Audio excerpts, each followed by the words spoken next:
In that interview says Bihar का विकास हो सकता है, बिहार की इमेज खराब की जा रही है.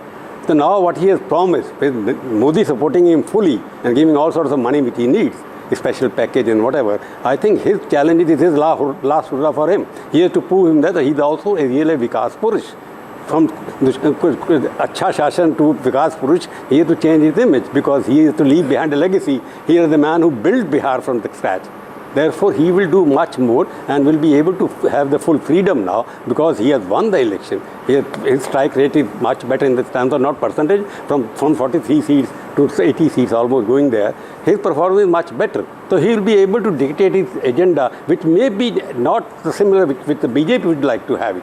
But he will go on the Vikas way with the support of the central government. I think Bihar good days are back again. Naresh, Bihar ke liye aa gaye. No, I have actually a question to Prabhu.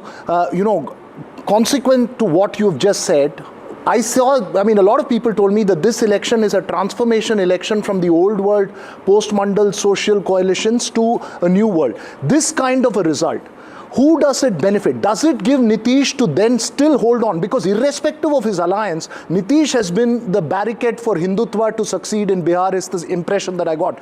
Do you believe that with this result, over the next 5 years, the BJP could potentially help transition from the old world politics to a new kind of politics that it wants in Bihar? Or do you believe Nitish can hold on? You must admit, first why I told you in the beginning, the transfer of votes had happened from across the caste. It is because of Nitish much more. Then in Simhanchal, it may be because the polarization has happened. But I'm saying Nitish has got a better ground at the moment because he has come back from where he was. His recovery is much more. The credibility of Nitish Kumar on the ground was much better. So he will be in a position to dictate an agenda which is not pro-Hindutva as much as the BJP would like to have. And BJP has no face there. That's the weakness of the party. He'll still hold that out. There's no face there. So far, increasingly, it was being theorized that we will see a bipolar polity nationally, where you will have BJP and a Congress becoming stronger. With the Congress disintegrating in this fashion and regional parties will begin to think that we will now have to assert ourselves, what happens to the national politics? Who is going to take on the BJP at the national level? Who will be the principal opposition in Delhi to the BJP? Look at Tamil Nadu model, where Congress is not strong, but is still part of the DMK party. Because after this, which is the regional party stronger in Bihar, it is Nitish Kumar party at the moment. Correct, but sir... And after that, which is the second regional party, it is still Tejashwi. It will be pendulum is going to shift. It will shift from... So basically, it have to... Congress party is gone. State after state. In West Bengal, TMC is right on the top. Congress is right at the bottom. So in Maharashtra, which was a bastion of the Congress is nowhere on the scene. No, our point I'm trying to make a national party, what she's making, she's right, absolutely. Because once the regional party is strong party, only the national party can survive in that state. So in that sense, the regional party like TMC, Congress can't survive unless it goes with TMC. Will it have to be a coalition of regional parties as the principal opposition to the BJP at the national level? Naresh Arora. It is unlikely to be that kind of a scenario. Yeah. Congress has a national footprint. Congress has won 99 seats in the parliament elections. No other parties or combinations can come together and claim to have a seat outside their own states. So I think it is an unlikely proposition. Okay. Every state election, you see that the state dynamics play much more, especially after the 24 parliament elections. If you see the way BJP... Naresh, we hope to come back to you for more in a while from now. I want to thank you for joining us. Shambhavi Choudhary is joining us, the Member of Parliament of the Lok Janshakti Party from Samastipur. I just want to show our viewers on the NDTV leaderboard where her party stands. I mean, of course, the alliance is one very big, but even amongst them, questions were asked of the kind of quality of tickets that had been given by Chirag Paswan. He's answered his critics in a very resounding fashion. The BJP at 90, the JDU at 81, RJD at 20. If I look alliance-wise and look at the breakup over there, the Lok Janshakti Party has done incredibly well.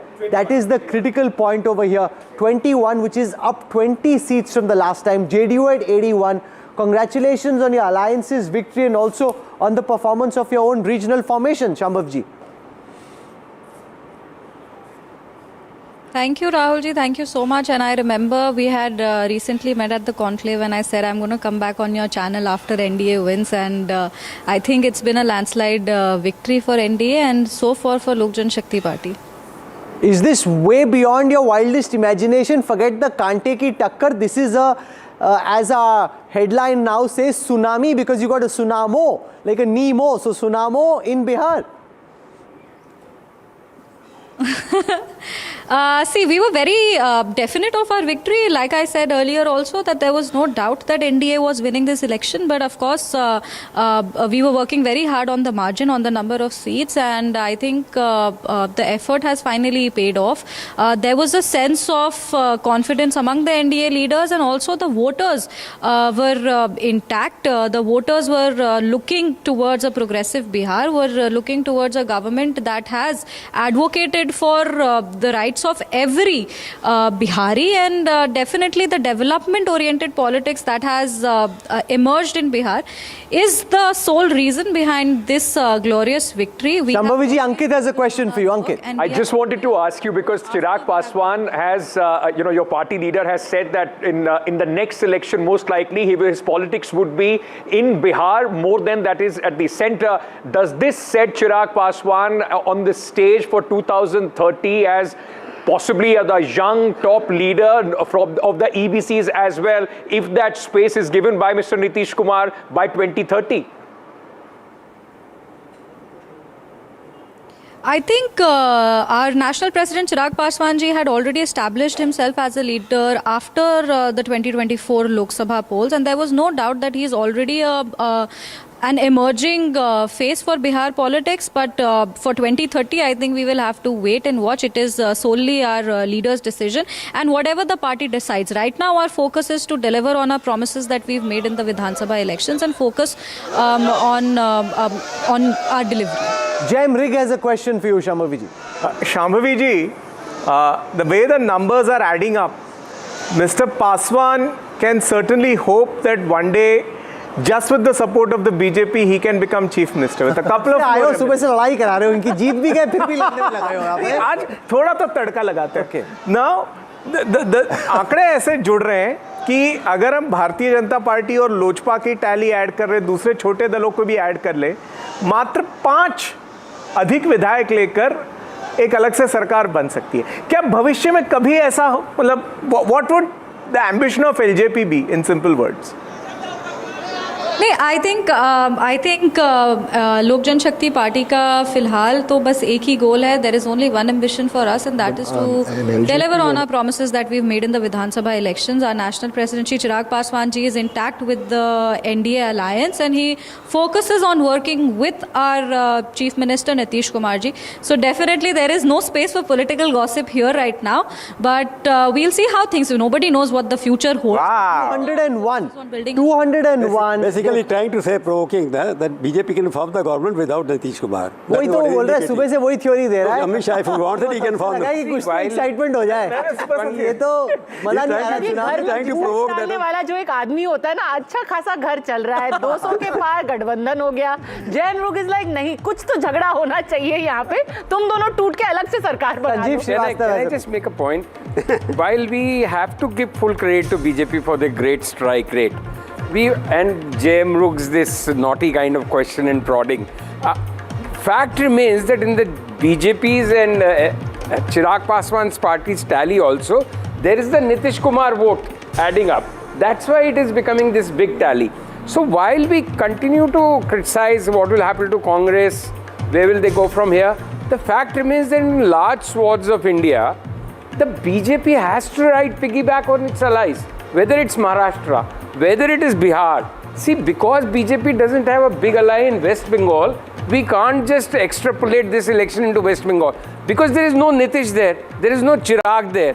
So at some level, BJP is also riding on the back of its allies. I want to ask Shambhavi before we let her vice go, versa. what does the LJP celebration look like? How does because you're young, Chirag is young, how does a LJP party celebration look like?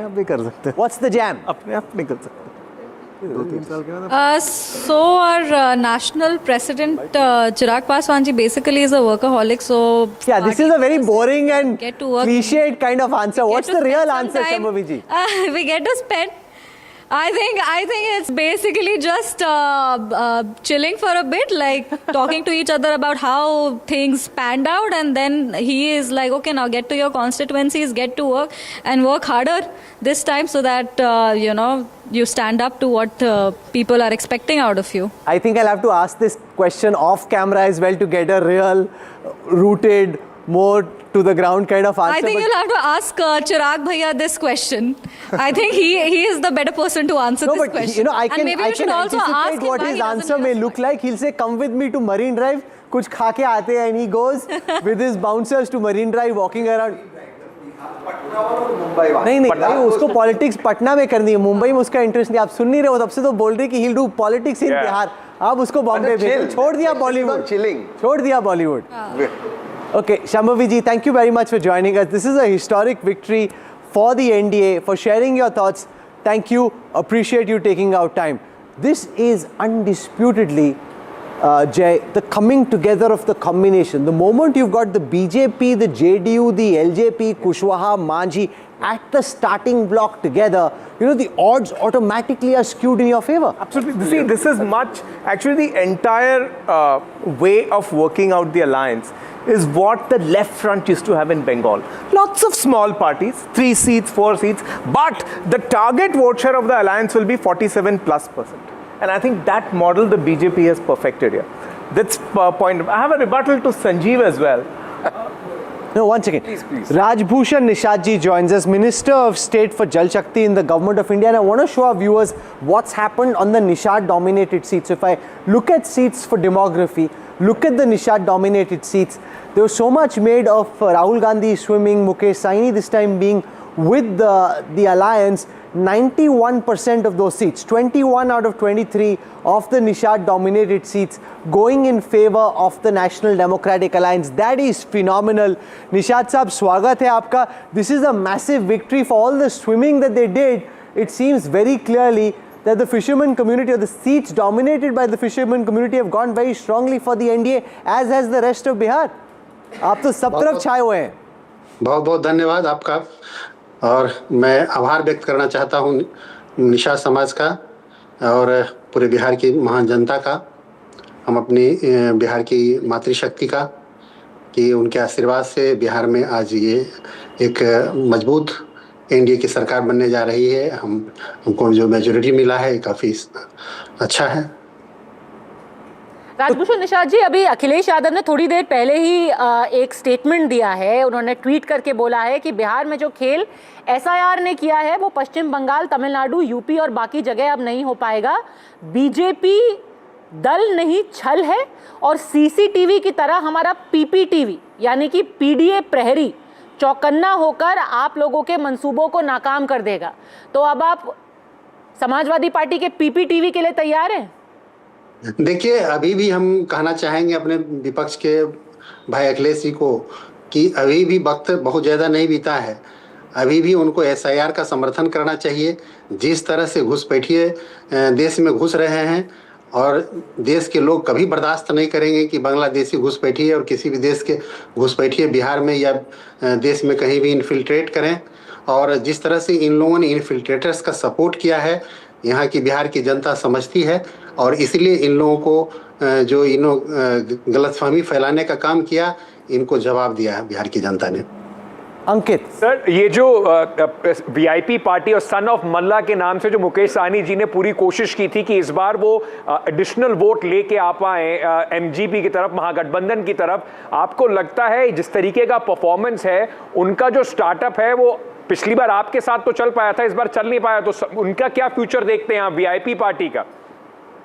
देखिए, हमारा जो निषाद समाज का natural alliance NDA के साथ है, क्योंकि हम त्रेता युग से ही हम भगवान जो केवट महाराज थे, जिनके हम वंशज हैं, उनका अलायंस था भगवान राम के साथ, उनकी मित्रता थी भगवान राम के साथ. और जिसने राम को लाया है, राम को सम्मान देने का काम किया है, अयोध्या में केवट राज का भी मंदिर बनाने का काम किया है, निषादों के सम्मान के लिए जिन पार्टी ने काम किया है, हमारी एनडीए के गठबंधन ने काम किया है, तो निश्चित रूप से बिहार के निषाद समझते हैं कि हमको एनडीए के साथ रहना है और मजबूत एनडीए की सरकार बनाना है. कोई भी आदमी आ जाए, आपने देखा कि महाभारत के समय में कर्ण जैसे महारथी भी अगर अधर्म के साथ खड़ा हुआ तो उसका खात्मा हो गया। कोई भी आदमी हो, नेता हो, बिहार के विकास के लिए जो खड़ा रहा, विकसित बिहार के लिए जो खड़ा रहा, मेरे जैसे साधारण आदमी की बात को भी लोगों ने माना। Okay, Jay Mrig has a point. Our data expert Jay Mrig has a point. Yes, Jay. देखिए, जो मुकेश साहनी जी है, उन्होंने एक बड़ा आंकड़ा प्रस्तुत किया था कि हम निषाद, केवट, मल्ला, तुराहा, ये जो 4 सबकास्ट है, हम मिला के 9% वोट है। कुशवाहा से भी डबल है, कुशवाहा 4.25 है, हम 9 है। एंड हम एक बड़ा M2Y बना के एक सुनामी लाने वाले हैं बिहार में। उसका क्या हुआ? आपको क्या लगता है कि ये चारों जो छोटे ग्रुप्स थे आपके पास आ गए? What happened to the Nishad vote? हुआ क्या? देखिए, निषादों का जो वोट है वो निश्चित रूप से एनडीए के साथ हमेशा से रहा है और रहेगा भी। इसलिए कि निषाद के सम्मान के लिए मैं लगातार अपने कैंपेन में अपनी बात को रखा कि केंद्र में मैं पहली बार एमपी बना और केंद्र में मंत्री बनाया गया, तो निश्चित रूप से निषाद समाज को सम्मानित करने के लिए बनाया गया। बिहार सरकार में भी 3 मंत्री बनाए गए और भी जगह आयोग में जगह दिया गया। तो निषादों को जो राजनीतिक भागीदारी देने की बात है वो एनडीए की सरकार ने किया है। और अति पिछड़ा के सम्मान के लिए आपने देखा कि किस तरह से पंचायती राज चुनाव में भी लोगों को आरक्षण देने का काम किया हमारी सरकार ने। तो ये सब सारे फैक्टर मिला करके निषाद समाज मजबूती के साथ एनडीए के साथ खड़ा रहा। कोई कुछ भी बोले, आपने देखा कि एक तरफ जो महागठबंधन है वो इंटैक्ट भी नहीं था। मछली मारने गए थे राहुल गांधी जी, लेकिन उसमें तेजस्वी जी गायब थे, तो उनको मल्लाहों का वोट मछली नहीं चाहिए था। और जिस तरह से उन लोगों ने अपमानित करने का काम किया, निषादों के जो भाई मुकेश सहनी जी को भी जिस तरह से रुलाने का काम किया, निषाद समाज ये समझता है कि भाई हमारे Dr. Rajbhushan Nishad for joining us and for this big victory. Thank you. Congratulations. I want to go across to Anshul Avijit. Anshul, you know, you've been a storyteller in your past life. When you look at the results, which read 201 versus 36, you come from the state of Bihar, from a family with a lot of political lineage. This is just the ultimate decimation of the Gathbandhan vote. This is living a nightmare. Yeah, it's certainly a very, very grim picture. It's a disturbing picture, and you know the results almost out there. It's a fait accompli. There's nothing to be said over there. I can give you certain reasons as the story unravels and the vote share unravels of why this has happened. I mean, I think you put it as well that there have been 2 coalition blocks that were formed. Apparently, the NDA had greater heft in that coalition block with a greater number of caste votes. You know, the way to understand Bihar, I still agree, is the filter of caste. You can't get away from that. I think on the backdrop of this was the 10,000 vote transfer, 10,000 rupees transfer. Maybe we underestimated the centrality or the sentimental appeal of Nitish Kumar in this election. Maybe that was another reason.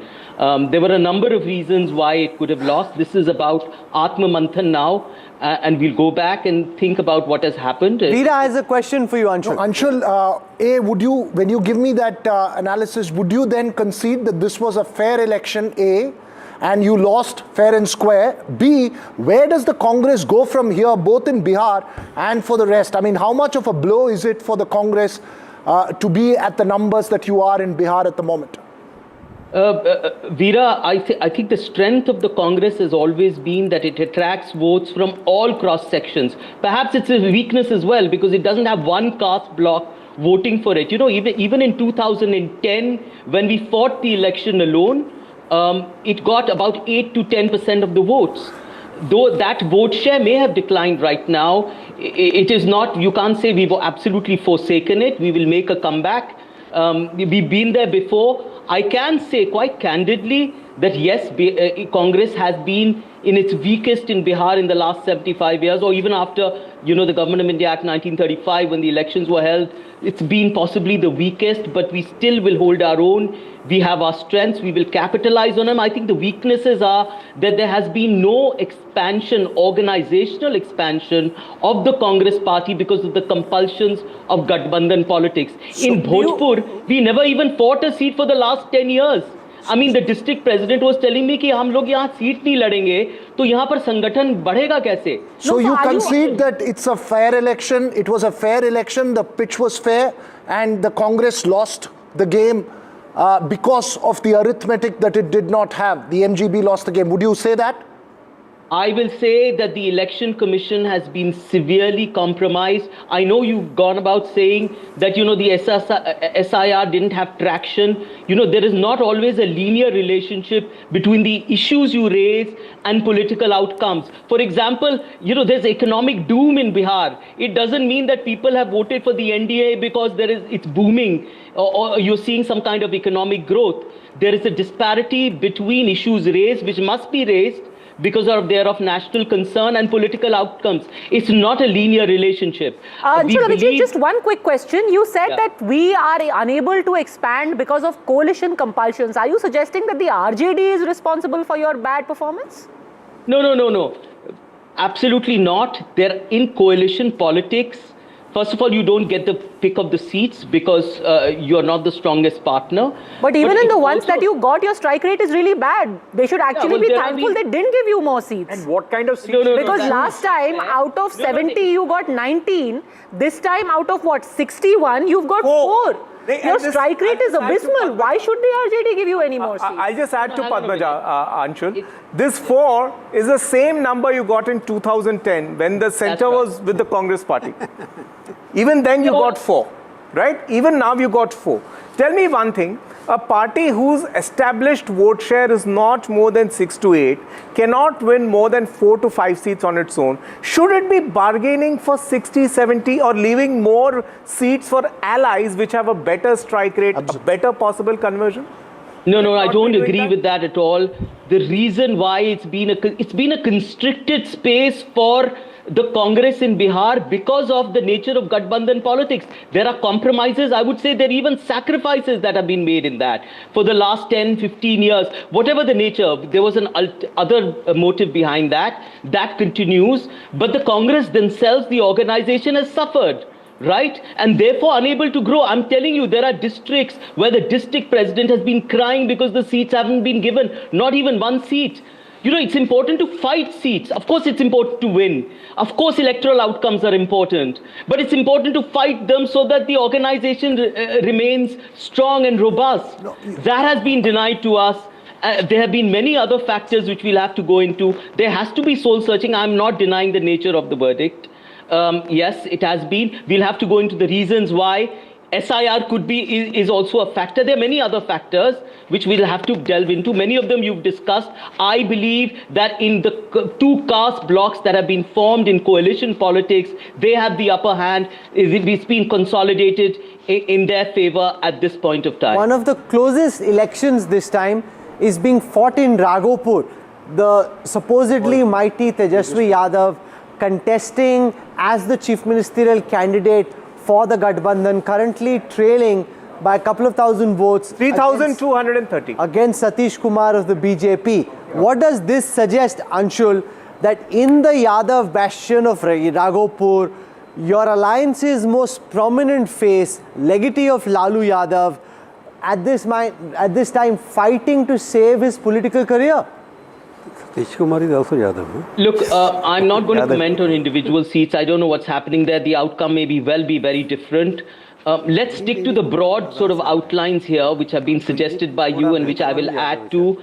Yes, there is an overwhelming sort of victory for the NDA. And the reason for that is, I don't believe the reason for that can be the economic boom of Bihar, which you are forgetting. Right? Bihar is in economic despair at the moment. So people could not have voted because they say, no, Bihar is growing so rapidly. There are jobs, there is industry, migration has stopped. Anshul, Kanchan wants to make a point and a question. Yes, Kanchanda. I'm very curious. This thing, you're repeatedly mentioning that Bihar faces a very bleak economic future, present and future. But you see, even in a state like Himachal, which you won, and won quite decisively, you have not been able to deliver on any one of your promises. In Karnataka, you are actually cutting back on development expenditure. In Telangana, it's the same thing. In Himachal, you are withholding salaries. You are rolling back salaries. So why should people trust you? I mean, if it is a question of the economy, why should people trust you at all? Well, why should they trust the NDA? I know NDA has given something. There's no non-linear relationship. Baba, if you are saying that the NDA has done nothing, then I'm sorry, there is no scope for a conversation. But to look inwards is very necessary. Rahul Gandhi goes from state to state. In Himachal, he made 5 promises. What happened to those promises? In Karnataka, he makes 5 promises. Where are those promises? In Telangana, he says 5 promises. Where are those promises? No, somebody will call you to account.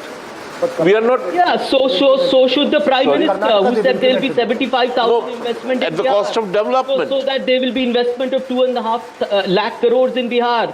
The last time the investment was barely 5,000 crores. Where are the jobs that the NDA promised? That's what I'm trying to say. The answer to that is not to promise one government job per family and come up with a total expenditure which is 4 times the annual budget of Bihar. Who will believe you? Who will trust you? And Congress endorsed that manifesto. It's a fair point. I just want to that's counterfactual because the mathematics, we worked it out, but it will never play out. Let's see the kind of economics that will play out here in the future. I've been trying to say that there is not a linear relationship between here economic suffering and electoral outcomes. This is what has simply happened in Bihar. There have been numerous other factors which we'll have to go to. Many of them I've got to know through you and through the channel. I mean, all of you have discussed it. Okay, I just want to bring this conversation back to Raghopur seat that you all were discussing, and I'm throwing this up. 3,300. Most important, and I'm just asking you guys this. You know Raghopur much better. I know nothing of it. 19.2% is the addition to the vote that the BJP has got this time. The change this time is plus 19.2%. Tejashwi is down 3.0%. I mean, the result could go either ways. Result could be Tejashwi eventually winning, but the fact that the BJP even has to fight in a seat like this, that is and the surge of 20% vote share to the BJP candidate in your star chief ministerial faces seat. Just to put this in context for people who are not familiar with Bihar, because there was another VIP seat that was much in vogue in 2024, and the election before that. Raghopur is to the RJD what Amethi was to the Congress. So for Tejashwi Yadav to be losing Raghopur, who hasn't fought from here, No, but Padmaja, Rabri Devi has been she lost by 12,000 votes. Was won by BJP earlier also. Yes, they defeated Rabri Devi 10 years ago. He is also Yadav.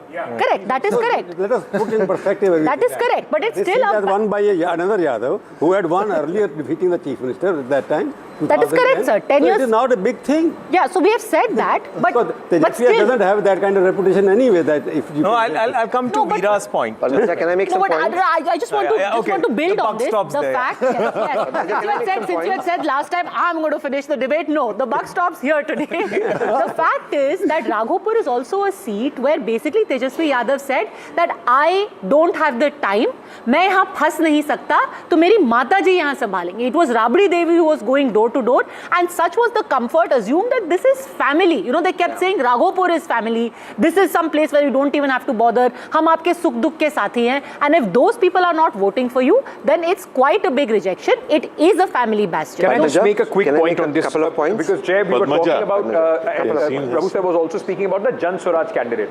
If there is a difference, if the difference between 1.6%. No, but all I'm trying to Swaraj has polled 1,600. All I'm trying to say that it is just not about the number of votes they have polled. Prashant Kishor's initial campaign against Tejashwi Yadav of Novi failed, Jungle Raj, Chara Chor has had an impact. It has built that kind of narrative which eventually the NDA could able to fly with Jungle Raj and everything else. So what I'm saying is that Prashant Kishor's campaign has helped the NDA as we've been discussing at some level. Exactly. Because it discredits Tejashwi Yadav. It talks about his educational credentials. Nobody was doing that. It was not the BJP which was attacking him on that. Padmaja, can I please make a couple of points? Mira's point. Padmaja, please. Now let the buck later. Padmaja. Later, but I'm There are all other saying shows that in NDTV apart from the buck stops. He was also. Go ahead. He spoke about this guy Samrat Choudhary also. But he was the challenger. Padmaja, he was the Tejashwi was the challenger. Samrat Choudhary was in the combination which was still in power. He was the challenger. The challenger got discredited in a way that they are now facing the On far right now. Please come back in. Just a second. Before Tehseen, you come in. Sorry to make you No wait. problem. I just want to play out for our viewers. Gentle reminder that it was on NDTV Power Play, which, by the way, NDTV Power Play, Amit Shah, Home Minister, speaking to us, was the top show across all genres. In the news genre, across all channels, and it was there he gave an exact number of what he expected the BJP to get, what he expected the NDA to get. Listen in.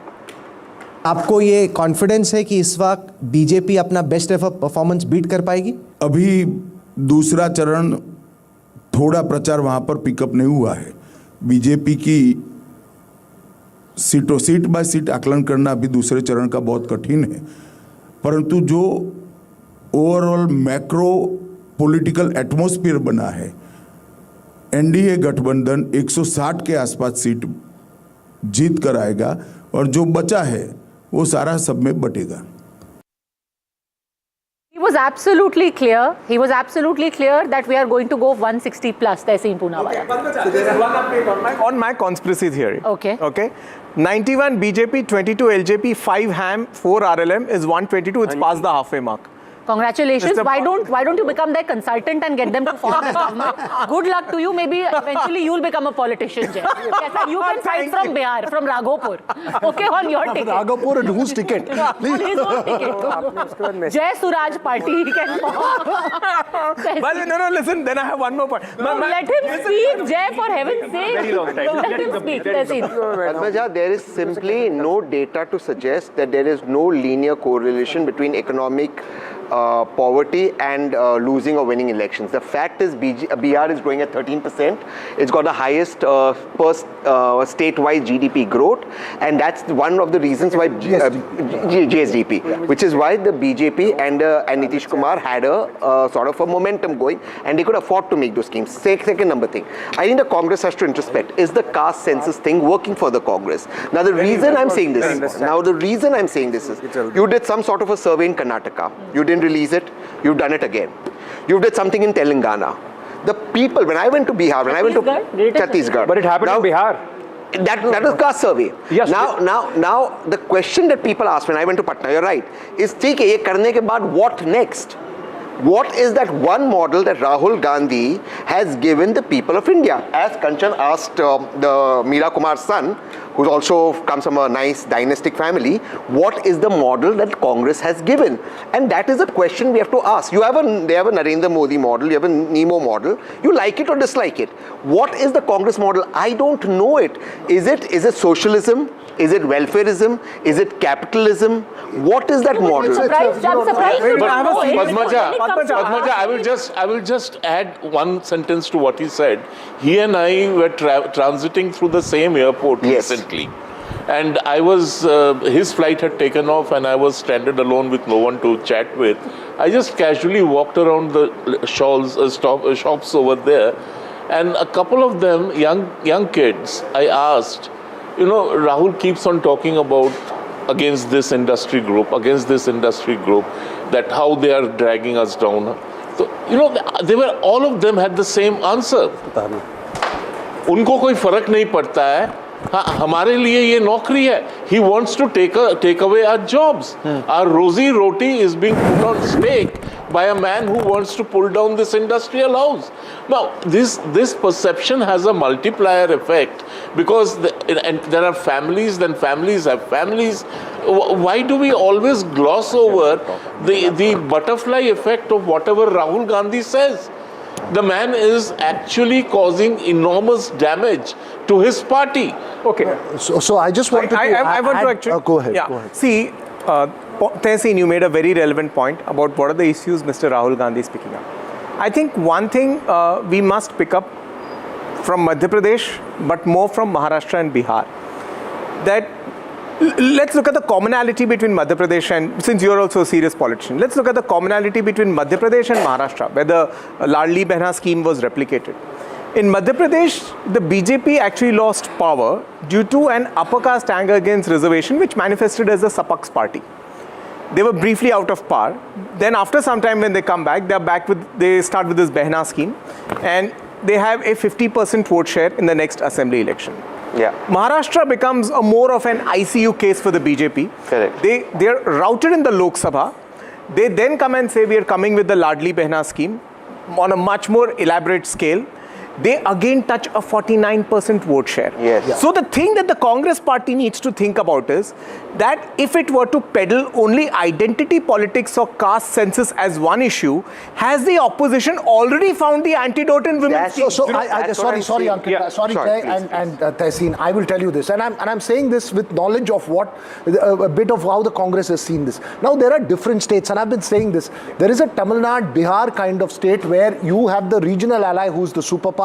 You have to learn to be back. Yeah. It needs a different model there. Just Correct. as the BJP has a Karnataka model, it has a Bihar model, it has a national model. True. There are Congress versus BJP states where the Congress has to act differently. Now, you know, while dismissing the fact that they are confused, the fact is that they're at a stage right now that there is absolutely no clarity in terms of what the road ahead is and how to consolidate that position.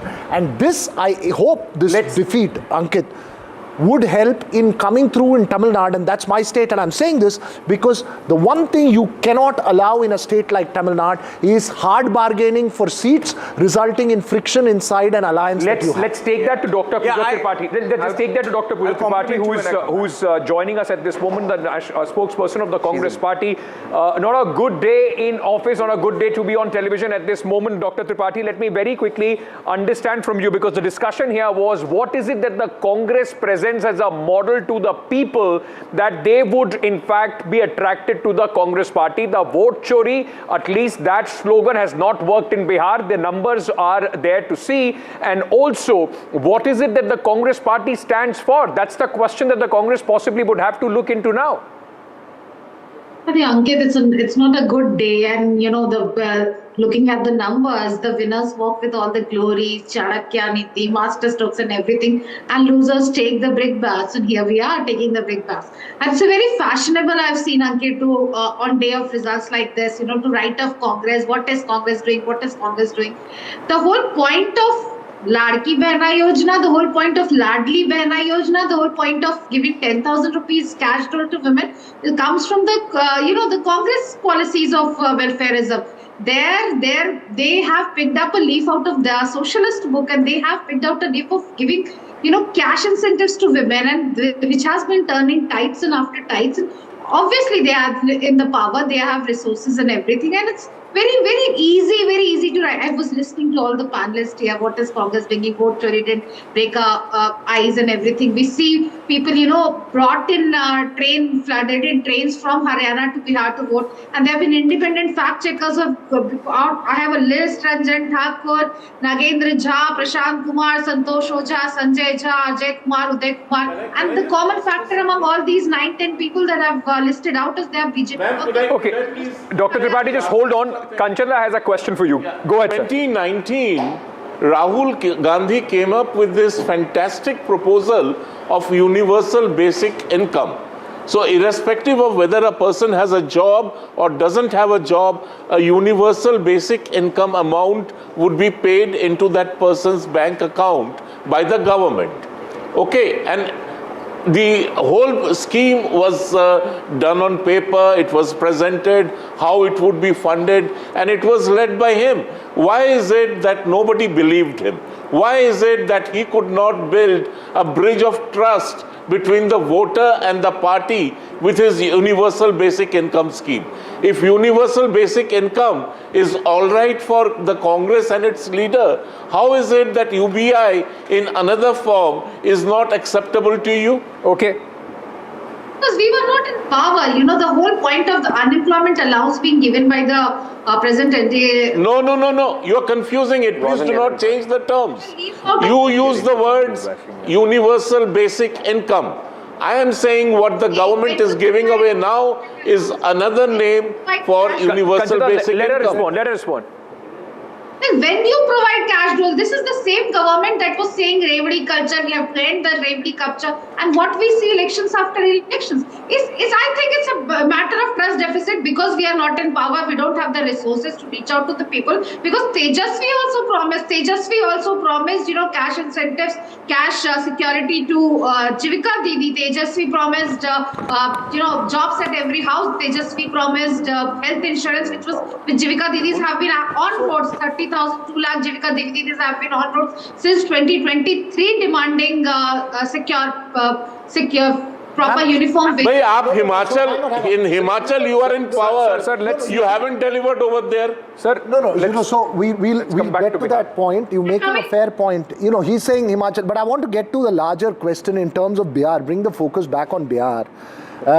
You know, would you concede at the end of the day it's alliance arithmetic? And I asked this question to Abhijit as well just a short while ago. The core point is that this was a fair election, you lost fair and square, and arithmetic was the reason. Would you concede that today? I don't think we fought well. We had an excellent alliance dynamics. We were an equal partner in alliance. And the reasons why we lost, you know, this 10,000 rupees, it actually looks on the face of it. But we will introspect on why we lost. We lost very badly.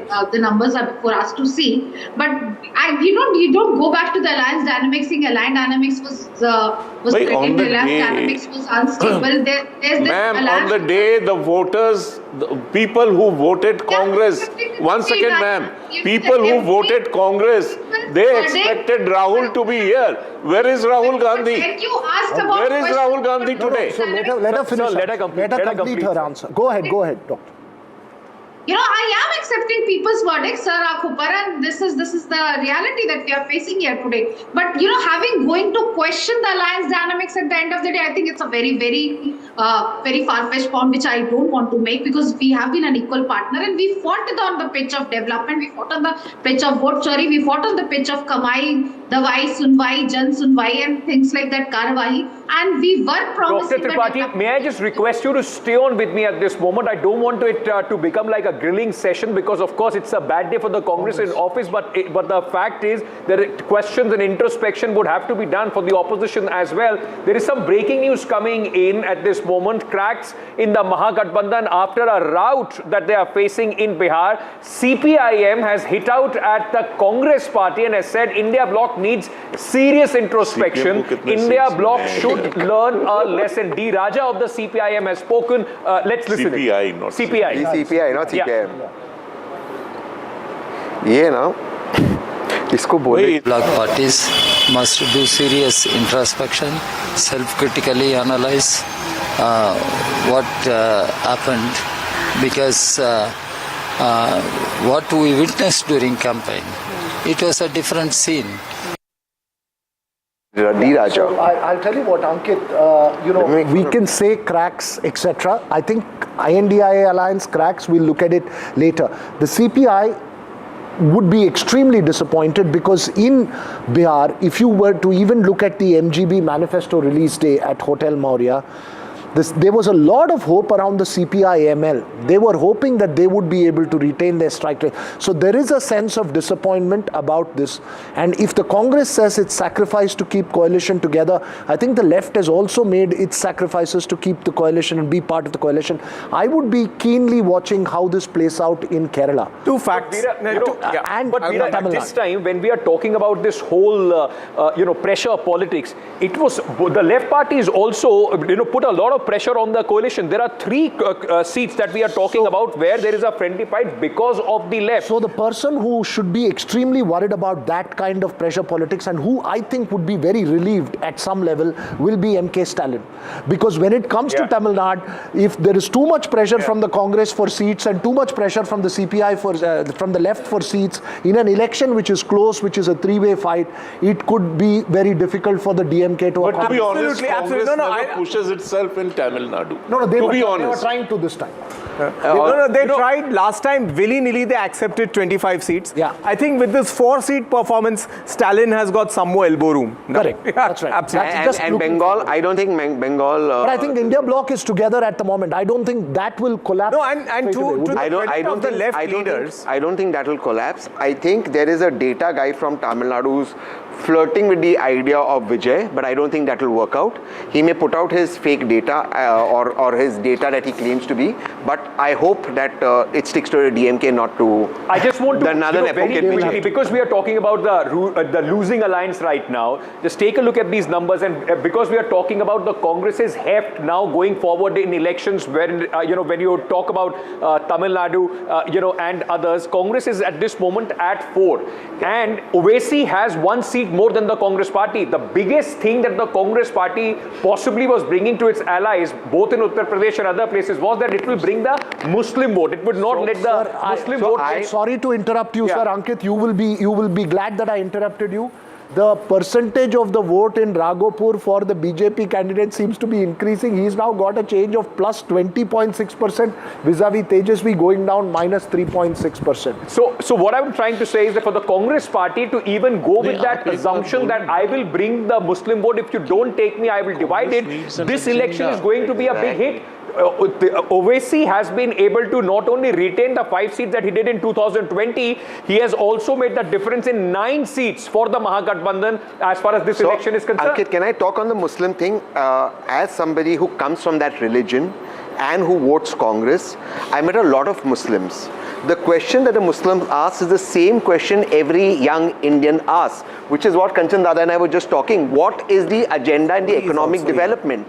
That is an answer that the Congress party hasn't given. Point number 2, and I think which is very important, is what happens when you don't give tickets to Muslims. And the kind of Muslim representation that should be given should be progressive Muslims. Is that happening? That is not happening. How many tickets were given to Muslims in this RJD Congress alliance? You want 100% Muslim vote. But Tehsin, by that logic, the entire NDA, JDU gave 4 seats to the Muslims. They are still winning those seats. So that is because the Muslims who came back into Simachal to vote and stayed back, half of them wanted to vote for AIMIM only to make a point. That is something even Mr. Jha was talking about. There is a legitimate reasoning with Muslims, with liberal Muslims who are saying we don't want to be associated with the stereotyping Muslims. We want liberal developmental politics with an economic model. We want representation, we want tickets. That is not happening either with the RJD Congress or Ankit, other are you saying then, you have followed this very closely, are you saying then, you and Jay, that if they had gone with Asad Owaisi, because I know for a fact, at least I got the indication that Asad was very keen on being part of the MGB alliance. Though MGB leaders turn around and tell me, no, he was just playing on. The sense I got was that he was very keen to be part of the alliance, but the RJD said, no, we will manage on our own. He was ready to, in fact, settle for 6 seats. He only asked for 6 seats. So you believe it would have been, in hindsight, a better choice? In hindsight, you can say anything, but I thought at that point of time, it was polarized like anything. Boss, knowing OIC pretty well for many years, this is his little game. He will say, give me only this many seats, I will be with you. No, he is not interested in that. He will contest on his own. He doesn't want to be part of any alliance. Correct. Because what he has done is, with 5 seats, with Congress's 4 seats, he has shown to the Muslims who is a better option for them. Yeah. This is the syndrome which we are missing over here. See, I think the problem is more fundamental. It's not about just the Congress's ability to pull in all the minority votes. The problem is the MGB has got shrink-wrapped to exactly what its core base is, and just that. That's practically zero addition from elsewhere, or whatever little rainbow they had built, even that withered away. Correct. So I think that is the real problem. They've got shrink-wrapped to just the core base. See, also, the question that we were talking about, the narrative. Now, while this is a body blow, like it's a body blow to the SIR narrative that Rahul Gandhi and you're referring to the polarizing narrative. Yes, and look at the other narrative that has worked. the narrative, and that will be the problem for Mamata Banerjee and also in Assam. The Ghuspatia narrative, if it plays out, it will be a much bigger narrative in Assam and West Bengal, more than what we have seen in Bihar. It was something that was consistent by the BJP, led by the Home Minister, and you would see a lot of impact of that now going into Assam. Veera and Ankit, just coming to the Sir issue. The first piece that I did for NDTV before the election was actually based on Sir data and reducing number of voters. There was a very interesting observation that I had. 2000 election, when Lalu Yadav won, if you treat that as a peak, and between 2000 2005 there was a surge which actually reduced about 13% of the voters. Correct, 46.05% they dipped. Absolutely. That election, KJ Rao reduced them further. What was in evidence that time that the more the genuine number of voters that remained, the BJP performed better? Okay, I want to very quickly go across to Nikhil Anand, National General Secretary of the Bharatiya Janata Party, OBC Morcha. This becomes very, very important. Litti Chokha and Idli Sambar with me when we were in Patna, Mr. Nikhil Anand. Nikhil, congratulations. Thank you for joining us. I want to understand from you the scale of this victory. You know, we have been talking about how there has been always a counter polarization of other OBCs in favor of the NDA. This time it seems that we have been able to also cross that barrier in seats where there is a Yadav versus Yadav candidate, and Raghopur is an example. Yadavs have also voted for you. How has the BJP been able to achieve that? And this has ensured that... Hello? Nikhil, can you hear us? Yeah. Tell me.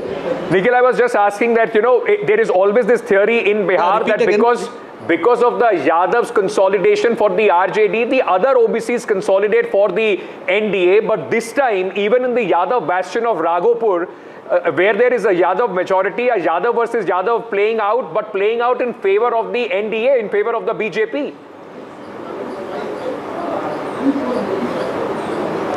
Yeah, you know, the reason is that Tejashwi Yadav has failed miserably in this election to lead the party and to lead the coalition. You see the whole strategy, the way he tried to remove Lalu Yadav and Rabri Devi from their posters, and he was single-handedly he tried to bring himself up, and his posters were put in a larger-than-life size, and in the whole campaign scenario, you see that... Prashant, hold on to that thought. Nitin Gadkari... महत्त्वाचा आहे आणि म्हणून मागील 10-15 वर्षामध्ये NDAचे जे double engine सरकार होतं त्यांनी बिहारच्या विकासाकरता जे कार्य केलं त्याच्यावर बिहारच्या जनतेने शिक्कामोर्तब केलं आणि ही ऐतिहासिक विजय हा दिलेला आहे.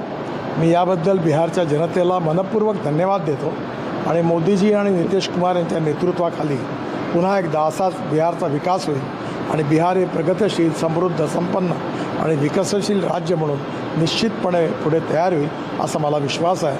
पुन्हा एकदा बिहारच्या जनतेला खूप खूप धन्यवाद, अभिनंदन. Gadkari, Jay, if you could translate that for us, for our viewers. Very simple. It's a double engine government of the Chief Minister and Prime Minister Modi. Shikha Murtab means formal endorsement and Rajyabhishek. So he said uska formal endorsement or Rajyabhishek hua hai. Okay. And are we going back to Nikhil Anand now? We're just going back to Nikhil Anand, but let me also get this story going at this moment. Shashi Tharoor of the Congress party, Congress MP, has in fact hit out at the RJD. He has gone ahead and taunted the RJD and has said that RJD should look at their own performance.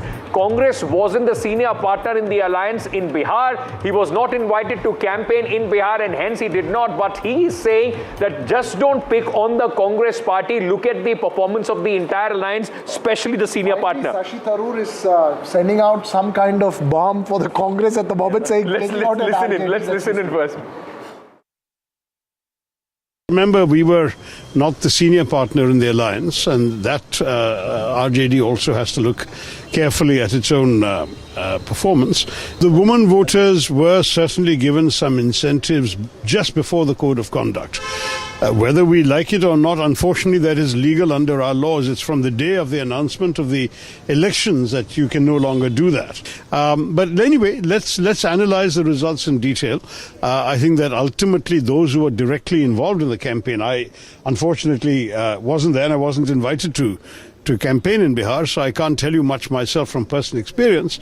All I can say is those who were involved will certainly study it, I'm sure, in greater depth. Veera, he's playing the good cop, bad cop, both in the same statement. This is Tharoor talk, but he's just, I think, basically sent out that subtle message that I wasn't invited, but hopefully he'll be invited for the campaign in Kerala. I'm not sure how potent he would have been if he would have been invited to campaign in Bihar. It would have made an impact on the Come on. Tharoor English? No, but hang on. Nikhil Anand is still there. Let's just go across to Nikhil Anand. Very briefly, I just wanted to ask you, because Nikhil Anand was one of the first politicians that I met when I was in Patna, and he happily had litti choka with idli sambar with me at the restaurant and debated with the JDU, the RJD, the Jan Swaraj spokesperson. Sir, you tell me, did you have an iota of an idea that your NDA will be at 198 when you had that lunch with me? Be honest.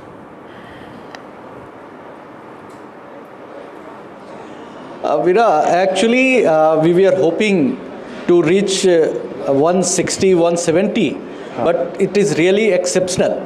But the reason is RJD itself, which has sabotaged the whole election scene for themselves. And we took the lead. The credibility factor of Nitish Kumar is always there. The way he gave his space to the women folk, the youngsters and all. This has worked well. And this conviction was not there for Tejashwi Yadav. And people visualized Tejashwi Yadav as a deliberate CM contender. And that is why PM repeated that Congress के ऊपर कट्टा भिड़ा के RJD ने खुद को CM candidate छीना. तो of course it was there and there was not a cohesive campaign for grand alliance. And of course Narendra Modi ji, Nitish Kumar ji, two credible faces that created a big booster for all the people of Bihar to vote for NDA. And here RJD has failed.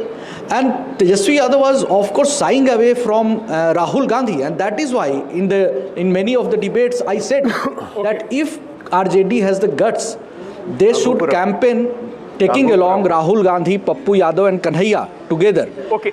If Tejashwi Yadav can campaign, held 25 rallies with Rahul Gandhi. 5,000 votes. Now almost 4,829, close to 5,000 votes he's trailing by Tejashwi Yadav. That's right. 42,230 votes is what he's got. I mean, what the BJP candidate has got so far. 37,000. No, the EC is a little higher. The BJP candidate is 44,929 and Tejashwi is 40,100. It's incredible what is happening, but I just want to... Beyond the point, these numbers become meaningless. But Veera... go ahead. I just want to add something. Nikhil Anand is just trying to make a point. One credible face in Raghopur. Okay. Go ahead, Nikhil Anand. Veera, I'm saying Satish Yadav is one credible face in Raghopur who has defeated Rabri Devi in 2010. And he is contesting there for last 4-5 elections. And people there know him well. He is reaching every household in usual. When there is no election, he is even visiting the places. So Tejashwi Yadav is just a visitor of the election time. If he loses Raghopur, you think it will affect his control over the party? No. I don't think that there is a question as far as the RJD is concerned when it comes to succession. That is settled in the RJD. And also, let's not forget, he's 36-year-old. He has age on his side. So it would not be wise to write off after whatever the victory or defeat or the magnitude of this defeat is. This was the same in 2010. They were able to come back. People say Nitish Kumar gave that opportunity to the RJD, gave them the oxygen in 2015, and then Tejashwi Yadav was able to build on that in 2020. Irrespective of what happens at Raghopur, you're saying Tejashwi Yadav will be the leader of opposition eventually in the assembly in Bihar? No, he cannot be, because if he gets an MLC or moves in through absolutely, or he still remains. You don't have numbers for MLC with 29 and 6. So what 34. Next? If you're not LOP, what he will not have? I mean, he'll just have to be the leader. He will have to do what Prashant Kishor is doing. I mean, Prashant Kishor slogged it on the field for 3 years. Tejashwi Yadav will have to go back and do that, because let's not forget, despite whatever is happening, the 23-24% vote of the RJD still with them. It's not that their vote bank has come down considerably. That's what I said. It's been shrunk wrap. It's with them. But I want to take this. We've been talking about the losing side too much. I just want to understand, and Kanchana, let me bring you in on this. A lot was said about the result. Whatever the result would be, it will have national implications as far as the NDA alliance in the government is concerned. If they would not have performed well, it would have implications on that. With this kind of victory, where do you see this? Is the 2024 now a thing of past, an aberration? It has been settled, dusted. Narendra Modi and the NDA from here go strength to strength in every election that they go forward. Oh, yes, of course. If you just look at again the data, the Prime Minister virtually led... So I'm so sorry. Mukesh Sahani of the VIPs right now is with my colleague. Let's quickly go across. I will ask him a question.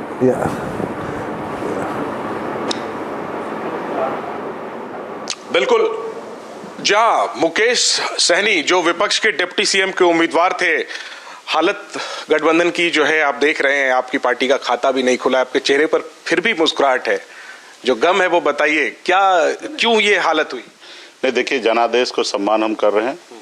सबसे पहले BJP JDU की जीत की बधाई भी दे रहा हूं कि उन्होंने, मतलब जो अभी आंकड़ा जो दिख रहा है इससे तो स्पष्ट हो जा रहा है कि उनकी सरकार बन रही है, और जीत की बधाई दे रहा हूं। और रहा कि इस पे हम लोग आने वाले समय में मंथन करेंगे कि कैसे हुआ, क्या हुआ। अभी तो पहले फर्स्ट दृष्टिकोण से अब जो हम देख रहे हैं कि मोदी जी की भाषा से रेवड़ी बांट के सरकार बनाना, तो वो हमें दिख रहा है कि महिला का जो है वोट जो है नीतीश जी को प्राप्त हुआ, महागठबंधन से दूर हो गया, चाहे जाति वर्ग जो भी हो। 10,000 रुपये के लिए उन्होंने वोट नीतीश जी को किया, और नीतीश जी का अंतिम चुनाव भी था। तो नीतीश जी पिछले 20 साल से महिला के लिए उन्होंने काम किया है, और यहाँ पे 10,000 रुपये बांट के उन्होंने सरकार अपनी बचा ली, और एक अच्छे नंबर के साथ सरकार बना रहे, इसके लिए बधाई है। बाकी इस पे और भी बहुत सारा मंथन होना, कई ऐसे कारण हैं जिसके कारण हम लोग लड़ाई से बाहर हैं। नतीजों को आप स्वीकार करते हैं, जो जनादेश है उसको आप स्वीकार करने से कोई चीज बदलने वाला है क्या? नहीं, स्वीकार करने से कुछ बदलने वाला है? पूछ रहा हूँ क्योंकि कांग्रेस पार्टी कह रही है कि ये बिहार की जनता की का जनादेश नहीं, ज्ञानेश गुप्ता का जनादेश है। तो क्या आप इससे सहमत हैं या आप नतीजों को स्वीकार करते हैं? देखिए, अभी जो हो रहा है, हमारे नहीं कहने से भी कुछ बदलने वाला है नहीं। हम लोगों ने इसके लिए कई लड़ाई लड़ा, रोड पर उतर के आदरणीय राहुल गांधी जी के साथ वोटर अधिकार यात्रा में हम लोगों ने घूम घूम के पूरे बिहार के लोगों को जागरूक किया। 16 लाख नए वोटर बनाया गया। 70 साल के बुजुर्ग भी नए वोटर फॉर्म 6 भर के उन्होंने वोटर बना। लेकिन हमने कहा कि जो 70 साल के लोग हैं उनका नाम जो कट गया उसको आप ऐसे यूं ही जोड़िए, लेकिन उन्होंने नहीं जोड़ा। तो किसी को हम लोग कितना भी कह ले, जब सुनने वाला ही नहीं है तो उसमें हम कहीं कर ही कह सकते हैं कि अभी सरकार wants to ask a question. Jainendra, hold on. Just Veera wants to ask a question through you. He will ask the question. Please put it forward to Mr. Sahani. Veera, go ahead. Jainendra, when I was in Bihar, I had a breakfast with Mr. Sahani, and I said, idli goes with sambar and choka. Is it like Bihar politicians? Will you go on any side? He said, I will not touch idli till the end of the elections. Can you ask him if he will have idli finally now? रात में 3 लाख रुपया पर व्यक्ति आय उनका है, और हमारे बिहार का 60,000 रुपया है। तो ये तो विकास तो है नहीं, और उसी में 10,000 रुपया देकर सरकार बनाना, इसको विकास नहीं कहेंगे। इसको तो ऑलरेडी कह सकते हैं कि युवा के साथ विनाश हो रहा है। चूंकि आप लोगों से क्या गलती? आपने कहा कि रेवड़ी बांट कर नीतीश जी जीत गए, आप लोगों से क्या गलती? हमें अभी एहसास नहीं हो रहा कि हमसे कोई गलती हुआ है बहुत बड़ा, और हम लोगों ने अपनी पूरा 100% हमने दिया है, पूरे गठबंधन के सभी लीडर ने दिया है। राहुल गांधी जितना संभव हो सका उतना उन्होंने भी मेहनत किया है, और बिहार के लोगों को हम लोगों ने अपने हद तक जितना समझाना था हमने समझाया है। अभी अगर हमें भी अगर कोई चूक होगा तो इसमें भी हम लोग मंथन करेंगे, सभी सहयोगी दल बैठेंगे, चर्चा करेंगे। अगर इसमें भी अगर कुछ कमी होगा तो उसको हम भविष्य में सुधारने का काम करेंगे। लेकिन मुझे लगता है कि हम लोगों ने 100% अपना दिया है, और रहा कि जनता का मूड, माता बहन का मूड था कि चलाना है, और 10,000 रुपये के कारण उन्होंने वोट दिए, उनको वोट दिए हैं, तो ठीक है, इस बात को हम एक्सेप्ट करेंगे। तो ये मुकेश सहनी की पहली प्रतिक्रिया, नतीजों को स्वीकार तो कर ही रहे। लेकिन साथ में कह रहे हैं कि जिस तरीके से योजनाएं आखिरी वक्त में नीतीश सरकार ने चलाई उसके कारण से ये बम्पर जीत मिली है, और कह रहे हैं कि क्या कमी रह गई उसकी समीक्षा करेंगे आने वाले दिनों में गठबंधन के सभी दल बैठकर।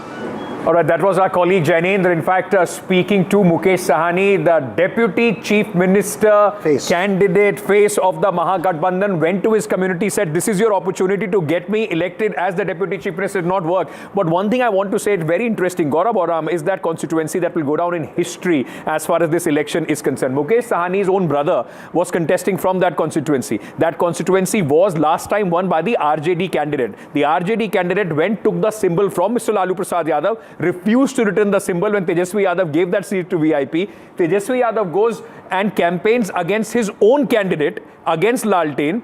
Then Mukesh Sahani goes and says, my brother is not contesting the election, now you vote for the RJD. Till the last moment, this is the confusion that the Mahagathbandhan created, and that confusion clearly, Veera, has been reflected among the voters as well. It's good to see politicians come out and speak out openly after a defeat of this nature. Usually some of them could get closeted out. I think, what is the future for him? What is the political future for Mukesh Sahani? I think, I just wanted to add something over here. This gentleman we just now had, this Deputy CM candidate, he also made the same point. Oh, they gave money to women, so the women voted for RJD. I mean, for JDU and BJP. Now, I think we are dumbing down women. Since morning, I'm hearing this argument that 10,000 de diya, isliye vote mil gaya. Are we then not further hardening the view that these parties are essentially misogynistic in their outlook, that they treat voters as no more than a purchasable commodity, and that again these memories remain. What about those offering it, Kanchal? What about those offering it? Aren't they also treating it with the same thing? If No, you're they going are to make not. an announcement 2 No, weeks no, that's before what I said. I made this point that I've just been told that Mukesh Sahani is back with us, and we can in fact get across to him at this moment. Jainendra, if you could hear us, Veera has a question for Mr. Sahani. Veera? No, it's just a fun question, Jainendra. When I was there in Bihar, Mr. Sahani had breakfast with me and he said he will not touch idli because idli goes with choka and sambar. I asked him, will you shift sides? He said, I will not touch idli. Chunav khatam hote waqt tak main idli nahi khaunga. Ask him, Abhi, if I come, will he have idli with me? is his party leading anywhere? ये पूछ रहे हैं नोएडा से, हालांकि मौका तो आज नहीं है, लेकिन वो पूछ रहे हैं कि आप इडली खाएंगे, अब जब वो आएंगे तो आप उनके साथ इडली खाएंगे? इडली लास्ट टाइम बात हुआ था कि इडली सब जगह चला जाता है, इसलिए नहीं खाएंगे। इडली जो चीज सब जगह में घुल मिल जाए, इसलिए इडली नहीं खाएंगे, क्योंकि लास्ट टाइम मैंने इसको स्किप किया था। एक सवाल और है, तो आप फ्री हो गए बिहार से, अब आप उनको बिहार बुलाएंगे या आप नोएडा जाएंगे और उनको आप अपनी तरफ से कुछ कहना चाहेंगे, वो आपको नोएडा में कुछ खिलाएंगे? नहीं, मैं नोएडा आ जाऊंगा, बहुत जल्दी मैं नोएडा आऊंगा और मैं अपनी तरफ से वहाँ पे, अगर नोएडा में आके इडली खा सकते हैं।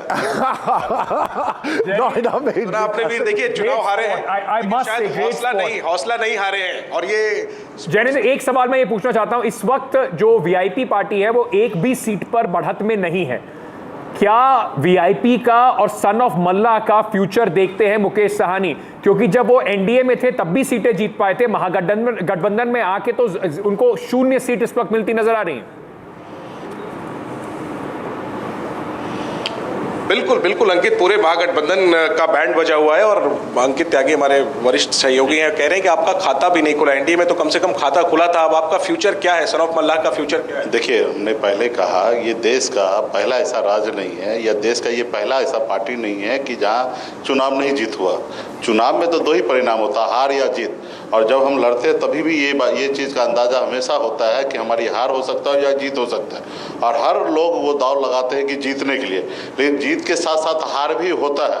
तो ये कोई नया कोई कहानी हो तो फिर हमको बताइए, ये कोई ऐसा देश का ये पहला ऐसा राज्य ऐसा होगा, या पहला ऐसा व्यक्ति में रहूँगा, या पहला ऐसा पार्टी होगा जहाँ पे हार हुई है, 0 पे आ गया, तो ये पहला ऐसा राज्य नहीं है, ना पहला व्यक्ति में हूँ, ये हमेशा ऐसा हुआ है। देश के बड़े से बड़े नेता, बड़े से बड़े पार्टी चुनाव हारे, और हम भी हारे हैं, और हार से ही जीत होता है, जो लड़ते वही कभी जीतते हैं।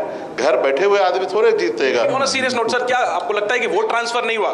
जैसे कई सीटों पर ऐसा दिख रहा है कि वोट ट्रांसफर नहीं हुआ है, आपके वोटरों ने आरजेडी को नहीं दिया, आरजेडी के वोटरों ने वो सब कोई कहानी नहीं है, ये शायद आपको पता होगा क्योंकि आप बहुत बड़ा, आपके चैनल में लोग बैठे हैं, बहुत बड़ा। नहीं, मैं देख रहा था कई सीटों पर जो आंकड़े मैं देख रहा हूँ। मतलब आप क्या कह सकते हैं? हम लोग इतने बड़े राजनेता, हम लोग इतने बड़े पार्टी चला रहे, हमको ये चीज अंदाजा नहीं है। कल तक आपके जो लोग था सर्वे में या चीजें में 100 तक दिखा रहे थे कि महागठबंधन 100 आ रहे हैं, और उसके बाद बड़े से बड़े बोला अपने आप को पोल करने वाले लोग का सबका बैंड बज गया, 0 पे आ गए।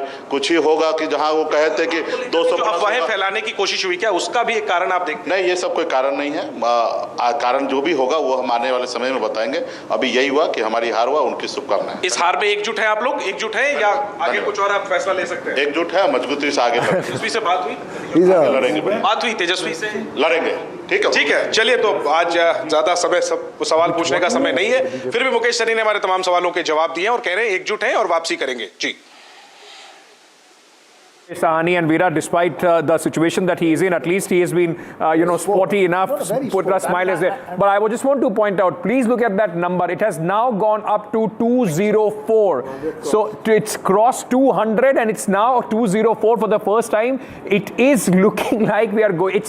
So Kanchan wanted to. So the way the maths works is once you have a momentum going, the numbers then tend to go in one direction. That's the way it just works. Sarika Paswan of the RJD is joining us at this moment. Sarika जी, बहुत बहुत शुक्रिया इस वक्त हमसे बात करने के लिए।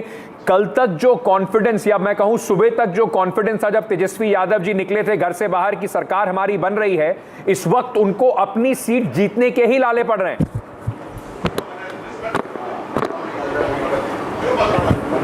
कि अभी जो लगभग मुझे लगता है कि हर जगह पे 8वें और 9वें राउंड की जो है वो काउंटिंग दिख रही है, और उस काउंटिंग के आधार पे ये रुझान भी दिख रहे हैं। और लगभग अभी भी हर जगह 20 और 18, 19, 20 ये जो नंबर की काउंटिंग है अभी बाकी है, तो अभी भी ये रुझान है, ये फाइनल रिजल्ट नहीं है। तो कॉन्फिडेंस तो हमारा अभी भी है, हम अभी भी जीत की उम्मीद हमें है, और जब फाइनल रिजल्ट आएगा तभी। लेकिन एक बहुत बड़ी बात है, जिस तरीके से कि 2 चरणों में मतदान हुई, लेकिन काउंटिंग जो है उस हिसाब से उतनी फास्ट नहीं हो रही है। अभी आप देखिए लगभग 3 बजने को है और अभी भी हर जगह काउंटिंग जो है वो 9 और 10 राउंड की ही हुई है। इतना स्लो क्यों हो रहा है भाई? क्यों नहीं अभी तक रिजल्ट? तो अभी तक लगभग, तो आपको अभी भी उम्मीद है कि रिजल्ट इसमें से कुछ बदल जाएंगे? तो भी ऐसे, क्योंकि राघोपुर में 5000 से ऊपर मतों से तेजस्वी यादव इस वक्त पीछे चल रहे हैं। Just under 5000। नहीं, राघोपुर में भी देखिए, अभी अगर आप देखिए इलेक्शन कमीशन ऑफ इंडिया के वेबसाइट पे आपको दिखाई दे जाएगा कि 10th राउंड की जो काउंटिंग है वो कंप्लीट हुई है, और अभी भी 18 राउंड की काउंटिंग जो बाकी है, और हर एक राउंड में लगभग 5 और 6000 के वोटों की काउंटिंग होती है। तो उस आधार पर अगर हम देखें तो निश्चित रूप से अभी भी हमारी उम्मीद बिल्कुल बाकी है, और मुझे पूरा यकीन है कि ये जो अभी रुझान दिख रहा है। और आप देखिए ना, सबसे बड़ी मजेदार बात है कि भाजपा जो है 101 पे चुनाव लड़ी है और जदयू 102 पे लड़ रही है, और दोनों जो है एकदम 100% वो लोग, उनकी सीटों का रुझान दिख रहा है। तो वो कहीं से भी मुझे नहीं लगता है कि वो जो रुझान दिख रहा है ना वो सही रुझान है। ये परिणाम जो है बिल्कुल बदलेगा, और जब हम 20 और 22वें राउंड की काउंटिंग जब खत्म हो जाएगी तभी हम ये निर्णय पे आ सकते हैं कि आखिर कौन सी सीटें कौन पार्टी ने जीता। आपके सहयोगी ऑलरेडी हार अपनी कंसीड कर चुके हैं। मुकेश सहनी अभी हमारे साथ थे, वो बता रहे थे कि देखिए हार हो गई है तो उसमें अब क्या कर सकते हैं। आपको अभी भी उम्मीद लगी हुई है कि ये 202 का आंकड़ा कुछ कम हो जाने वाला है? नहीं, देखिए मुकेश सहनी जी वीआईपी के भाई, वो राष्ट्रीय अध्यक्ष हैं, उन्होंने अपने पार्टी के संदर्भ में ये बोला होगा, और मैं राष्ट्रीय जनता दल की प्रवक्ता हूं और मैं अपने पार्टी के संदर्भ में बोलने के लिए ऑथराइज्ड हूं, और मुझे पूरा यकीन है कि राष्ट्रीय जनता दल की बेहतरीन परफॉर्मेंस जो है वो पूरी तरीके से जब काउंटिंग समाप्त हो जाएगी तो सही आंकड़ों के साथ हम बैठेंगे और इस पर डिस्कस करेंगे। No, you are saying that even after this there will be a good performance of the RJD. Is that what she is trying to imply? She's saying that it will still turn because there are still some rounds left. कितना turn कर सकता है madam? I mean, just explain to me how much do you expect it to turn at this stage?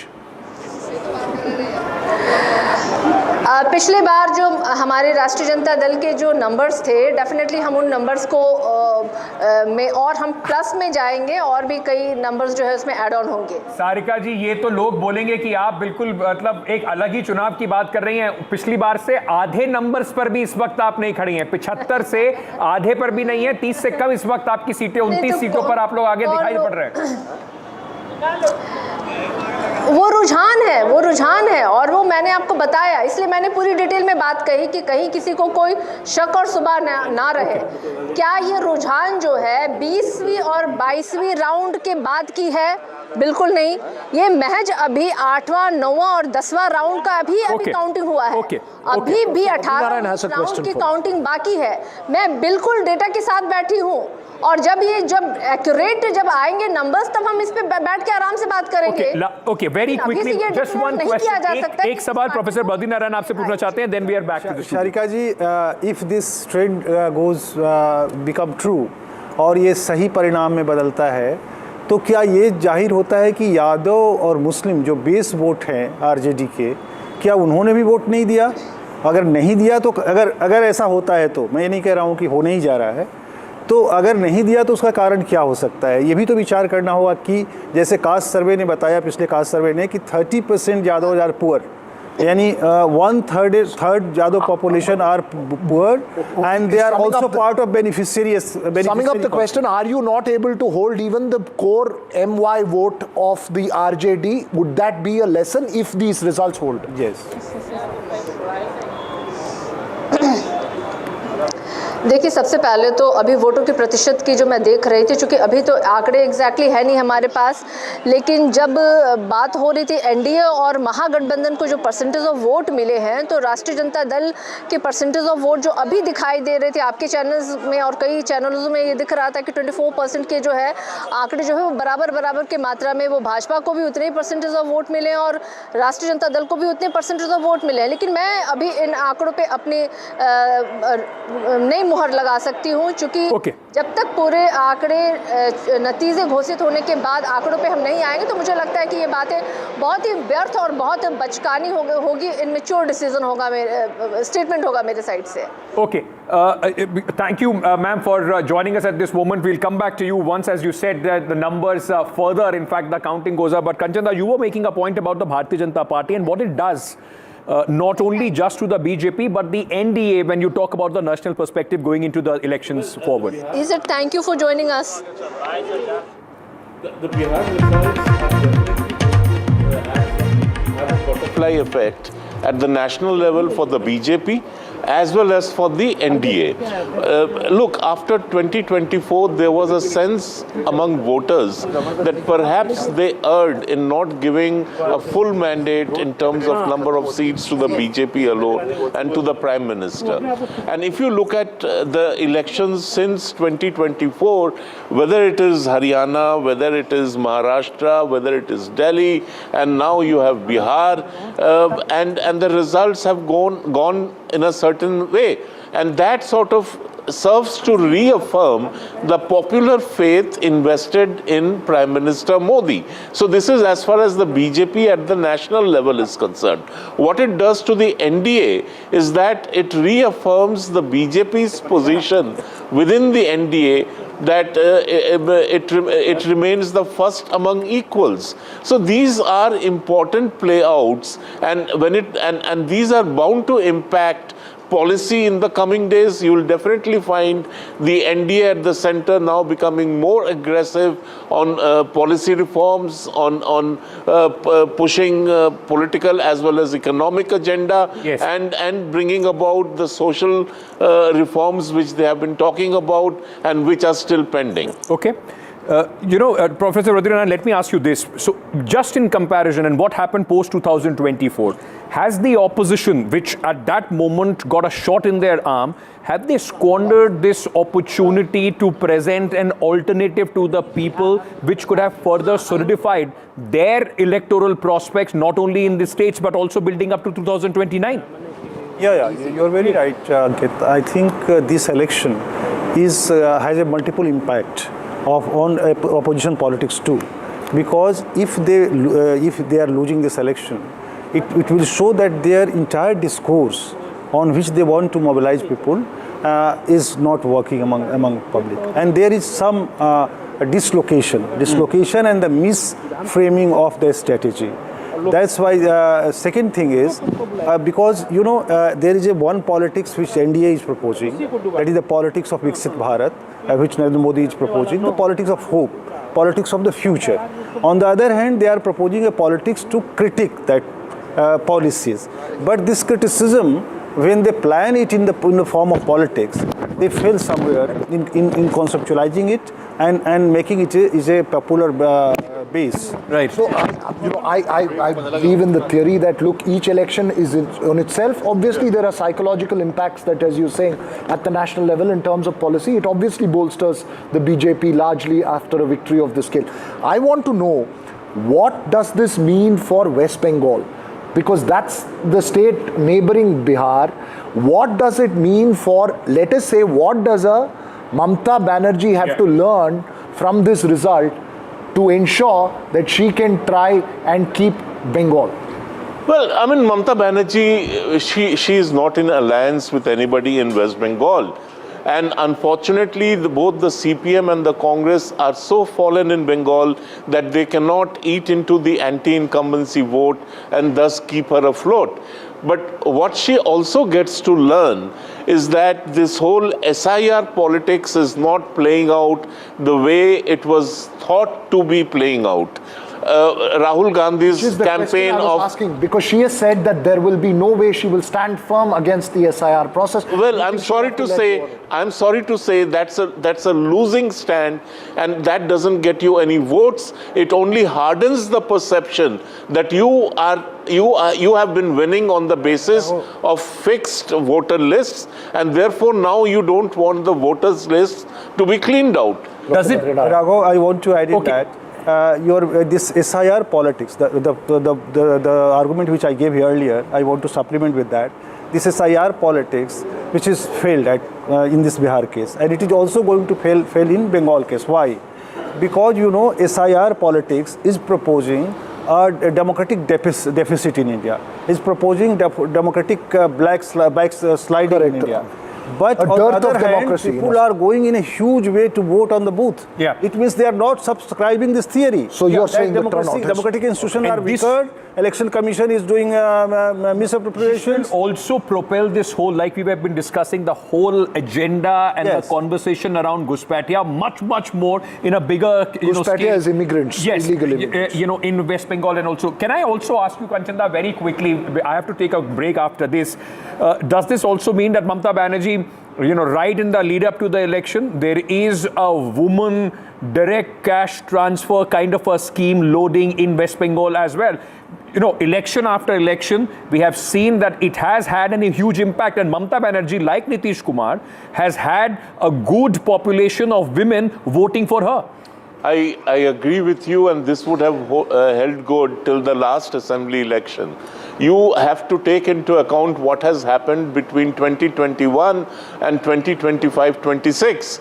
The amount of criminality targeting women has gone up tremendously in West Bengal, and those who are accused of carrying out these attacks on women, whether it is rape, whether it is murder, whether it is abduction, what happened in the Sundarbans, you have any number, Arjikar, and it is automatically being associated with the TMC.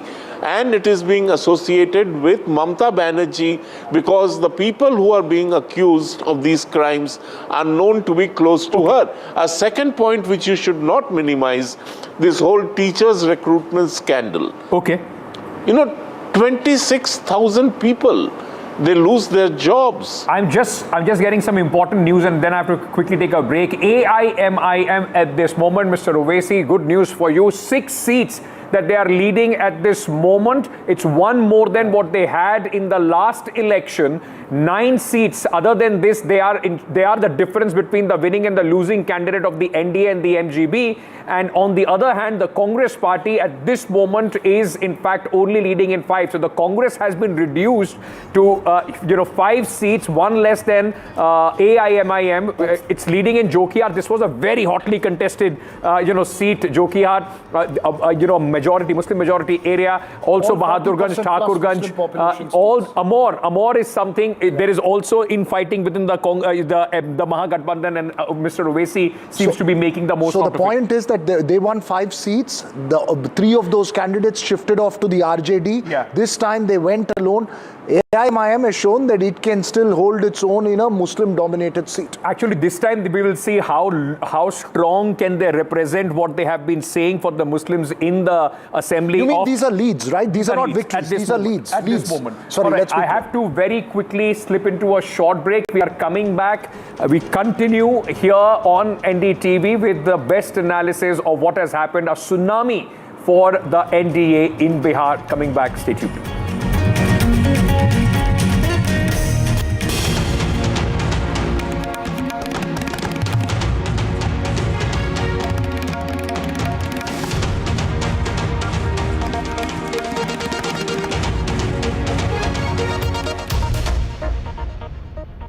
Presented by Motorola Edge 60 Pro. Grab Motorola Edge 60 Pro today. JK Tire, Smart Tire.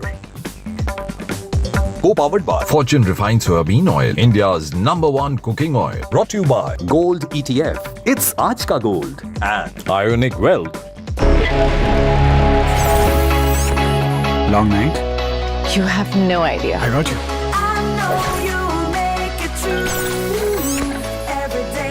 Motorola Edge.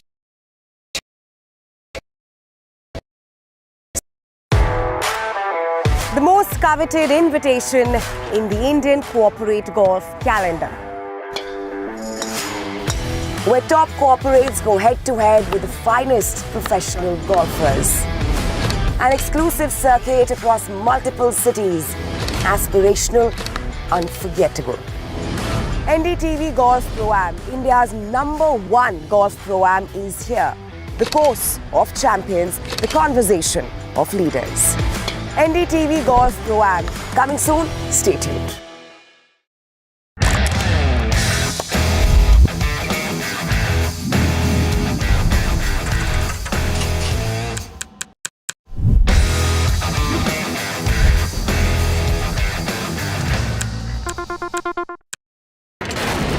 Front lines of Kargil, the fury of Operation Sindhu, so many attacks, the chaos and cries of disaster zones, to fighter jet cockpits, and the world's most defining interviews. It's incredible. He has seen history break live,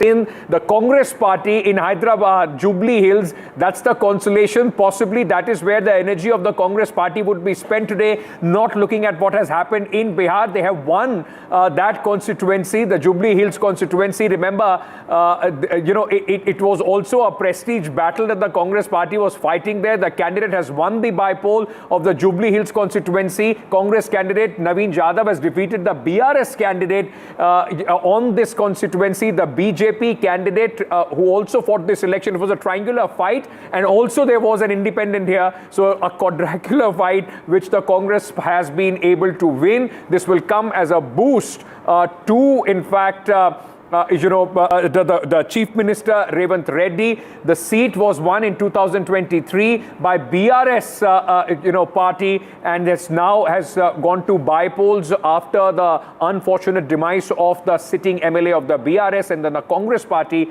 has won this election and has increased their tally in Telangana.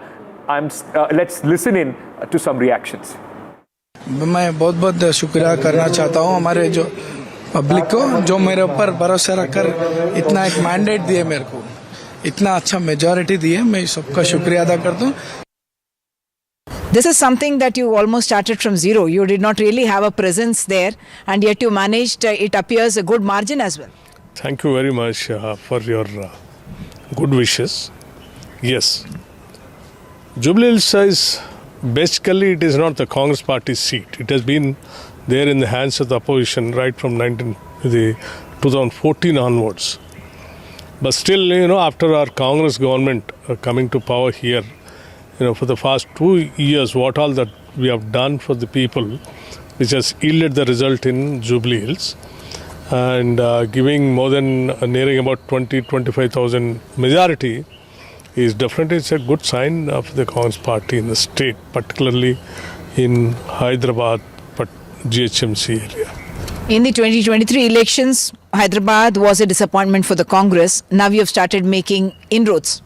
Of course, the governance and the policies, particularly welfare schemes, and the developmental activities in the city, around the city also, all those things put together combinedly, it has given the result for us. People of twin cities have realized that the Congress party is the best party, and the Congress government ruling is giving a good kind of schemes and developmental things, which made us to win the elections. And our Chief Minister Revanth Reddy Garu and the entire cabinet and the MLAs and the party functionaries, PCC President, all functionaries, they have really worked very well apart from our government welfare schemes and developmental activities. Our win, I have predicted that we would always win by about 9 to 10% more than TRS, and I think it's coming to that stage. After the sixth round, we are in the lead by 15,000 votes. We have another 4 more rounds to go. So we should touch about 22,000 majority.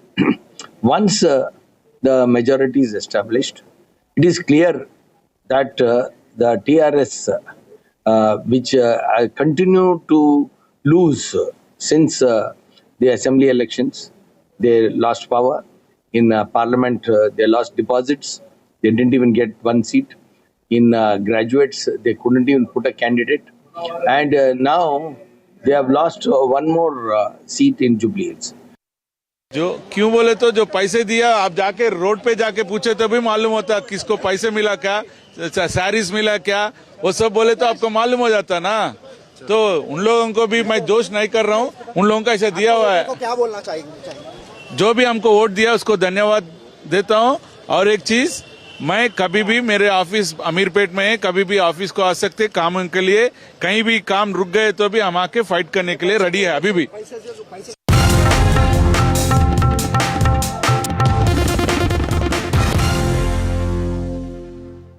Presented by Motorola Edge 60 Pro. Grab Motorola Edge 60 Pro today. JK Tire, Smart Tire.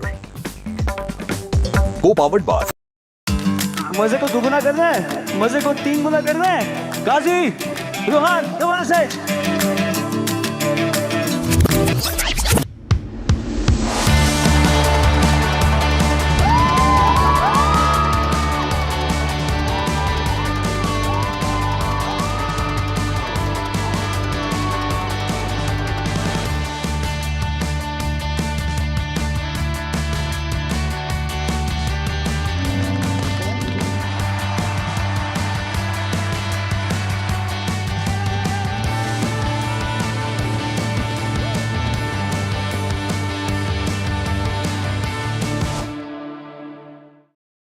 The best app to use is the NDTV app.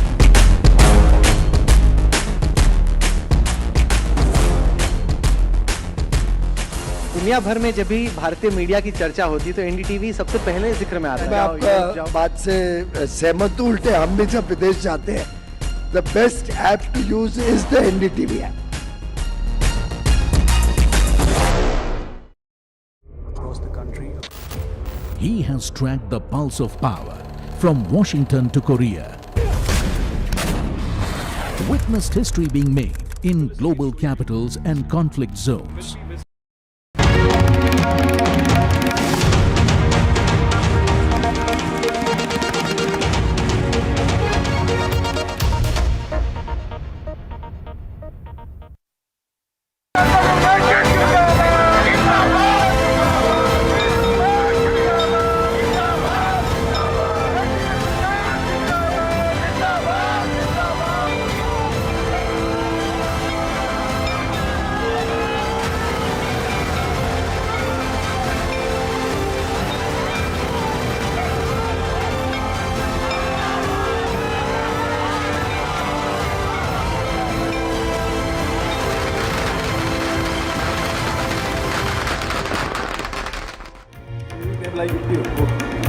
वो तो हो गया समय के। Welcome again to our continuous coverage here on NDTV of the big election result day, Bihar, and it has been a complete sweep for the NDA. If the opposition thought Maharashtra was a nightmare, it just seems that it continues here in Bihar, Veera, the kind of numbers that we have seen. You see, my friend Ankit, whether it is for the Yadavs or whether it is for the Congress, the only bit of good news that's coming in from is Jubilee Hills. Why I say Yadav is because the Congress candidate there is Naveen Yadav.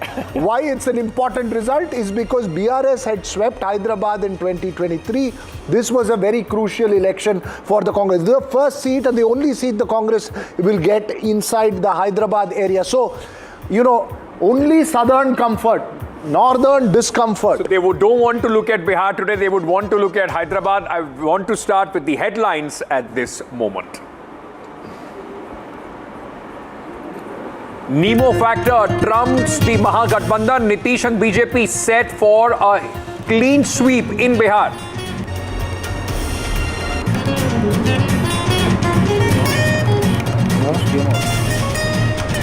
Biggest shocker, Tejashwi Yadav trails in Raghopur bastion. BJP Satish Kumar Yadav leads with over 4,000 votes.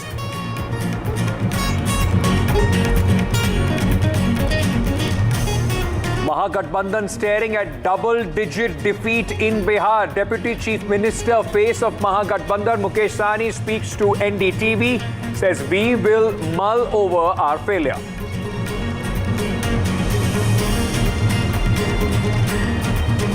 And it's a golden duck for Prashant Kishor's party's debut. Suraaj fails to open account.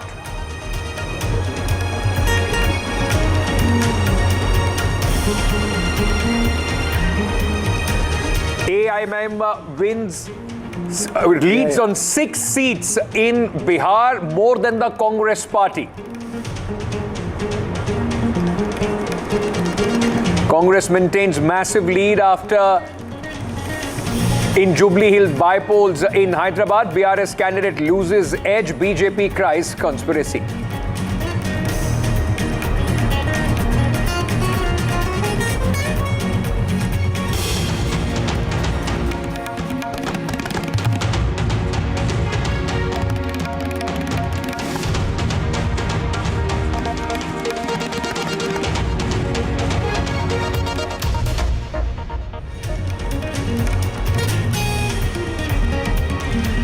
What a day this has been. 204 at this moment on the leaderboard. As far as the leads for the NDA is concerned, the BJP, JDU outperforming themselves when you compare them to 2020, closer to what we saw in 2010. Before we start talking here in the studio, Veera, Vasudha is joining us from Patna. The action, of course, on the ground there. Vasudha, I don't know which office you are standing at this moment. It seems to be the BJP office, I'm sure, or the JDU. I mean, with this kind of mandate, the opposition, when it comes to the Assembly of Bihar 2025, where we have been doing so many shows, they will be curtailed to a very small corner. Absolutely, Ankit. You know, and this is something we've discussed often. This is the BJP that takes every election very seriously. I remember 2017 Gujarat elections when the BJP came close to losing. The next election, they worked so hard that they got a record-breaking 153 seats. Same thing happened in 2018 Madhya Pradesh elections. 2023 Madhya Pradesh and Chhattisgarh was completely different. 2020 Bihar was a different game altogether. And now look at the NDA. There is no analysis that is fitting into this 200-plus victory because every community seems to have voted for the NDA, and this is a message that the people of Bihar have given out to the Mahagathbandhan. There's a lot to introspect. I have very important, these are cadre of the BJP, workers of the BJP that I've seen in the last few days work very hard. ये बताइए, प्रभात जी actually looks after the office here. आपके लिए ये जीत कितने मायने रखता है? आज के इस जीत को मैं एक लाइन में कहना चाहूँगा, फूट गया लंटेन, बह गया तेल, चल गया एनडीए का रेल। और बिहार की जनता ने यह स्पष्ट जनादेश दे दिया कि बिहार में जंगल राज की पुनरावृत्ति नहीं होगी। जिसने एलईडी युग में लाया, लंटेन से निकाल के एलईडी युग में लाया, जिसने बैलगाड़ी से मेट्रो की सवारी तक लाया, जिसने चचरी से पुलों का जाल तक लाया। बिहार की जनता ने उसको मैंडेट दिया।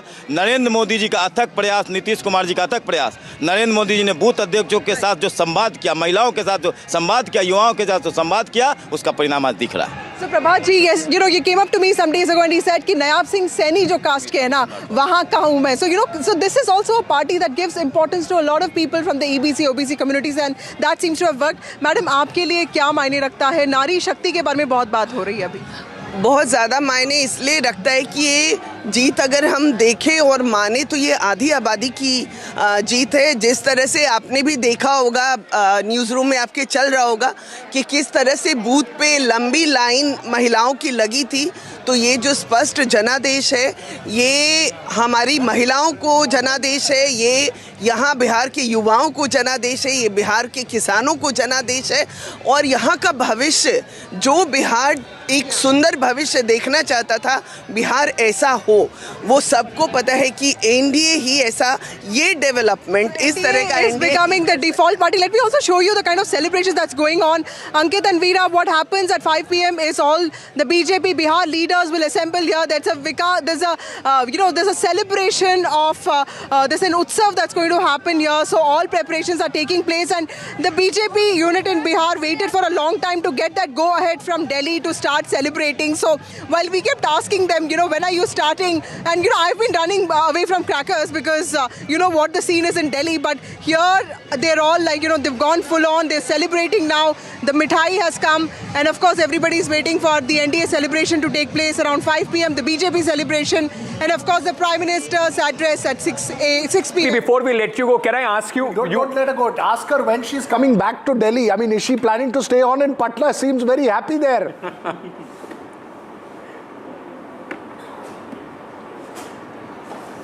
Vasudha, if you could hear me, when are you coming back to Delhi? Are you planning to stay on in Patna? You seem very happy there.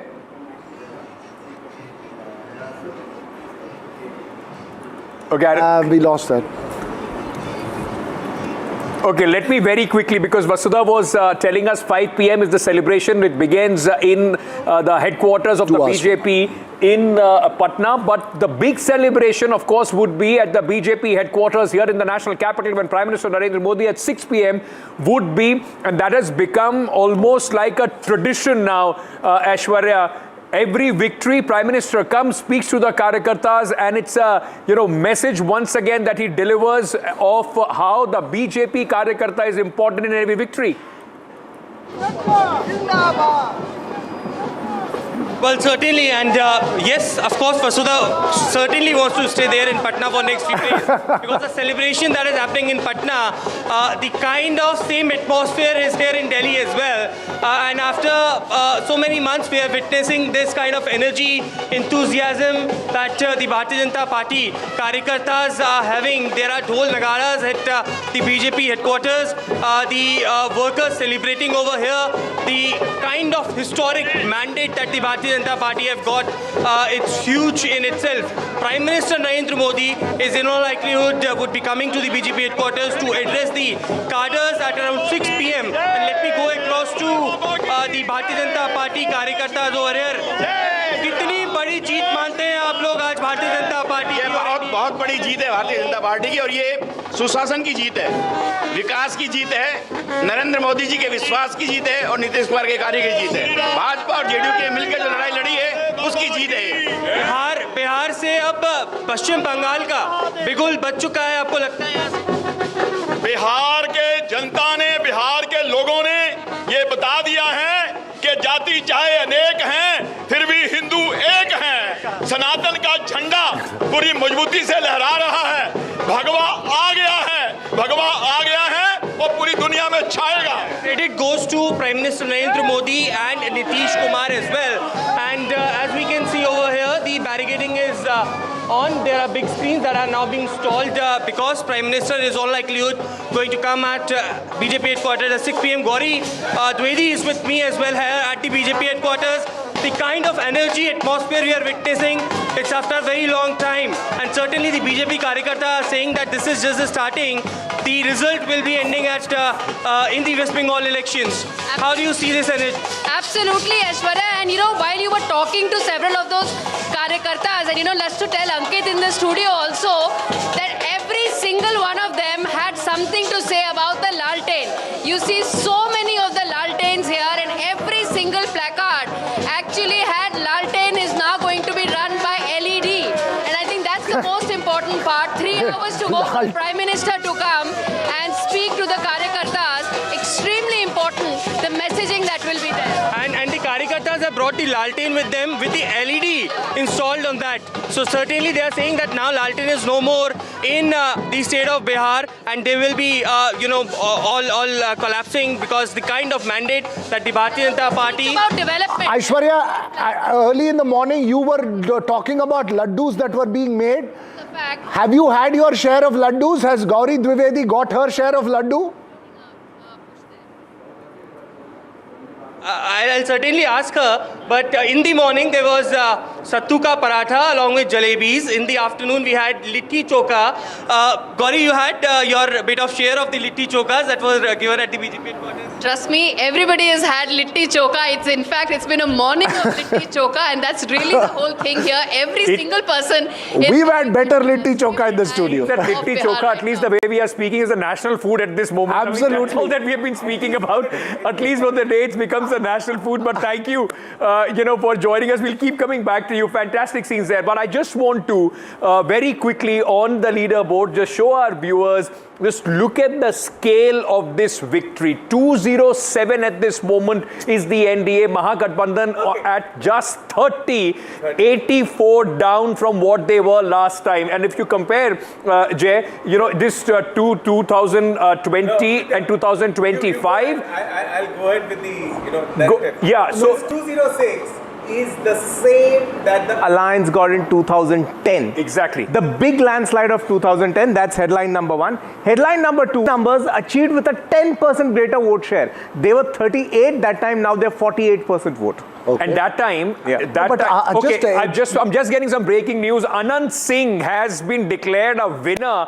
This is possibly the first win coming in for the NDA. Anant Singh, the very talked about Bahubali Don, whatever you want to call him, but he has won. He is in jail and he has won from jail. Subhrashtra, this was one moment when this incident. All right, Vinod Tavre is speaking, has been a very important man as far as the BJP strategy in Bihar is concerned. करू शकतं तर त्याच्यावर बिहारच्या जनतेने जातीच्या पलीकडे जाऊन शिक्कामोर्तब केलंय असं माझं ठाम मत आहे आणि त्यामुळेच एनडीएला इतकं भरभरून यश बिहारच्या जनतेने दिलंय. प्रश्न एक विचारला जातोय की आता मुख्यमंत्री कोणाला केलं जाणार, भाजपच्या जागा जास्त. मला वाटतं मागच्या वेळी. All right, so Jay was saying that he has said that people have voted for the NDA, but Subhrashtra, I was coming to you. That moment when this whole incident happened during the campaign, the Mahagathbandhan tried to pitch this as the new Jungle Raj. That was the narrative that was they tried to build. Anant Singh was also arrested. We saw Lalan Singh going there, campaigning for him, telling everybody, you become Anant Singh now. It seems that all that has not mattered to the voters of Mohkama. He is the clear winner there.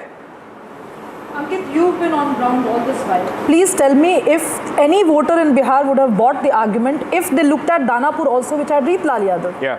In Maner, you had Bhai Narinder. In some, I forget the name of the district, but there was Munna Shukla's daughter. Not Shivani Shukla. Lalganj, Shivani Shukla's daughter. Yes. In Lalganj. And then Osama Sahib. So these, you need to understand that in Bihar, especially with respect to Mohkama, Anant Singh has that cult appearance because he has intervened where state has failed.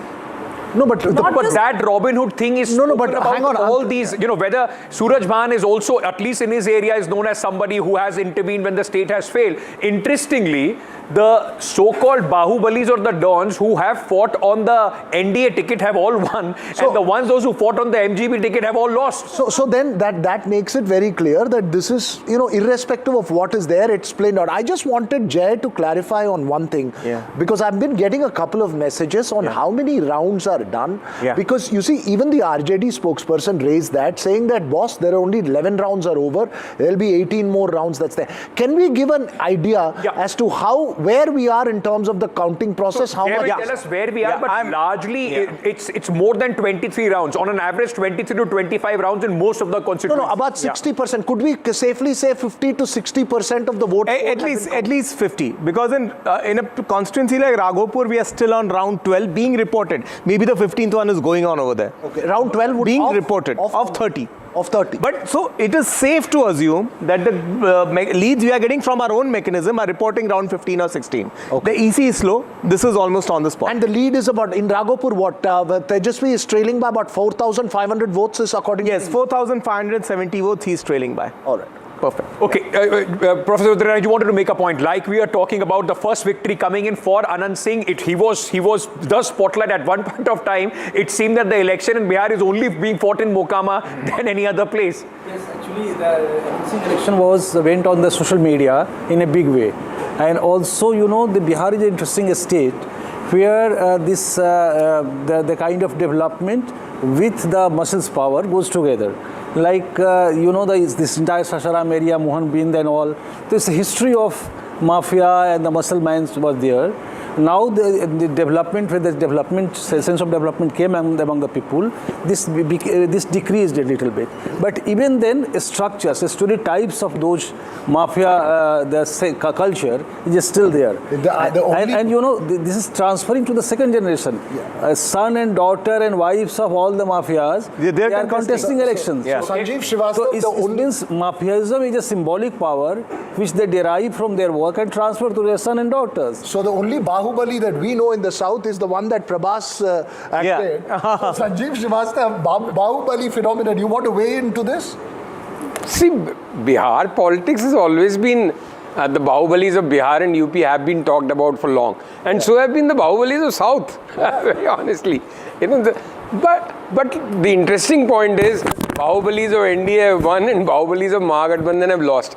So the trend, the underlying thread has been with the NDA. So Tom, Dick or Harry and their uncles. It has not mattered what is your background or whether you're Bahubali or not. They have gone with NDA despite it's only like you were talking about Osama Saab. I want to just very quickly show his constituency. A lot was spoken about him during the campaign as well, about his father. He at this moment is leading as far as the Raghunathpur constituency is concerned. You know, one thing that Osama Saab did throughout this campaign, no matter how many times Subhrashtra tried to get an interview out of him, he said, I'm not going to speak. You have already made up. I speak, it will create controversy. It will ruin my election. He stayed away from the media, and at this moment, at least, he's leading as far as his constituency is concerned. And leading by 19,000. Yeah. I think it's a cue for most politicians who are contesting. They actually should shy away from media interviews till, you know, the last voters count, because at the end of the day, you have to convince your voters. Yeah. Even if you convince the media that you are the it factor, it doesn't really matter if it doesn't translate into... I hope no politician is listening to this, because we have many elections to cover. We need to keep getting all this down there. Charu Pragya of the BJP is also with the... All right, she's going to join us in just a short while from now. Veera, go ahead. I just wanted you to give a context to those who don't know of this Osama Shahab, because for a lot of us who don't follow Bihar as closely, give us a context on why it's important. Muhammad Shahabuddin, that's his father's name, and Muhammad Shahabuddin has been at one point of time, like I said, with every Bahubali, there is a section that will call him the Robin Hood, and the other one, a large section, used to be the terror of Bihar at one point of time. That was Muhammad Shahabuddin. Professor Badri Narayan would want to elaborate on that. He's the son, and this became a big talking point in every single rally of the Prime Minister, Home Minister. His name was also taken. And he's still leading. But he stayed away from the media glare, kept saying that whatever people want to say about my father, I am my father's son, but I am not him. This is what I wanted to get at. Just going to talk about this media and the controversy. Many leaders, like Narendra Modi, once delivery lecture with the BJP MP, told Delhi is a very difficult place. Be aware, people will come with the mic and will tell something, it will create controversy. so media has that kind of... NDA MP's meeting. He said in the NDA MP meeting in 2000. So even Kanshiram used to tell to these party cadres, don't talk to the media because media will sometimes take you. Brashra is giving all this advice is a little scary for me, because we are going into a town election. Take what she's saying seriously because she's giving this time now for free. After that, she charges for this advice when it comes to the election. That's why, BSP for longer time couldn't interact with the media. Parties have spokespeople, right? Yeah. Candidates, if they start giving interviews, there are problems. Look at all those candidates who gave media interviews after media interviews. Where are they today? But there is, I will tell you, sorry, very quickly, Ankit, I think elections are the best time because it's easiest to catch a politician in an election. So, for instance, there are people, they're available for you 24/7 whenever you go. And they said, why they give interviews is this, that free mein publicity aa raha hai, there is no publicity, bad publicity, I'll take it. It's so easy that Veera can fly down from Bengaluru and every politician in Bihar wants to make But they all were staying at the Maurya Hotel. I just want to very quickly shift our focus to this, Saharsa constituency. Important. Why I'm saying that? Because this man, IP Gupta, and with his inclusion in the Mahagathbandhan, the hope was that he is going to be the additional factor. We keep talking about how the MGB has not been able to expand their base with the VIP and IP Gupta. This was the attempt that Tejashwi Yadav this time made to expand his base, get into that EBC vote bank. IP Gupta, Ajay, is trailing by about 13,000 votes when you compare it to the BJP candidate who is in fact contesting there. So JSP, no impact. This also tells you that traditionally these the castes which were seen closer to the NDA, and I'll just give you a very quick example. I went to Bhagalpur. In Bhagalpur there is a sizable chunk of the Tati Tatwa community. I spoke to them. They kept saying jobs nahi aa raha hai. I'm a graduate. I'm still in the dying business of the Bhagalpur silk and everything else, but I'm still voting Nitish Kumar because I think he's the one who can change it. No, this is fascinating. See, this seat is also an example of confusion in the MGB. There was a Congress candidate here as well. Yeah. They could not have a consensus that he would be the only MGB candidate. So I think that's another factor the MGB needs to introspect. Numerous places, at least a dozen odd, they had multiple candidates. Right? And one thing that I have come to realize after looking at several election results, if there is a dole or an endowment that is cutting across one community, it holds for all. It then just becomes a landslide. But Professor Badrinath, very quickly, what does it do? What does it do to the parties, the smaller ones like Mr. Gupta's and VIP, which have failed to make a mark in this election? The bigger parties, whether it's the RJD, Congress, they can still survive. What happens to them for next 5 years? Ankit, actually, there are various parties formed based on the caste. So caste leaders, they are the leader of the party. And they, but whenever someone make collaboration, alliance with that party, so that doesn't mean that they are going to collaborate with the public or the mass of that party or this community, only leaders. So that does not mean that you are going to get votes of that. 130 community comes under EBC. Yeah. And Pachpania 55 community, 2%, 1% like that. And when you the Tejashwi started to interact with them very late. Before election, 2 weeks, 3 weeks before election, I think. It's not as simple. It just doesn't add up like maths. There's somebody and the vote comes behind them. Yes, historical habitus of the community works a lot because that is what the Malla community, Sanjeev, even with the Malla community, that was the impediment that the MGB faced, because traditionally the Yadavs and the Mallas have not gotten along. So and here is not see that chemistry on the ground also as well. Mullah and Muslims had a kind of contradiction. And Tatwa and Muslim also. Area and from where Mukesh Sahani was contesting, of course, you can only speak to so many people on the road. But the few people we managed to speak, they were, and who were from Fisherman community, they were distancing themselves from Mukesh Sahani. What has he done for us? He has become a big leader. So amongst caste groups also, while that may not have happened with Yadavs or ECBs to a big extent, but Mallas one could sense that the kind of bravado Yeah. No, but you know, Veera, just a second. Charu Pragya of the BJP. Go ahead. Veera, you wanted to, you please go ahead. Ask her a question. Charu. No, go ahead. You go ahead. Congratulations, first of all, for this historic mandate that the people of Bihar have given to the NDA. Veera, go ahead. Well, Charu Pragya, first reactions. I know you're all smile right now. Your first reactions, and in terms of this verdict, be honest. Did you anticipate this at even 8 a.m. this morning?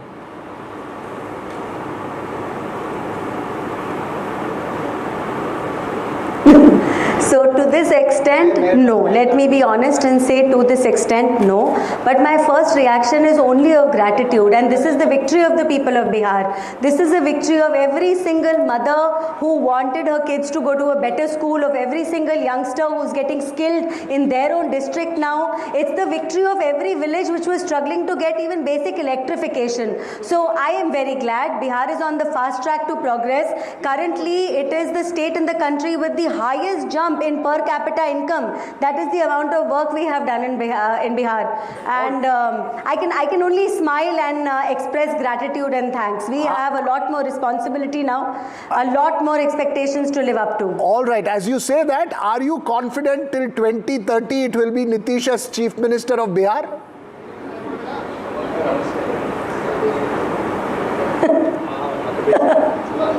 Well, let's hope so, because Nitish is a very senior leader, and this time, and I have said this time and time again, it is not the mathematics which wins any election, not the combination of castes or other dynamics that the opposition wants to get into. It's the chemistry, and it's the chemistry between the alliance partners which has made this victory possible in such a thumping way. It is only the chemistry between the alliance partners. I also believe that what Bihar has achieved under Nitish ji's rule has been commendable. Every single person in the state has been talking about it, and we from a distance are also observing it with a lot of admiration. Okay, I just want to at this moment, put Charu, that just in contrast to how the opposition has fared today. Charu, let me add a little bit more to your smile at this moment. It's a big embarrassment for the Congress party. You know, when it comes to the elections of Bihar, the Congress has been reduced to 2 leads out of 61 that they fought in this election. And the BJP's 95 is a historic high. It's higher than 91 of 2010. Exactly, because in 2010, it was also propelled by 115 of the JDU. So JDU at that point of time, performed much better. The BJP is actually closer to the mark, or more than the mark. It's exceeded the strike rate of 2010. All right, Sujata Paul of the Congress party is also joining us. Sujata, bad day in office for your party and for the Mahagathbandhan in Bihar.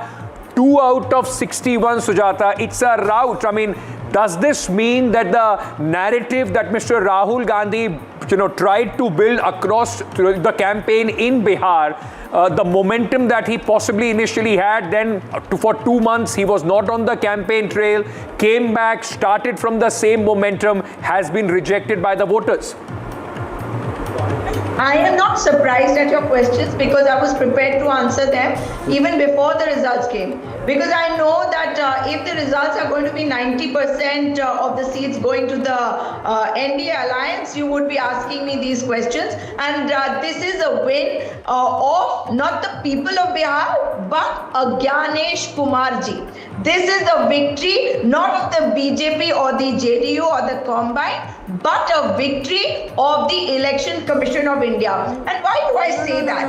Because I just heard the BJP. On a day like today, on a day like today, taking your tools instead of your efforts. I'm not going to speak if she's speaking. That's it. No, Suja, you go ahead. You finish your point very briefly, and then we'll. Allow me to come in, please. Just give Charu, just hold on for a second. Let her complete. The BJP spokesperson says in one breath that the people of Bihar, now they will get electrification of villages. Now the children of Bihar will be able to go to good schools. That is what they want for their children. No, they already got it. So Sujata, this was not given to the children of Bihar. Isn't that what it means? Sujata, I'll just ask you this question. As you're blaming, you're turning it around and saying that, look, it was... Sujata, I don't think you were listening to what I'm saying, or you're not understanding basic English. You want me to keep quiet? I'll be quiet. But you won't be able to get her quiet. Okay, hold on. Please allow me to speak. Just give me a moment. Charu, I'm just coming to you. Veera wants to ask a question, Sujata, then I'll come to you to respond. Please go ahead, Veera. Sujata, very brief question. You know, your own ally, we just had Mukesh Sahani on NDTV a short while ago. Your own ally turned around and said, "Har jeet kel ka election ka ye hai, haar gaya, maan gaya." You know, while you can raise the question of an SIR, a victory of this scale, you should concede somewhere that, look, we've lost. I'm not going into bashing or asking you tough questions, but it's only part of the game to turn around and say, okay, there may have been issues, but we lost fair and square. You know, we lost not fair and square, we lost squarely. That I admit to. It is also our responsibility to fight back. Now look, in one breath, I just heard somebody say that the BJP, it goes full on in this battle. And I heard Vasudha also, everybody else, saying that the BJP was out there fighting it out. But when I talk about fighting out the ECI, you will not allow me to do so. Why? You will expect me to cow down, bend down, Okay, one minute. I don't know. Nobody's expecting you to do that, ma'am. We are only expecting you to defend the position of the Congress party. Anyway, let's Charu, go ahead, respond to what Sujata has said. They believe it's asking that what is this glee on corruption? Can I please Should you speak? not Yes. be asking that the CAG report said that 70,000... But Sujata, this is not something for us to ask. The campaign is over. You were supposed to raise these issues. The people have not taken these issues. If the people have not done that, then it's not the fault of the media or anybody else that why aren't you asking that question on the day of the results. Charu, respond to what Sujata has said on the SIR and on the Election Commission. Then I'm going to go back to Sujata and give her a moment to respond. Go ahead.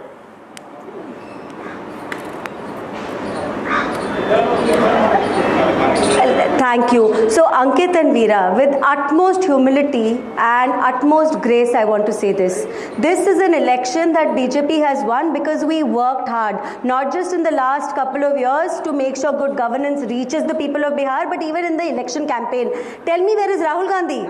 How many rallies did he do? Compare it to any senior leader of the Bharatiya Janata Party. Tell me, what was the narrative that he was trying to push? Was this narrative backed by any regular citizen of our country? Not at all. So in victory and loss, your leader remains absent. Today we have won this election. Modi ji is going to come to the party office at 6 o'clock and address us. But I assure you, even when we lose an election, our leader stands with us. Stands with us every step of the way. Sorry, you Charu. are to blame. You are to blame. You are parading people who are degrading Biharis in Bihar for your... Hold on. There's breaking news that's You coming are in. the one who's comparing Biharis Ladies, to just give me a BDE. moment, please. You are the one who's... I request you to give me a moment. There is some breaking news coming in at this moment. Asaduddin Owaisi. Sujata, just give me a moment. Asaduddin Owaisi of the AIMIM, the leader, has now hit out at Tejashwi Yadav. He said we asked for an alliance, but Tejashwi Yadav showed arrogance and RJD should apologize to the Muslims of Bihar for the kind of performance that they have put up. Waris Pathan has spoken. Let's listen in. अब हम तो ना ये NDA का हिस्सा थे ना ये महागठबंधन का हिस्सा थे। महागठबंधन वालों को हमने पहले ही कहा था कि आइए साथ में मिलकर लड़ेंगे ताकि सेकुलर वोटों का विभाजन ना हो, और हमने 6 सीट मांगी थी कि 6 सीट पे आप अलायंस कर लो हमारे साथ। 6 सीट पे अलायंस होता, आप साथ में मिलकर लड़ते, मगर नहीं, वो घमंड गुरूर उसके अंदर तकब्बुर में थे। तो अब देखिए क्या हो रहा है उसका नताइज। तो काफी चीजें है। उसके बाद में वो महागठबंधन के तेजस्वी साहब तो हमारे पार्टी अध्यक्ष को एक्सट्रीमिस्ट बोल रहे हैं। अरे एक्सट्रीमिस्ट का चरमपंथी क्यों भाई? आपने दाढ़ी देख ली, टोपी देख ली तो आपको एक्सट्रीमिस्ट लगा। आपने बोल के पूरे मुसलमानों के दिलों को ठेस पहुंचाई, सिर्फ ओवैसी साहब को ही नहीं, आपको पूरे मुसलमानों से माफी मांगना चाहिए। Okay, that was Waris Pathan. I must tell you that I spoke with Asad Owaisi while he was campaigning in Bihar, and he shared this very same sentiment that Tejashwi Yadav is the one who said no, we don't want an alliance with AIMIM. All India Majlis-e-Ittihadul Muslimin is an extremist force. They don't want to be part of us. He was upset. He wanted to have an alliance. Now, the reason I'm stating this is Sanjeev, Professor Badrinarayan, Jay, Subrashtra, going into West Bengal, Asad remains a factor. All right. Now, what's the lesson? And perhaps Sujata Paul can also answer. What's the lesson? Is it important to have all the minority faces to come in and consolidate under one alliance? Can you afford this? Will Assad have a similar impact in West Bengal as well? Has he had an impact in the past? My memory says no. Limited. And in any case, if he has to has an alliance, TMC will have to do it, not the Congress party. So the bigger picture should be that TMC and Congress should do an alliance. Be worried about it. That's why he said TMC and Congress should do an alliance there if they want to take on the BJP in any sensible way. But that is for them to decide at the end of the day. Here they should have got into an alliance with OSC, I think, in hindsight actually. This OSC is going to be a big factor in Bengal election. If the TMC will not going to form alliance with them, this alliance, this party is going to harm TMC, their performance, because 33%, more than 30% Muslims are there. But Sujata Paul is there. In Hyderabad, Jubilee Hills, Sujata Paul, AIMIM was in an understanding with the Congress. You all have rested that seat, the first and only seat in Hyderabad that the Congress has rested. There also it's a Naveen Yadav who's won. Is it, in hindsight, was it a bad decision not to force or try and bring AIMIM into the fold of the MGB? You know, we firmly believe that they are the BJP's B team. And I'll tell you why it was good that we did not ally with them, no matter what has happened.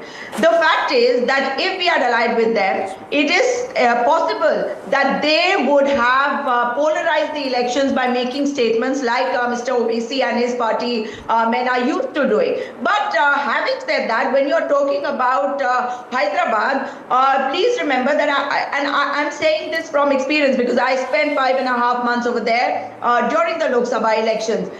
If they came, there was an understanding. It is because that Jubilee Hills is Hyderabad. And when you talk but about... Assad is proving to be beyond Hyderabad, madam. Just on that thought, just hold on to that thought. Can I request, hold on to that thought. Important breaking news coming in at this moment. Tejashwi Yadav, the chief ministerial face of the Mahagathbandhan at this moment, is trailing. And I want to show you the Raghopur constituency at this moment. This is Tejashwi Yadav at 48,600 votes, trailing for more than 7,000 votes by, in fact, from Satish Kumar Yadav. 4,108 votes. 4,108 votes. 52, but I think this has to update because the ECI shows about 7,000 vote difference. I'll give you the exact ECI number. Yes. It's 56,758 for Mr. Satish Kumar, 49,265. You're right, 7,000 votes. Jay, also give us the round that we are at this moment. We are at the 14th round right now. So we still have 15 rounds to go.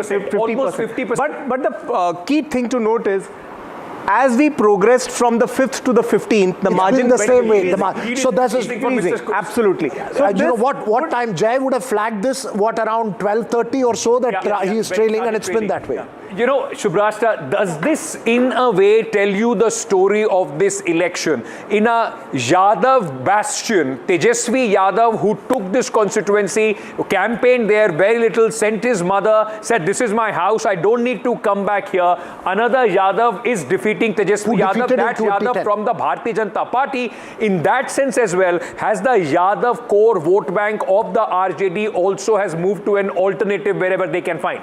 Ankit, I would say that the center of gravity of Yadav consolidation has shifted. This whole narrative that Yadav as a constituency would en bloc vote for Lalu Yadav and family, that narrative has simply been busted. Also, we must understand that new voters in RJD do not remember the caste pride and assertion that Lalu Yadav instilled in his politics. No, but this is a new aspiration. So, Subrasha, in 2010, Satish Kumar Yadav, who is now leading, has had won this election. Varis Pathan of the AIMIM is with us. Varis Pathan, if you can hear me, you have also said that it was AIMIM which wanted an alliance, but the Congress turns around and the RJD turns around and says that, look, you are a B team of the BJP, there was no point in going on an alliance with you. What would your response be to them today? Well, the response to them has been given by the public, the voters. They showered us with a lot of love, affection, votes, and today just now, still it is going on. 5 seats we are ahead. And by the evening, I am sure that we will win 2-3 more seats. And this is the love and affection showed by the people of Bihar and Simhanchal to us. And we were saying, we told them, we offered them that, okay, let's come in alliance, give us 6 seats. But their arrogance, could not. They said no. So we contested and see now what is the result.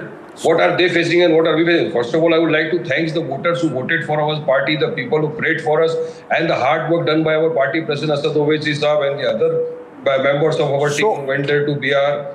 Under the leadership of Owaisi Saab, we contested the election and see the results are before the nation, and by evening I am sure that will be... Waris Pathan, what's the lesson for West Bengal? Are you again reaching out to alliances in West Bengal, or do you believe you'll have to go alone there as well?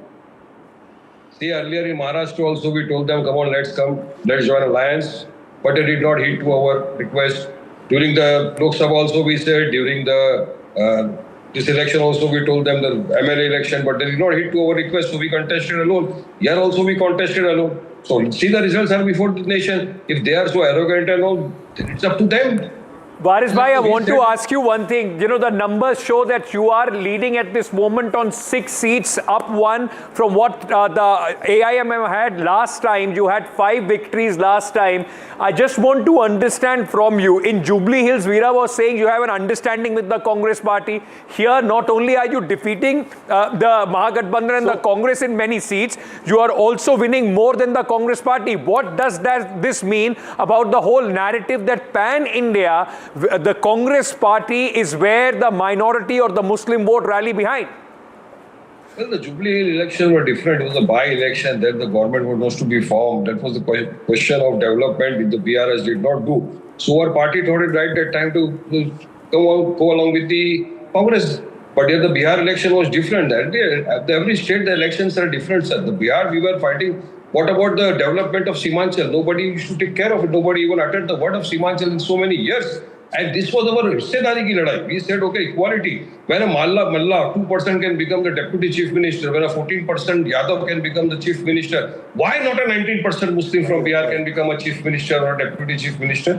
Why not? They don't want to do the political empowerment of the Muslims. They just want to feel that the Muslims kya inka vote to hamare. Varis bhai, Shubrashta is here in the studio. She has a question for you. Go ahead, Shubrashta. Varis bhai, I not just agree with you, but I would also want to say that the whole MY axis has completely changed. There has been a generational shift in Yadav politics and Muslim vote has become tactical. My question to you is, what is the tact of AIMIM when it comes to alliances, say in states like Bengal or states like...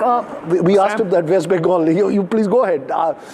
What is that tact that you are looking for? What is that X factor that you are looking for when it comes to alliances now? Well, we think that the Muslims must get the political representation which they do deserve. They are part of the biggest minority of the country, but till now what we've seen is the secular parties that are using them for the vote purposes, and after the votes are over, if the elections are over, the Muslims kya dari bichayega khali. We wanted to change this conception. We want to change this conception. Okay, so you've said, you know, interestingly, Akbaruddin Owaisi recently said, Rao ho ya Reddy, we know how to get our work done in Telangana. Rao ho ya Reddy, referring to the BRS or the Congress. I want to know, Yadav ho ya Mamta, will you be in a situation to get your work done in a Bihar or a West Bengal ever? Let's see now, let the Bihar election come, we will decide that time, but everybody has seen the power of Owaisi. Tukra ke mera pyar, mera intikam dekhegi. Sanjeev, Varis bhai, can I ask a question? Thank you, Ankit and Veera. See, since you talk about political representation for Muslims, that being a key concern for you, would you be ever open to a tie-up in case the BJP agrees? Because the BJP doesn't get ticket to even one Muslim. So if they tie up with your party, is there a... Because that would perhaps also be a way of BJP giving a signal to minorities and you being seen as a non-extremist party. No, is it completely in the realms of impossible? We've got one mischief maker there in Jay, the other one is Sanjeev. Go ahead. By the way, I need to update on my knowledge. Let him answer. Yeah, Varis bhai, go ahead. Sir, let me correct you. The BJP in the Bihar election did not give a single ticket to the Muslim. In fact, they said we will never give ticket to the Muslim. And what we are seeing in independence today is that there is not a single cabinet minister in the parliament. Not a single in the present government. And they won't do anything. Then Sabka Saath, Sabka Vikas, Sabka Vishwas is just a jumla, sir. Don't expect anything from them. And we would never go. I personally, my statement, you can record it, I will never go with the BJP in my own life. Come what may, we will die rather than going out with them. All right. Okay. All right. Before I let you go, last question. With Tejashwi Yadav right in the last phase of the campaign calling Asaduddin Owaisi an extremist, do you think that has worked? That polarized a lot of young Muslims, especially in the Simanchal area, to in fact vote for the AIMIM. Do you think that was an important factor, a mistake that was made by Tejashwi Yadav? Well, yes, that was the biggest mistake. I think there were many mistakes made by him. First was not to take us in alliance. Second was calling Asad Owaisi extremist. By calling him an extremist, he insulted the entire Muslim community because Owaisi Sahib is having a skull cap and a beard on his face. You call him extremist. Because he's fighting for the rights of minority, you call him extremist. Because he's fighting for the development of Simanchal, for the equality of the people must be given political empowerment for the people, you call him extremist. That is the insult to the entire Muslim community, not only in Bihar but to the entire country. I said that Tejashwi should have apologized for that, but he did not. Okay, let me ask you one. Let me ask you one very quick question. Given that the acrimony that played out between the AIMIM and the RJD, they were saying that Z category security, jiske paas hai, see who's going into jail, look, then you decide your neta. Now that you have 6 seats, would you rather side with the MGB in the Bihar Assembly, or would you be an independent force? Do you believe that there is still an openness to form some kind of an alliance in Bihar? Well, last time also we won 5 seats, but we were sitting in opposition. This time we will be counting around 6 seats. So let us see what the party decides. Last time also, when as far as the security which you spoke about, our party President Asad Owaisi Saab in the open parliament said that I don't want security, but the government provided looking at the attack which committed on him. Varis bhai, thank you so much for joining us. I'm sorry I am interrupting there, but before you, you will also have a smile on that, at least at the expense of the Congress party. They have been reduced to 1 seat at this moment in Bihar. In terms of they are leading only in 1 seat, but right now, if there is no lead coming in from anywhere, it's not going to be, it's unlikely that it is going to change. It could even go to 0, but it's not going to go down to 2 or 3, which is going to be a problem for the Congress party.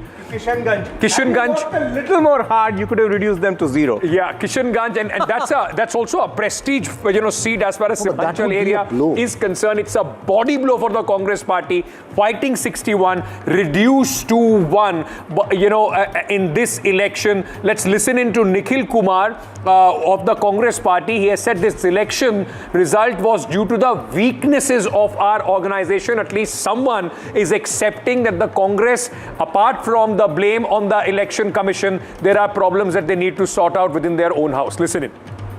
इस संगठन की कमजोरी है.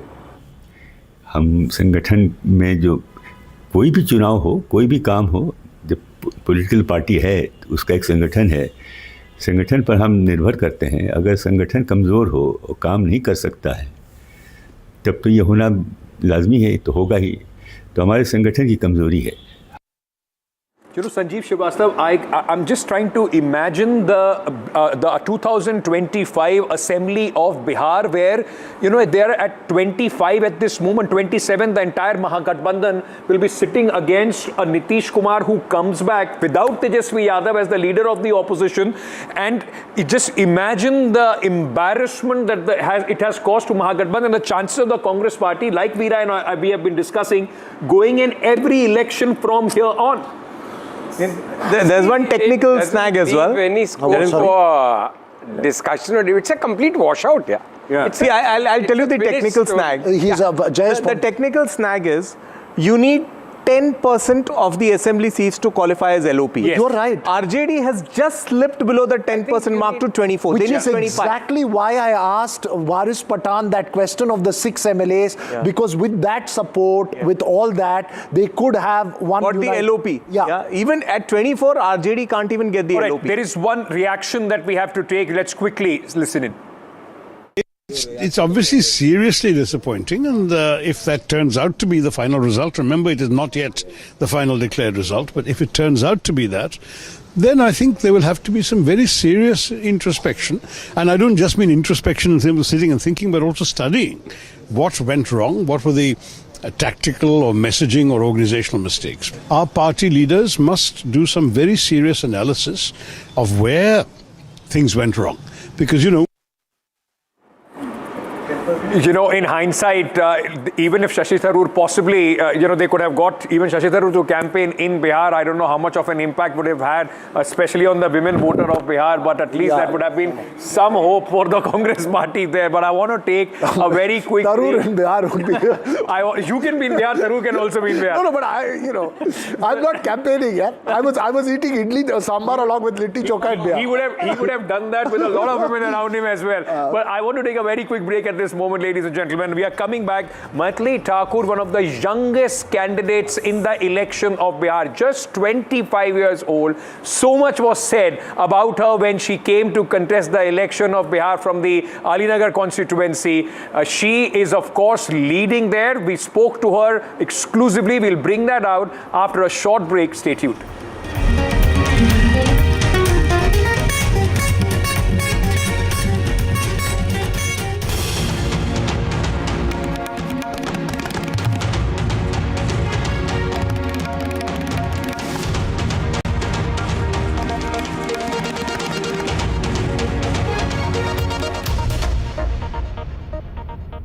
Presented by Motorola.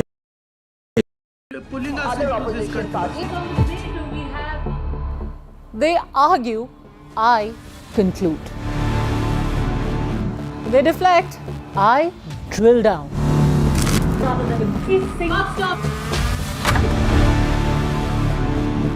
This isn't a free-for-all. It's a reckoning. No filler, no fog. Only the facts and where they lead. Every night at 9, the case closes because the buck stops here. I don't sugarcoat. I shoot straight and tell you stories the way they need to be told. Unfiltered, unafraid, unmissable. That's how I roll. Watch me, Priyanka Deo, on NDTV World. Namaste.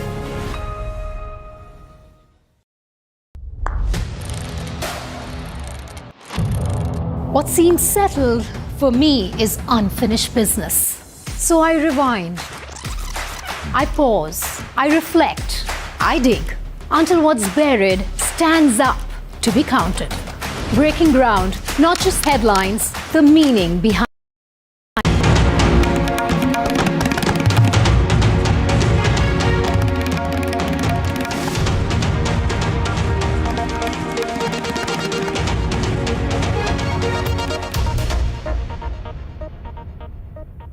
How does it feel to be a first-time candidate currently in the lead with your alliance running away to a sweeping victory in Bihar this time?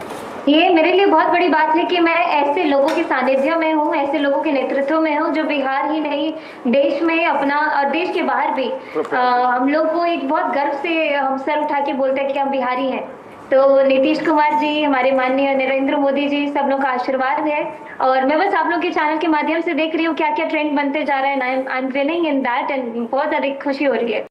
अच्छा, don't criticize the stereotypical question, but you can't have Maithili Thakur, whose songs regale all of Bihar, and not ask her. इस वक्त जब आप जीत रही हैं एक first time candidate के तौर पे, आपके जहन में, आपके दिल में, आपके दिमाग में कौन सा गाना है जो आप गुनगुना रही हैं? बधैया ही चल रहा है। बधैया बाजे आंगने में, बधैया बाजे आंगने में, बधैया बाजे आंगने में, बधैया बाजे आंगने में, बधैया बाजे आंगने में। शुभराष्ट्र हैज अ फरमाइश फॉर यू। शुभराष्ट्र, मैं तो भगवती गीत ही हमेशा फरमाइश करूंगी। शारदा जी का अगर आप कुछ गुनगुना सके। Maithili. Last time I stand जय जय भैरवी फॉर यू। यस। अभी मैं आपको जगदम्बा घर में दियरा सुनाती। वो भी सुनाया था आपने। अच्छा ओके। अरे उसमें जिसमें पूरा भगवती के रूप का वर्णन है। अरे वाह वाह, यही है। कमल राजित ताहियो पर भगवती माँ, सिंध पर एक कमल राजित ताहियो पर भगवती। मैथिली ये बताइए कि अब आप लीड में हैं, हो सकता है आप जीत भी जाए, आपकी इतनी कम उम्र है, आप एकदम मतलब कला के क्षेत्र से हैं, आप गाती हैं, पॉलिटिक्स बहुत बहुत मुश्किल है, यहाँ पर म्यूजिक कम होता है, डिस्कॉर्डेंट नोट, शोर शराबा ज़्यादा होता है, क्या आप उस आपाधापी के लिए तैयार हैं? आई थिंक बहुत ज़रूरी है कि संवेदनशील लोगों को पॉलिटिक्स में आना चाहिए, ताकि जितने भी लोगों के मन में ये है कि पॉलिटिक्स गंदगी है, दलदल है, जैसे मुझे 1 महीना जो झेलने को मिला ना सोशल मीडिया पे, या फिर अपने फैंस जितने हमारे प्रशंसक थे संगीत से, सब लोगों ने जिस तरीके से मुझे चेतावनी दी कि नहीं करो ये काम, मत जाओ, ऐसा मत करो, तो यही सब मैं सुनते हुए आ रही हूँ। लेकिन एक मुझे मिसाल सेट करना है कि पॉलिटिक्स में हम लोग एक बड़ी चेंज ला सकते हैं। बड़ी सुरीली रहने वाली है नई assembly. Maithili, I am a very big fan of your music, I am a new fan of your music as well, but मेरा एक सवाल था, because as a singer hard work is nothing new to you, लेकिन इस campaign में आपके लिए सबसे मुश्किल क्या था? What was the most difficult thing for you in the campaign? सबसे ज़्यादा डिफिकल्ट मेरे लिए था शुरू के 4 दिन कि मैं इतनी नेगेटिविटी मैंने कभी जीवन में नहीं झेली थी, क्योंकि मुझे मेरे माता पिता, मैं अपने पापा को यहाँ पे ज़्यादा श्रेय दूंगी, उन्होंने मुझे सबसे अलग काट करके एक कोने में छुपा के रखा था अभी तक कि सिर्फ संगीत पे ध्यान दो, बाहर जो भी कुछ बोल रहा है, चाहे तुम्हारे प्रशंसक है तुम उनको भी मत सुनो, जो तुम्हारी निंदा कर रहे हैं उनको भी मत सुनो। लेकिन अभी मैं ऐसी जगह पे हूँ जहाँ पे मेरे पापा ने एक स्टेप पीछे ले लिया है कि अब तन्नू तुम जाओ आगे और तुम देखो कैसी होती है दुनिया, कैसे जीना है।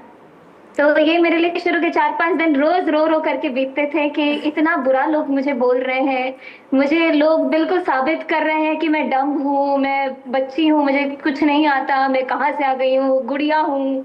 तो अभी ये 4-5 दिन मेरे लिए डिफिकल्ट पार्ट था। हालांकि जो 17-18 घंटे का जो कैंपेन था वो तो मैं बहुत इंजॉय करती थी, और आगे मैं अपने 5 साल में बहुत अच्छे और बड़े ऐसे काम करूंगी ताकि सब लोगों को अपने काम से चुप करा सकूं। What happens to your singing career though? Can you balance both, Maithili, or do you think it will become one of the two? No. I can manage both because I'm not resigning from a job to join another career. Music मेरे कंठ में है, मेरे जीवन शैली में ही संगीत है, तो मुझे उससे रेजिग्नेशन देकर के आगे बढ़ने की जरूरत नहीं है।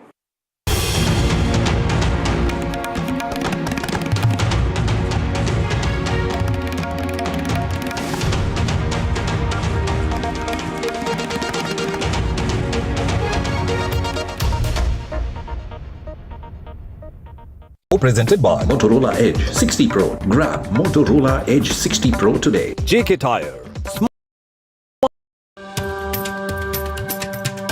Namaste India. As you all know, I've been traveling around the world with my music. But this one is truly special. Something that's India.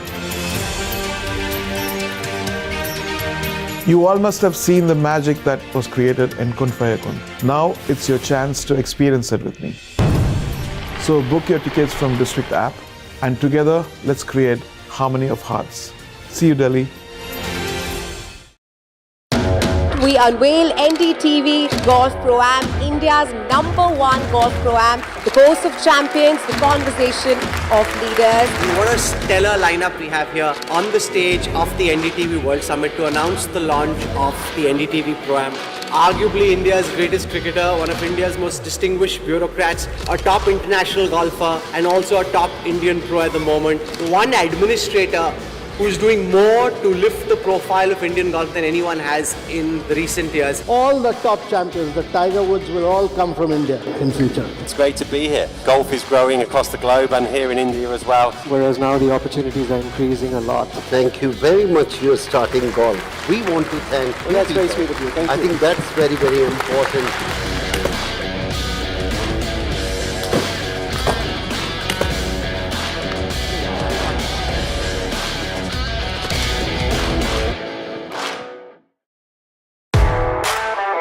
The most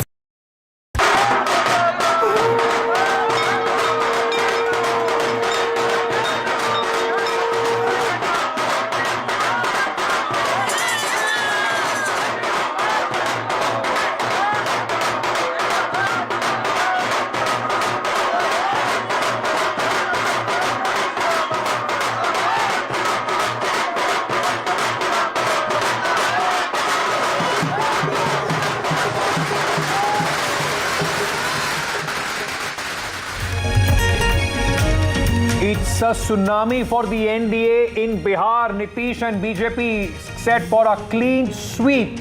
Trends place NDA at over 200.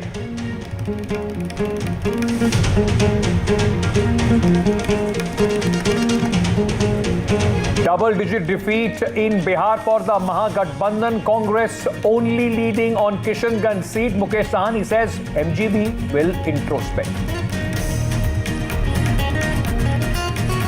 Mahagathbandhan Chief Ministerial face Tejashwi Yadav trails in the Raghopur bastion. BJP's Satish Kumar Yadav leads with over 8,000 votes.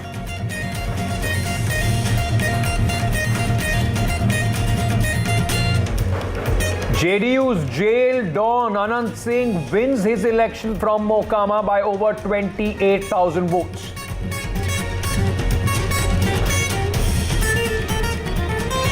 PK and Suraaj first pay. PK's party debut with a duck. Suraaj fails to open account.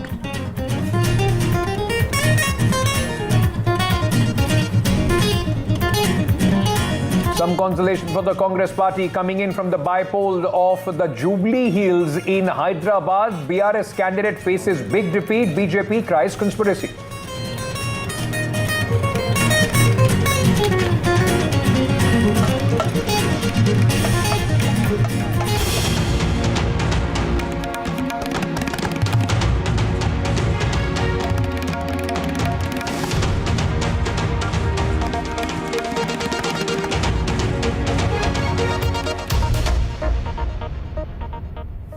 Hello and welcome. It has been a morning of absolute surprise with the margin and the magnitude of the victory of the NDA in Bihar. The Mahagathbandhan has been decimated and decimated. How? Reduced to 28 from just 10 short, 15 short of victory in 2020 right now. The Mahagathbandhan is leading on 28 seats, while the NDA is leading at mammoth 208 seats. This is a redux of the best performance that was put up by the National Democratic Alliance in 2010.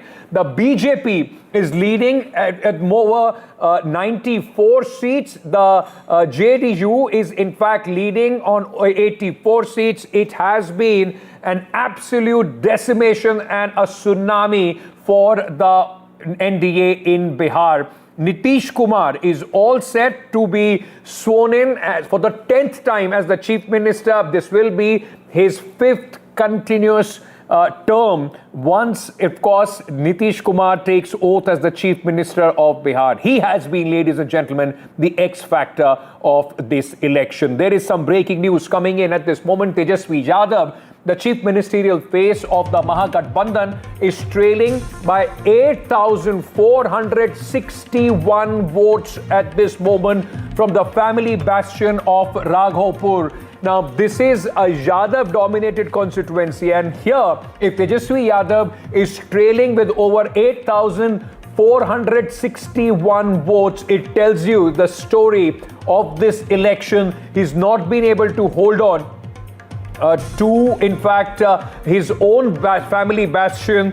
The Yadavs, ladies and gentlemen, in this election as well, it seems, have found wherever they could an alternative. BJP's Satish Singh Yadav is leading. Satish Kumar Yadav is leading in Raghopur. Remember, in 2010, when the similar tsunami was there, in fact, this time the result is over. They have bettered their tally of 2010. They are at 2008.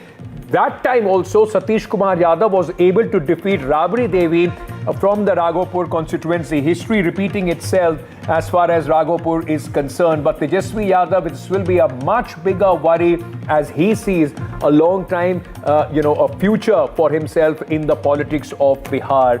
Radhika Khera of the Bharatiya Janata Party is joining us at this moment.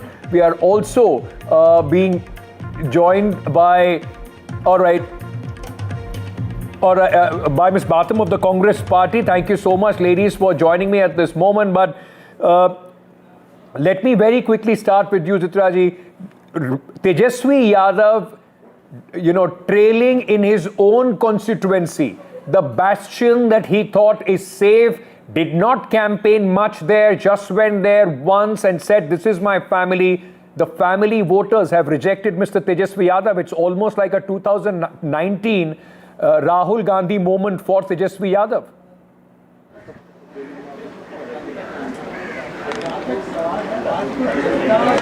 Hello, Ankit. Can you hear me? Ji. Go ahead, ma'am.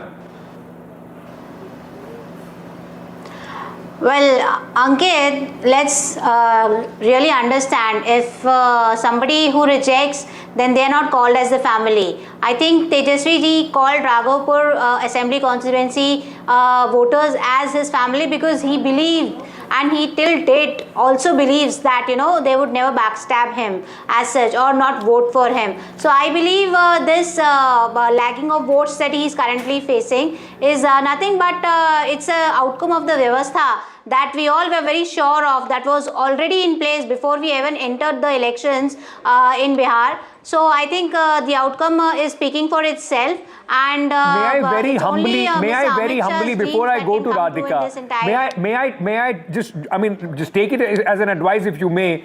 Vote. Please don't call the voter those who have backstabbed Tejashwi Yadav. There are voters those who have not shown their trust to the BJP candidate, not to Tejashwi Yadav. Instead of, ma'am, the Congress party has been reduced to one lead. You fought 61. You are at 1 at this moment. Instead of blaming the system and everybody else, don't you think for the Mahagathbandhan and especially for the Congress party, it is time for introspection to see what went wrong. Obviously, they will never backstab him. He has entrusted them by and large again. So I don't think so. There's no question of the voters not being his family. So the voters are his family and they will never backstab him. That is what I meant to say.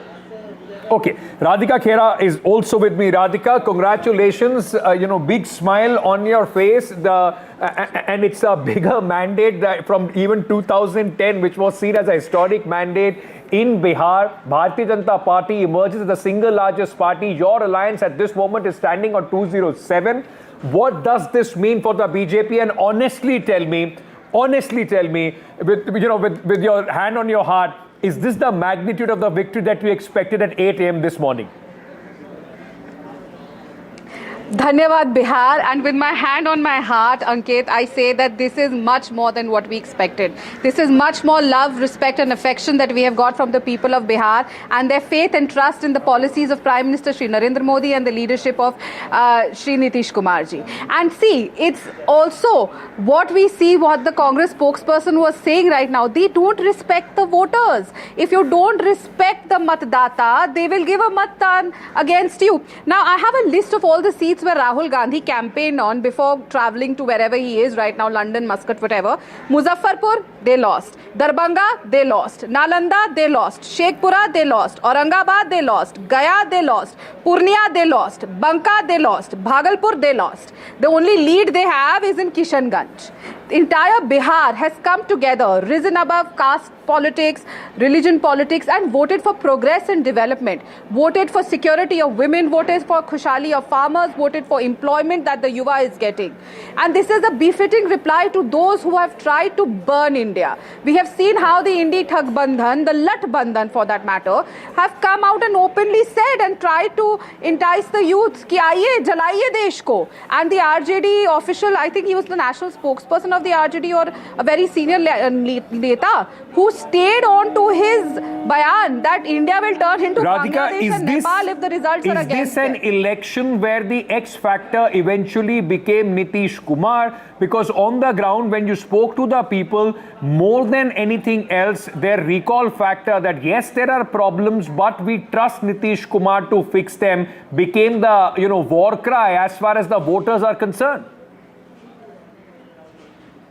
Absolutely, whether it was Nitish Kumar ji or Prime Minister Shri Narendra Modi. I remember there was one video which I saw on your channel only of a RJD supporter who had a fight with his own wife, who said, "मैं तो मोदी जी को vote दूंगी." So it is the double engine सरकार of Prime Minister Shri Narendra Modi ji and Nitish ji. नीति और नियत are very important, Ankit, in politics. नीति तो सब बना लेते हैं, पर नियत किसके पास है उसको धरातल पे लाने की, which is what the double engine sarkar has done. And it is a shame that today a party which is the oldest party of India is on one seat, and going by the numbers, their Latbandhan is not even going to have the leader of opposition. Just imagine, Lalu Prasad Yadav, Chara Chor ki party is finished. Both his sons have lost. A man who could not keep his own family together was vying to keep rule Bihar. Radhika, can I request you to stay on? Hold on to that thought. I mean, parties can write each other's obituary. I am not going to do that. We have seen in Indian politics how people have made comebacks, but we'll leave that at this moment. I want to go across to Patna, where my colleague Vasudha is joining us from the Bharatiya Janata Party headquarters. There, Vasudha, a cautious day of celebration to begin with. They wanted to be absolutely sure that instead of 2010, it doesn't turn into 2015. And now it's all out, isn't it? It has been sealed and delivered. And how? Yeah. Absolutely, Ankit. The BJP fought on 101 seats. It's leading on 96 seats. How can you even explain a victory like this? Kuntal Krishna is here with us. He's the spokesperson. Krishna ji, ye bataiye ki aaj what is expected, and how would you explain a victory like this? Because clearly there are many corrective measures that you took, and it seems like not just the women, a lot of other communities also voted for you. Bihar reposed its faith in Narendra Modi ji and his welfare programs. What we are seeing today is a result of a big process which was started by Narendra Modi ji when he came into power in 2014. ये जो double engine की सरकार का effort था ना welfare schemes का to give you a good governance state, इन सारों का आपको मिक्स रिजल्ट देखने को आज मिला है. एंड एनडीए वोन. NDA collectively fought and NDA collectively won. So knowing the BJP, I know that you will also stake a claim at the CM's chair. Is Nitish Kumar going to be the Chief Minister, or there could be some changes? Me, you or anyone, any individual, we cannot decide on Chief Ministership. Who will be the Chief Minister will be decided by NDA MLAs and Parliamentary Board. When a meeting of NDA MLAs will be convened, then they will decide who is going to be the leader of the NDA. And leader of the NDA is going to be the Chief Minister. So you're saying that it will be a process. What is the process now? A lot of BJP leaders are going to come to the Patna office. Prime Minister is going to speak at 6 o'clock. Can you explain to us what happens? See, great people of Bihar has given us this big win. We pay our gratitude to them, and definitely our workers who have worked so hard. So this is a big win for them. This celebration is for those workers. This celebration is for that blessing which Bihar gave to Narendra Modi ji. This celebration is for that, continuation of politics of development, continuation of politics of welfare, continuation of politics of good governance. So, absolutely, congratulations. So let me also tell you how the party is preparing. Ankit, it's just a lot of celebrations here, and all of this is also in some ways preparation for the grand Utsav celebration that's going to take place at 5 p.m.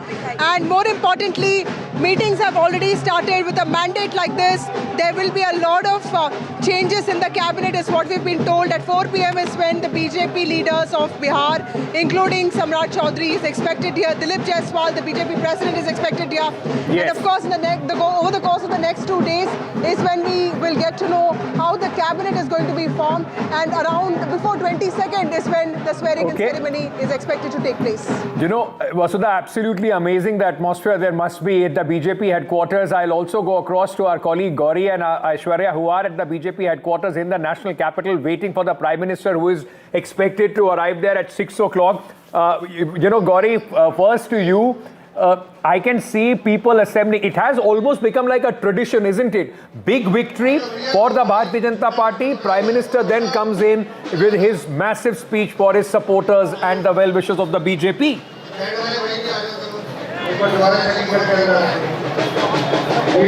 Ankit, I think I heard your question correctly. Delhi. Pardon me if I didn't, because of the just the sheer volume of noise behind me, and I think that's the resounding mandate as well that we've been talking about on our broadcast. Behind me is the setup which is getting ready for the Prime Minister's address. Massive celebrations have taken place here at the BJP headquarters, and all eyes on the Prime Minister's address. There is very elaborate arrangements being made here.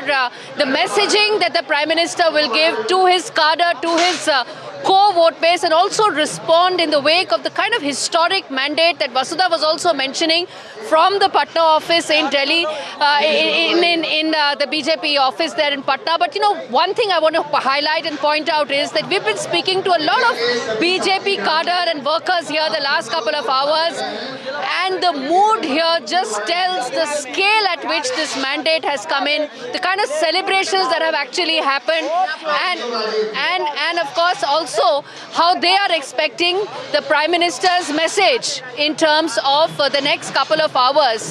And I think that is really going to set the mood. In fact, one of the cadre members actually said that ab Bengal agla nishana hai, and that is exactly what the BJP machinery would be focused on.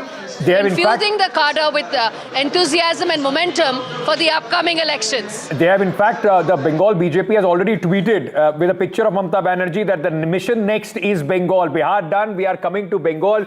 Aishwarya, the scale of the victory in Maharashtra, if that was the shock for the opposition, the scale of the victory in Bihar is going to in fact send this whole idea, or at least the narrative of the SIR, in complete ICU. Something that the voters and the BJP is going to go to the town with have completely rejected in Bihar.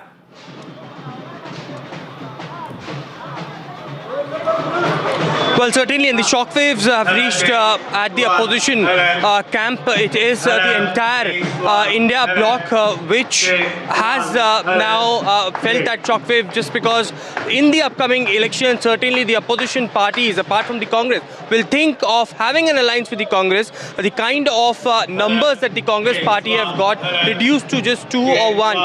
It is surely a kind of ripples that will be felt across different political parties. But it is, of course, the kind of victory that neither the LJP nor we have heard from the JDU that they will go past 200 is something that the Bharatiya Janata Party cadres clearly believes in.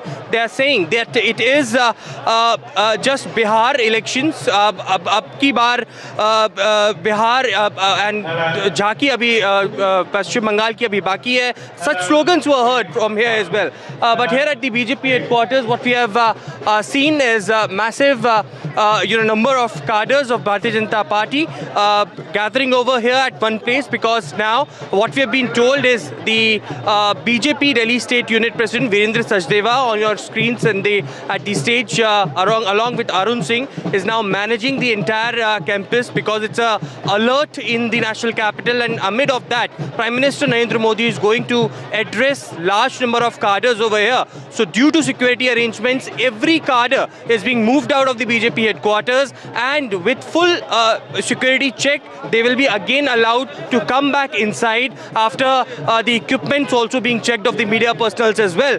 So amid of this high security, Prime Minister Narendra Modi is going to address to the cadres on this historic victory of the Bharatiya Janata Party. I will give you that moment so that you can also in fact make sure that all our equipment and everything is checked. And I beg your pardon, ladies and gentlemen. Professor Narayan, very quickly, Tehsin Poonawalla is also with us here in the studio. I just want to look at the numbers of the NDA. 204, strike rate of every component or every constituent of the NDA is exceptionally high. Yeah. This tells you that the vote transfer, Tehsin, has been seamless. I mean, it wouldn't have happened. We have not, like we saw in last time, the BJP and the NDA won. They got about 125 seats. But there was, because of the LJP, vote coming down of the JDU. This time, with the LJP coming in, look at the strike rate. It seems that every component, every part has fired and fired to the maximum. So at the onset, I can see Radhika on the screen. So I want to congratulate Radhika. All the best, Radhika. You all fought a very good election and you deserve the success. Look, at the end of the day, we have to look within and we have to ask ourselves some questions. And as you rightly put, the math that Amit Shah ji worked out worked for the BJP. He understood that Nitish ji's performance last time was impacted because Chirag Paswan was away. So they built a coalition, a larger, or as we called it, a rainbow coalition. That worked in tandem. Nobody was pulling the other person down and it worked as a team. On the other hand, if we are, again, let me put this out here, I'm a Congress voter. I want Congress to win. But if you introspect, what is a friendly fight? Again, I don't understand. We had a friendly fight. No, but the question is, you use the word introspect. Is there introspection? No. You saw what happened in Haryana, you saw what happened in Maharashtra, and then the same story is being repeated here in Bihar. It's not just the same story. It's the same set of people responsible for the loss of Punjab, Haryana, Delhi, and Maharashtra who were involved in Bihar. How long, and they will continue to be rewarded. I just want to very quickly... Just one line. When does the loyal Congress Karyakarta come in a studio like NDTV and say, we won? When will that happen? Okay, sir, just give me a second. I just want to play out these visuals because women, we can keep talking about the caste arithmetic and how the vote transfer has happened, but one vote bank that Nitish Kumar has banked on and has given, bang for buck for Nitish Kumar has been the women voter in Bihar across caste line, because I can't believe that it would be anything but people voting from every section of the society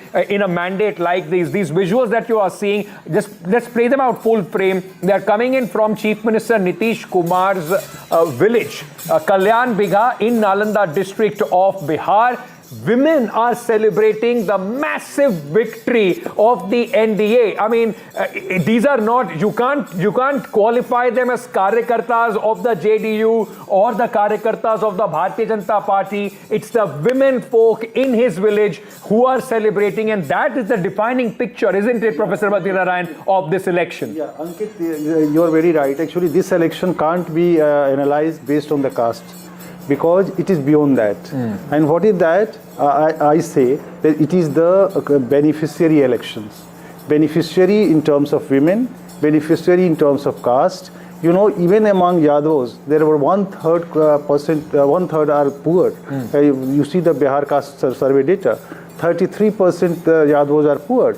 And these all policies are reaching to them. The first thing is the policies, and the women are the most beneficiary of these policies. And it did not work as only policy and beneficiary. It gave them a confidence. It gave them identity.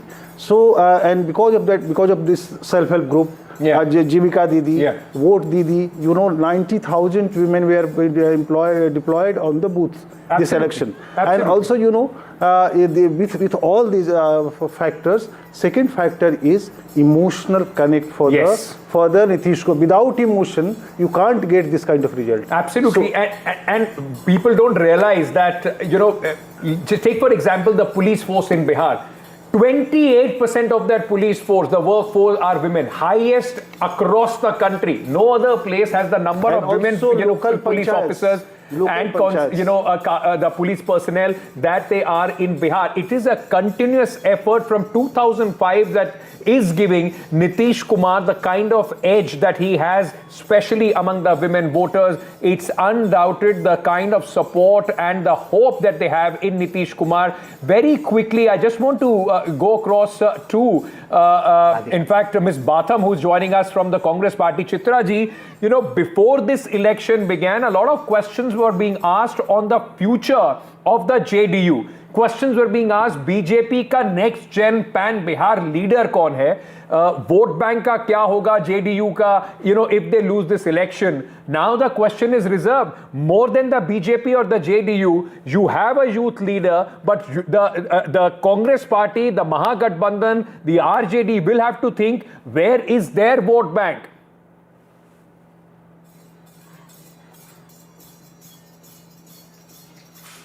So Ankit, can you hear me? I can, ma'am. Go ahead. Yeah. So Ankit, what I was saying is, right now when the election results are so massively aligned with the NDA, that is why everybody is praising Nitish ji and all his so-called good governance policies, etc., etc. But the question still remains: why are they still shying away from declaring him as a CM? will they declare him as a CM? आज तो छोड़ दीजिए, अब वो किसी को भी CM बनाए. आपका सीएम कैंडिडेट चुनाव नहीं जीत रहा है, आप सवाल पूछ रही हैं वो किसको सीएम बनाएंगे?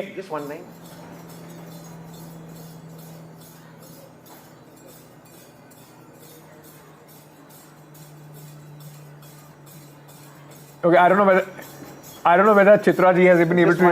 I just want to say quickly, if you can just cut to me, Chitra ji, I have a lot of respect for you, and I am a Congress voter.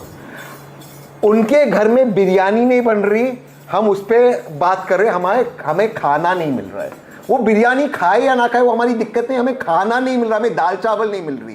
Please हमें अंदर देखना है. What are we doing? I am a Congress voter. कब हम celebrate करें? नीतीश जी बने मुख्यमंत्री या मोदी जी रिजाइन करते बने, हम नहीं बन रहे. दिक्कत वहां आ रही है चित्रा जी. यार राधिका हंस रही हैं आप लोग, मतलब कांग्रेस वोटर और कांग्रेस स्पोक्सपर्सन की लड़ाई हो रही है. राधिका हंस रही है. पर अगर मैं गलत कह रहा हूं, she is there. I am saying Congress voter and Congress spokesperson are fighting. Radhika is smiling. Nitish ji बने नहीं बने, मुझे क्या करना है? Okay, because we were talking about women, I have to. I am not fighting with anybody who is a Congress voter. I have not even spoken, to him.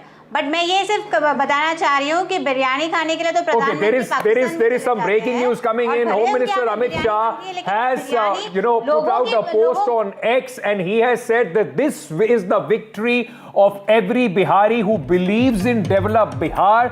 Those who practice Jungle Raj and appeasement politics, no matter what disguise they take, will not stand a chance to loot. The public now gives its mandate solely on the basis of politics of performance. I congratulate Prime Minister Narendra Modi, Chief Minister Nitish Kumar, and all the NDA leaders and workers. I also salute all BJP workers in Bihar from the booth level to the state level who, through their tireless work, have made the result a reality.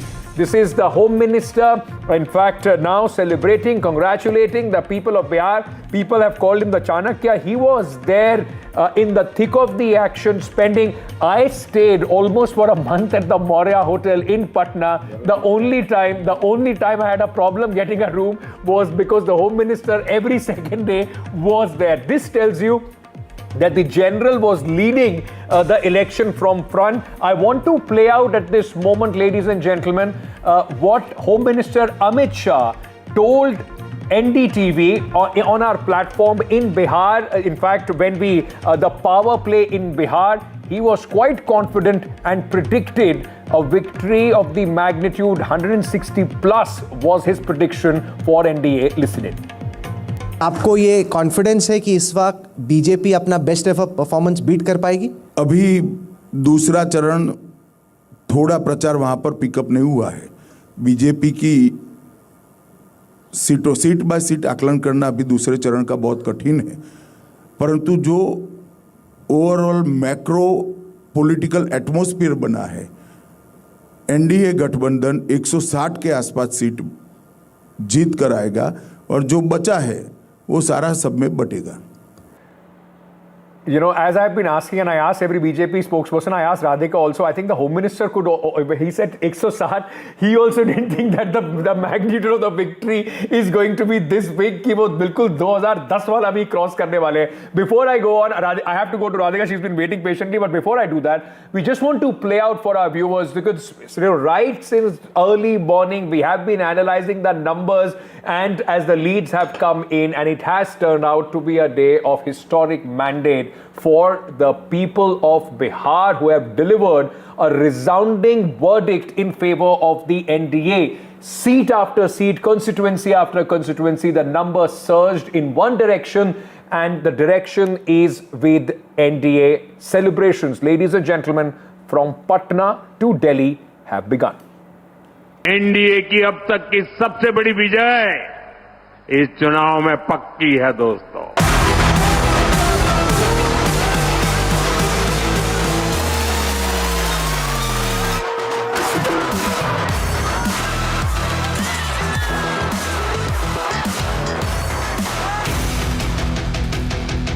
A prediction that came true and resoundingly so.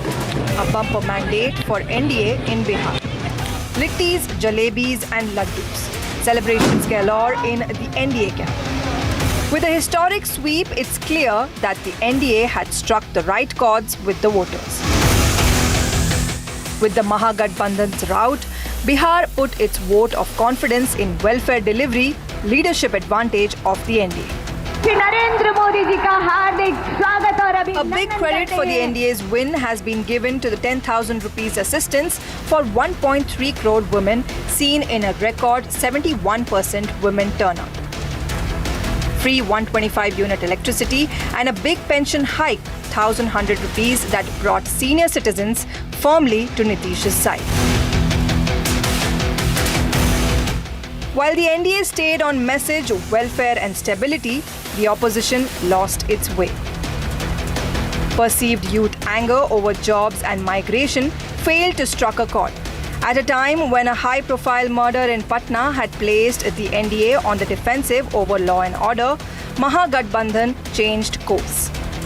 Tejashwi Yadav, Shri Rahul Gandhi और श्री अखिलेश यादव, ये तीनों लोग मिलकर के ये तीनों Batman fail हो गए. The pivoting of the opposition campaign on the SIR issue with the statewide yatras didn't find much traction.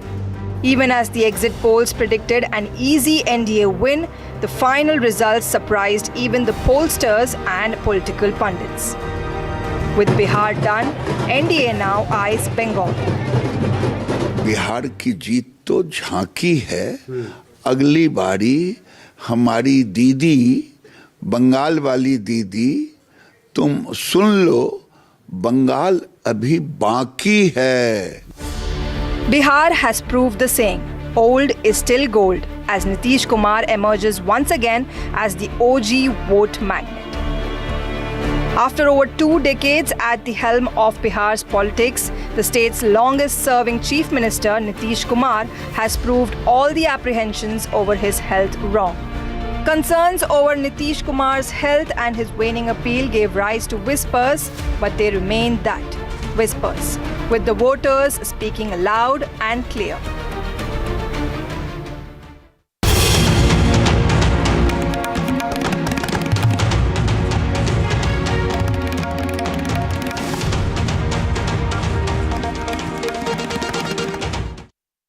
Presented by Motorola Edge 60 Pro. Grab Motorola Edge 60 Pro today. JK Tire, Smart Tire.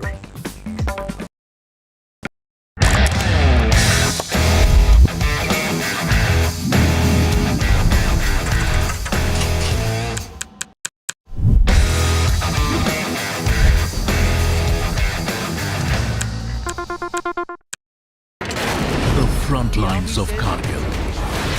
The fury of Operation Sindhu. So many attacks. The chaos and cries of disaster zones. To fighter jet cockpits. And the world's most defining interviews. It's incredible. He has seen history break. Live. Unfiltered. 20,000 hours of live broadcasting. Welcome to Left, Right and Centre. Hard facts. War-struck country. Hard questions. In the Ukraine. 30 years of trust. In the Kargil area. North Ukraine. In France. In Italy. At Srinagar. INS Vikrant. Vishnu Shom for NDTV. Vishnu Shom. Only on NDTV.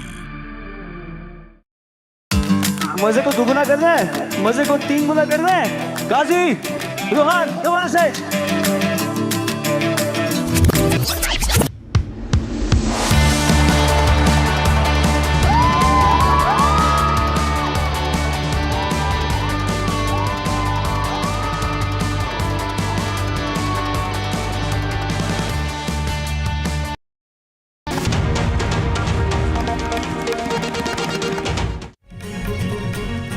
While on one hand there are laddu, jalebi and everything in the works that you can think of for the NDA, it has been a disastrous run and end of that campaign for Mahagathbandhan in Bihar as Tejashwi Rahul duo failed to win seats despite pulling massive rallies. Many saw youngsters coming to their events, to their rallies, and even some pollsters thought that there is a clear edge that the Mahagathbandhan has as far as the young voter between 8 to 29 are concerned.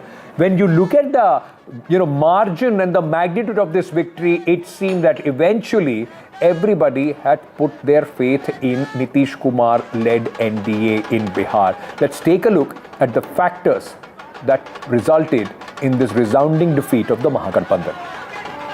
या जो सीटें महागठबंधन जीत रही है उसको declare मत करो, NDA की सीटों को जो है वो डिक्लेयर करो. An assertion by the RJD Sion at the beginning of the day sounded hollow in a few hours. The Mahagathbandhan's performance this time was a shadow of its 2020 results when the opposition bloc fell just short of forming the government. It was a campaign where one of the key faces, Rahul Gandhi, was missing for almost 2 months and joined only towards the end. There was also buzz about discord within the alliance, with RJD reportedly wresting the CM face from Congress. MGB's social engineering math was also weak. 40% of Congress candidates were upper caste. For the RJD, only 7% of their candidates were EBC. On cue, the Gathbandhan justified the results by blaming the Election Commission. रुझानों में ज़रूर लग रहा है कि ज्ञानेश कुमार गुप्ता भारी पड़ रहे हैं बिहार की जनता पर. मैं बिहार की जनता को तो कम नहीं आंक सकता. उन्होंने पूरा हिम्मत दिखाई है, SIR के बावजूद दिखाई है, वोट चोरी के बावजूद दिखाई है. RJD had laid the groundwork from Thursday itself, raising a conspiracy theory and threats. और खास तौर पे ऐसी सीटें जहां मार्जिन कम है या जो सीटें महागठबंधन जीत रही है उसको डिक्लेयर मत करो, एनडीए की सीटों को जो है वो डिक्लेयर करो. हमारे आवाज को नहीं दाब सकता है, आप लोग भी अच्छी तरह से जानते हैं. कोई व्यक्ति चाहेगा कि हम फूंक फेंक के हमको डरा दें, तो FIR भी होगा, फिर भी जो सच्चाई होगा हम लगातार बोलते रहेंगे. BJP was quick to dismiss RJD's allegations. कुछ लोग जो है वो जनादेश को स्वीकार करने के बजाय उस पर जो है हाहाकार करने में ज़्यादा यकीन करते हैं, तो वो उनको जो है नुकसान करता है. Well, the people of Bihar have spoken, and they've spoken loudly enough that the Mahagathbandhan needs to introspect really hard. Several factors seem to have worked for the NDA, from social engineering to the magic of Nitish and Narendra Modi. For the Mahagathbandhan, it's clearly an inability to assure the people of Bihar that they are capable of leading them to a bright future. With camera person Ashwini Mehra, this is Vasudha Venugopal for NDTV. Just a short while back, we spoke to senior BJP leader, Member of Parliament from Patna Sahib, Ravi Shankar Prasad. He spoke about the core voters of the NDA and how the MGB vote bank is also shifting from under their feet.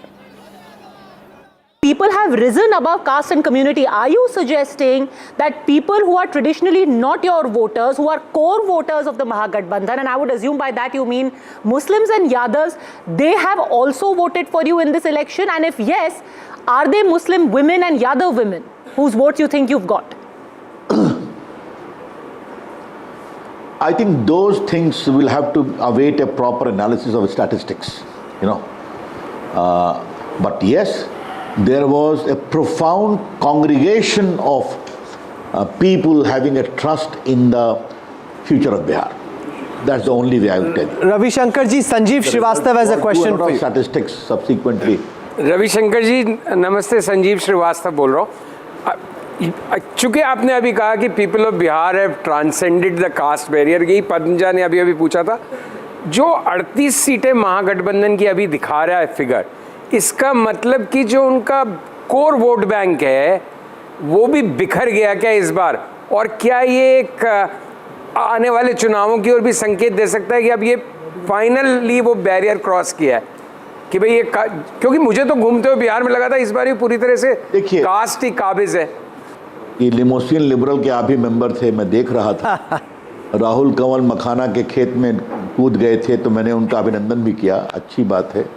Ruchir मखाना खा रहे थे तो मुझे अच्छा लगा. जब वहाँ जाइएगा तो सच्चाई मालूम होगी, समझे आप. पहली बात मैं आपसे ये कहूँगा, आपको मैं ये नहीं कर रहा हूँ कि आपको ब्लेम कर रहा हूँ. देखिए इस बात को समझिए आप, अगर एमवाई की बात करें तो एमवाई में भी महिलाएं होती हैं कि नहीं, यादव में महिलाएं होती हैं कि नहीं, और वो भी तो देखती हैं ना, वो भी अपने बच्चों का भविष्य देखती हैं ना।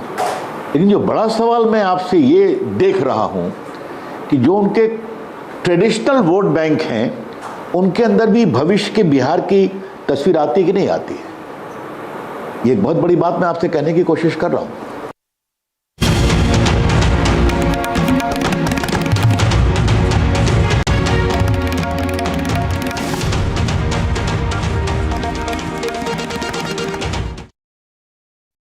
The best app to use is the NDTV app.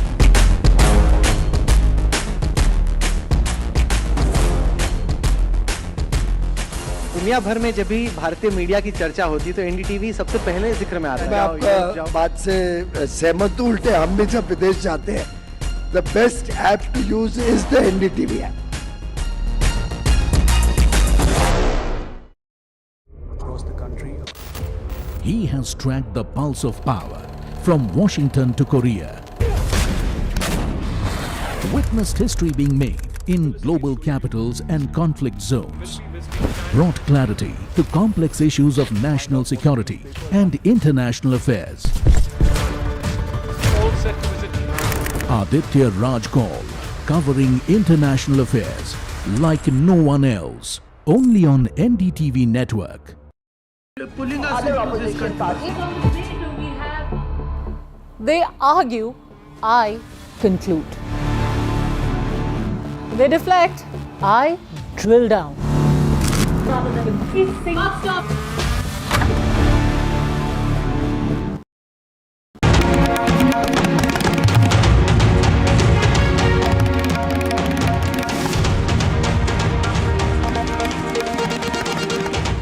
Welcome back. At 6 o'clock, Prime Minister Narendra Modi speaks to the voters and, of course, his party cadre in Bihar. We were just discussing in the studio with Professor Badrinath and Tehseen Poonawala about the ability, Tehseen, of the Congress party to not, or the opposition on the large, not understand and course correct. From 2024, if they had a little bit of upper hand with the victory of Maharashtra and this victory of Bihar, that edge has completely been diminished. Yeah, absolutely. I think the opposition, first, the issues in the Lok Sabha were completely different from the issues in the State Assembly.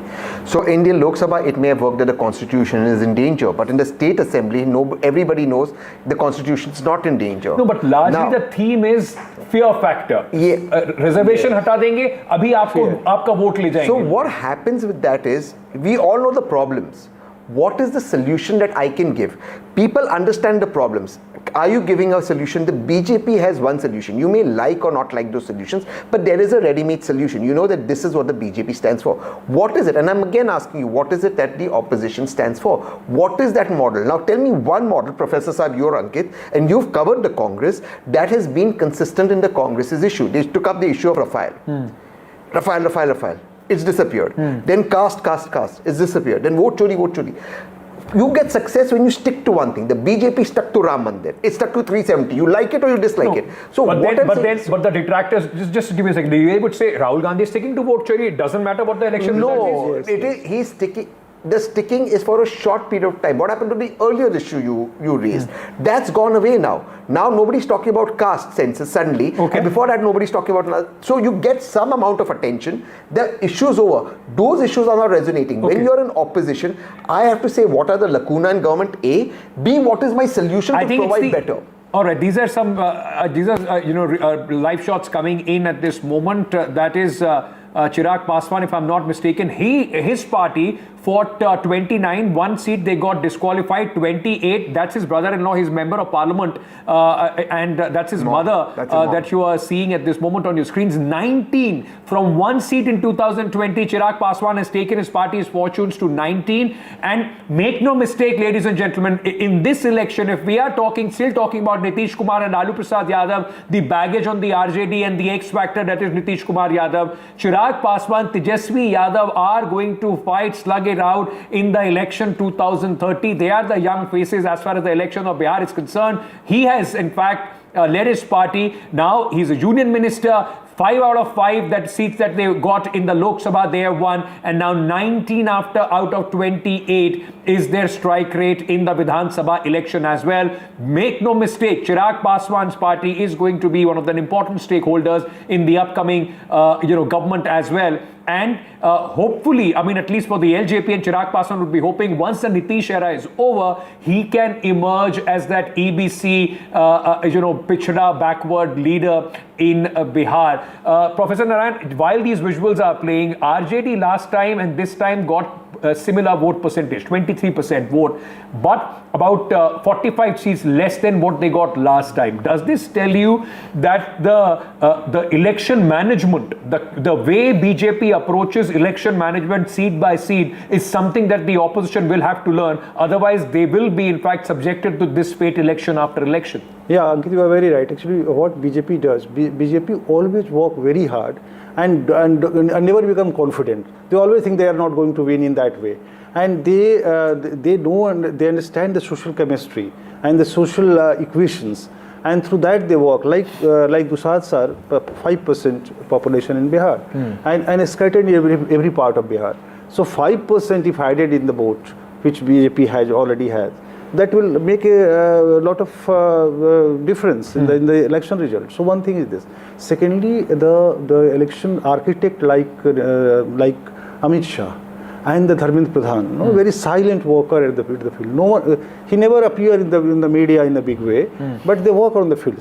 Third thing is they are doing a positive politics. That's the politics of hope.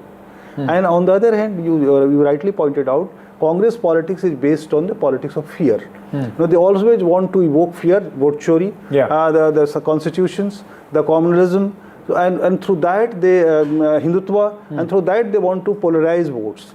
And that will not work always. While we are talking about the people, those who have worked very intricately to make this victory possible for the BJP and the NDA, in JDU, Sanjay Jha is that person who has in fact he tried to take the JDU to a new gen election fighting machine. Nitish Kumar, a socialist leader, may or may not have approved. I mean, post the 2015 experience with Prashant Kishor, though they got the victory, then Prashant Kishor left them in 2018. After that, a new team of experts, strategists, those who are managing their social media, putting out Nitish Kumar image. Yesterday, I had the privilege of speaking to somebody who, in fact, was able to tell me point by point how from January to going up to the election, they tried to change the whole image and perception of Nitish Kumar, the voters, and the way, in fact, Mahilas were targeted, old speeches of Nitish Kumar going on their WhatsApp. All that has made an impact. These are celebration shots which are coming in from the JDU office, Nitish Kumar, and this is Chirag Paswan, of course. Last election was the election when, for the first time, Chirag Paswan fought the election with his father not being around. That election, he was largely seen as somebody who has been used to take on the JDU, ensure that the JDU is not able to cross, a number of seats. They were reduced to 43. This time, with the addition of Chirag Paswan in the NDA, it seems, Professor Badrinarayan, not only has he benefited himself, there has been a seamless transfer of votes which now is being reflected in the strike rate that we are seeing of the NDA. Yeah, indeed, Ankit, it was the power of Ramelas Paswan also. He has always power to transfer his votes. So his value always remain constant in the politics.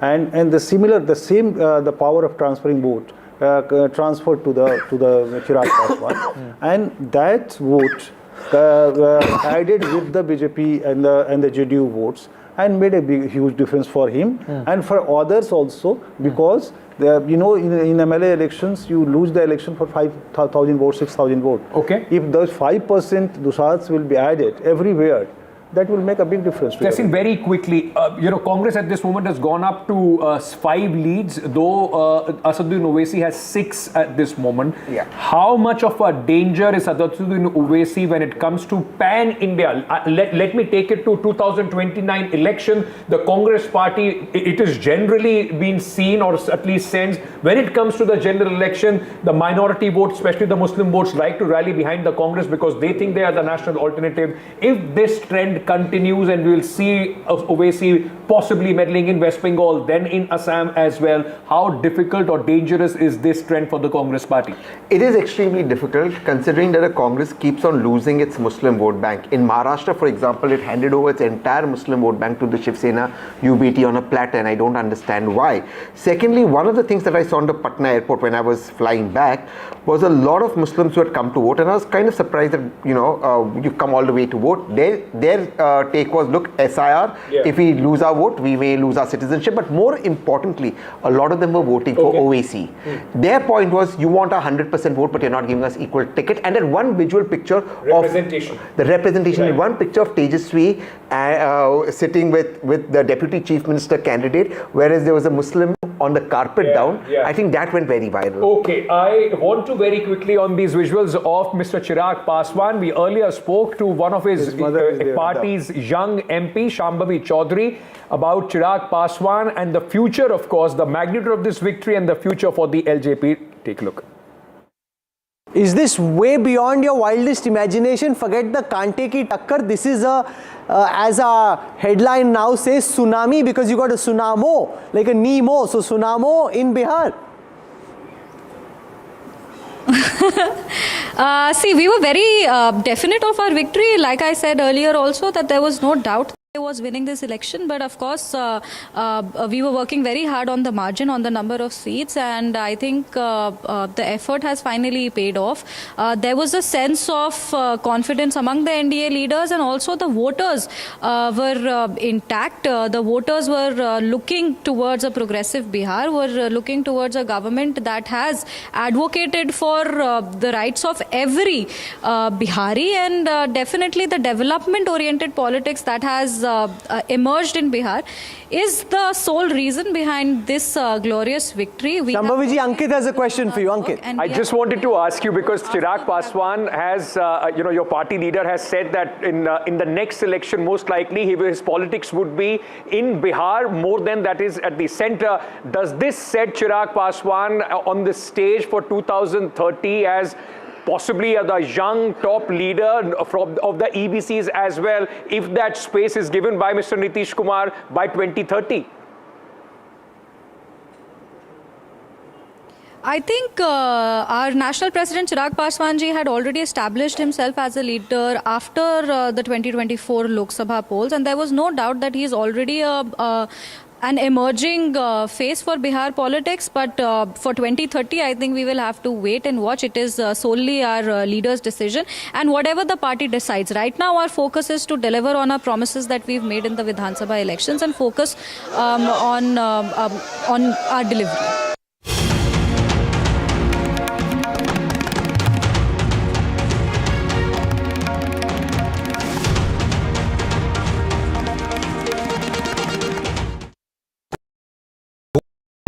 I don't sugarcoat. I shoot straight and tell you stories the way they need to be told.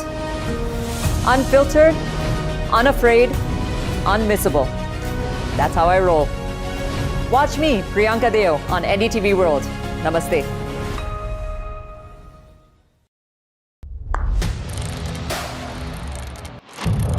What seems settled for me is unfinished business. So I rewind. I pause, I reflect, I dig, until what's buried stands up to be counted. Breaking ground, not just headlines, the meaning behind them. This is Breaking Ground with me, Vedika Sood. Namaste, India. As you all know, I've been traveling around the world with my music. But this one is truly special. Something that's India. You all must have seen the magic that was created in Kun Faya Kun. Now it's your chance to experience it with me. So book your tickets from District app, and together let's create harmony of hearts. See you, Delhi. We unveil NDTV Golf Pro-Am, India's #1 Golf Pro-Am, the course of champions, the conversation of leaders.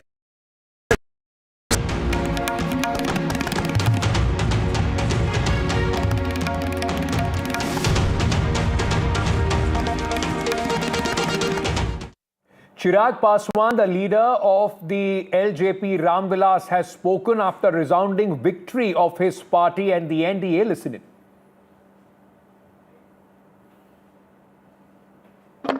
सबसे पहले मैं बिहार की जनता को, बिहार की महान जनता को विशेष धन्यवाद और बधाई देता हूं कि जिस तरीके से एक ऐतिहासिक फैसला बिहार की जनता ने एनडीए को एक प्रचंड जीत देकर अगले 5 साल बिहार को विकास की राह पर गति देने की सोच के साथ ये फैसला लिया है। मैं ये मानता हूं और मैंने हमेशा कहा है कि बिहार और बिहारियों में वो बुद्धि है, वो क्षमता है कि सही समय पर सही फैसला लेते हैं। ये एक लंबे समय के बाद बिहार में डबल इंजन की सरकार को मजबूती देने का एक ऐसा लम्हा आया जहां एक तरफ मेरे प्रधानमंत्री नरेंद्र मोदी जी की सोच तो वहीं मुख्यमंत्री नीतीश कुमार जी के अनुभव का गठजोड़ अगले 5 साल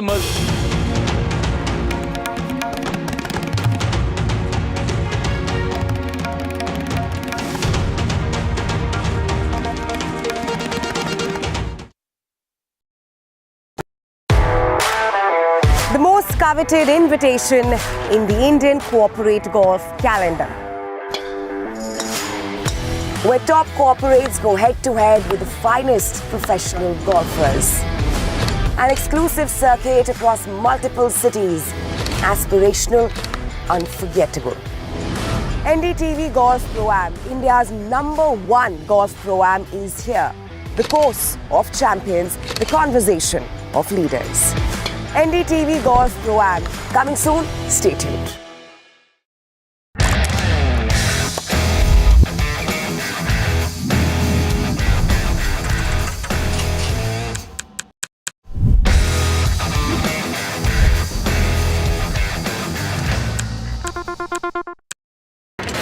The front lines of Kargil.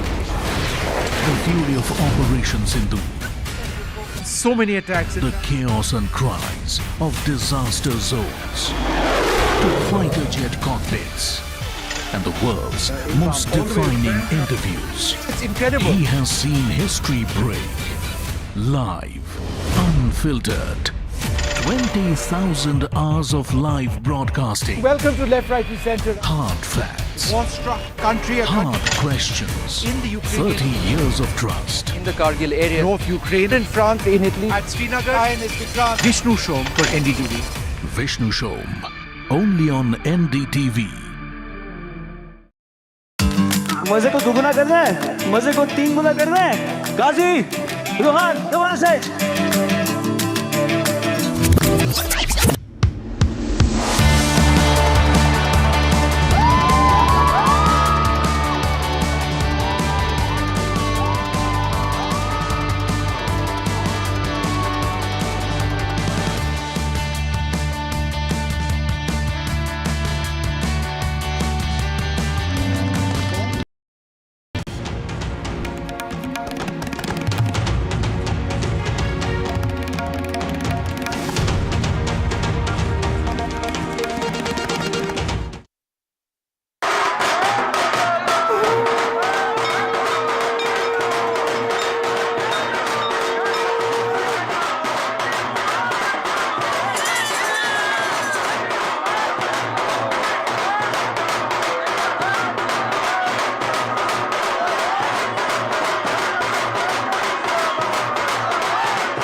And those celebrations are just getting started. Viewer, you tell me, what do we call our coverage if not Sunimo? Just look at the numbers on your screen right now on NDTV. These are live figures. We don't manufacture figures. This is exactly what's happening on the Election Commission website as well. 202 to the NDA, 34 to the Mahagathbandhan. This is a historic decimation in Bihar of the Mahagathbandhan. The NDA is riding high. There is muscle and momentum. Prime Minister Modi in an hour from now will be going to the BJP headquarters in Delhi. Let me quickly get you the top stories to wrap. It is the Sunimo, the Nemo factor has trumped all. Nitish and BJP set for clean sweep in Bihar with massive 200 plus mandate. Celebrations in Patna, JDU puts Nitish posters. Mahagathbandhan staring at a humiliating defeat in Bihar. Congress only leading in single digits between 4 and 5 seats. Mukesh Sahani says the MGB will introspect. The JDU's jailed Bahubali Anant Singh has won from Mokama. He wins by over 28,000 votes. A reminder of Bahubali and strongman politics that continues to remain alive in Bihar. Sare Zameen Par for Prashant Kishor. His Jan Suraaj party has debuted with a duck. Jan Suraaj fails to open its account in Bihar. But the story isn't that simple. We'll tell you more. Tiny bit of solace for the Congress party. They've swept the Jubilee Hills by-poll. BRS candidate faces a landslide defeat. BJP cries conspiracy, accuses the Congress of distributing money for votes.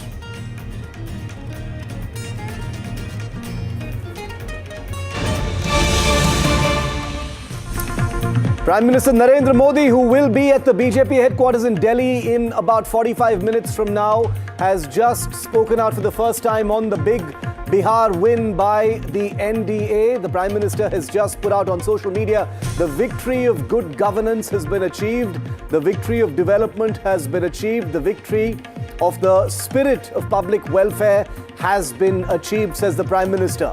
The victory of social justice has been achieved. My deepest gratitude to the family members of Bihar who have blessed the NDA with a historic and unprecedented victory in the 2025 Assembly elections. This resounding public mandate will empower us to serve the people and work with new resolve for Bihar. The NDA has ensured all-round development of the state. The people have given us a massive majority after witnessing our track record and our vision to take the state to new heights. I heartily congratulate Chief Minister Nitish Kumar ji and our NDA family allies Chirag Paswan, Jitan Ram Manji and Upendra Kushwaha for this resounding victory. I express my gratitude to each worker of the NDA who've worked tirelessly. They went among the public, presented our development agenda and firmly countered every lie of the opposition. Remember, the Prime Minister will be making a speech at the BJP headquarters in a short while from now. We're counting down to that as well. He says, I appreciate them from the bottom of my heart. In the coming times, we will work actively to develop Bihar, give a new identity to its infrastructure and the state's culture. We will ensure that the youth power and women power here get ample opportunities for a prosperous life. That's the big statement right now from the Prime Minister. Let me quickly get a reaction from Ashok Malik, Tehseen Punawala also with us here as resident commentators and experts. Ashok, your first reaction to what the Prime Minister has just said, a lengthy statement thanking the people of Bihar, promising a new identity in the state. We just played out a soundbite of his from a rally just before the results where he said this was going to be historic, and it is. This is a qualitatively different statement from what the Prime Minister would have said if the NDA had won, but the JDU had finished well ahead, and the BJP was a secondary ally, as has been the case so far. Okay, this shows that the BJP is clearly not just the party ahead; it is the party of the future. It is going to outsurvive Nitish Kumar when his distinguished career ends, whenever it ends, and institutionally it will overtake it has overtaken the JDU. So this is the Prime Minister laying out a long-term agenda for governance in Bihar, but also for the BJP in Bihar. Tehseen, what did you think of the Prime Minister's statement? Narendra Modi and Nitish have had a bumpy sort of thing behind them. The BJP is showing up, 10 more than the JDU. There's that dynamic here as well. But it seems like this one really worked out, and that reflects in his comment. What did you think? Absolutely. I think the Prime Minister was being gracious. Also, I think he was being magnanimous by calling this an NDA victory, which it is, despite the fact that the BJP is number one. But you must also remember that the highest growth in this election has been of the JDU. It's got the most number of seats. So while, yes, the BJP may be number one, the highest growth has been of Nitish Kumar ji. And it is very obvious that the BJP will not upset that dynamic. This statement, if you read between the lines, the Prime Minister is very clear by calling it an NDA victory of Vikas and good governance. He's very clear Nitish ji will at least for now continue to be the face while the Prime Minister continues. So it's very, very clear what the Prime Minister's put out, ending some YouTubers' speculation on Twitter that there could be something else, but then we know that the YouTubers have been getting it wrong all along. But you probably wouldn't rule out 2.5, something. Which is what I'm saying. Because it is different from what it would have been if the JDU had won. That's true, but it won't happen before UP. No, absolutely. And Nitish Kumar's victory, role in the victory was very, very important. And we are clear that he is going to be the Chief Minister, because the Prime Minister has addressed him as Chief Minister Nitish Kumar ji as well. Exactly, that was the word. That is an important part of that statement. Chief Minister Nitish Kumar is very clear that the Prime Minister made it clear. Pradeep Bhandari of the BJP is also with us. Pradeep, welcome. A big congratulations to your party. Incredible, stellar performance. Sunimo is how we're describing it here on NDTV, and I hear that it's gone viral on social media as well. The BJP headquarters must be decked up, as we've just seen, awaiting the Prime Minister's arrival.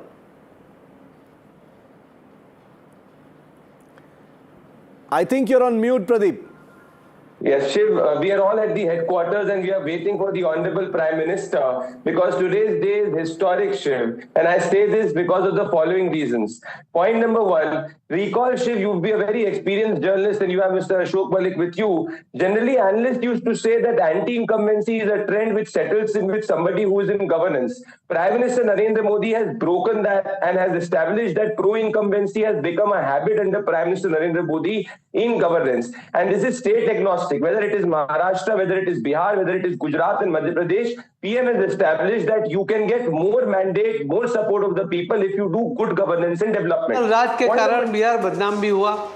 Bihar ये गाली है, ऐसा जो उनको लग रहा था, इसके लिए वो बार-बार कहते थे कि हम बिहारी सब पे भारी है, हम मेहनती है, हम टैलेंटेड है, हम काम करना चाहते हैं, मगर हमें मौका मिलना चाहिए।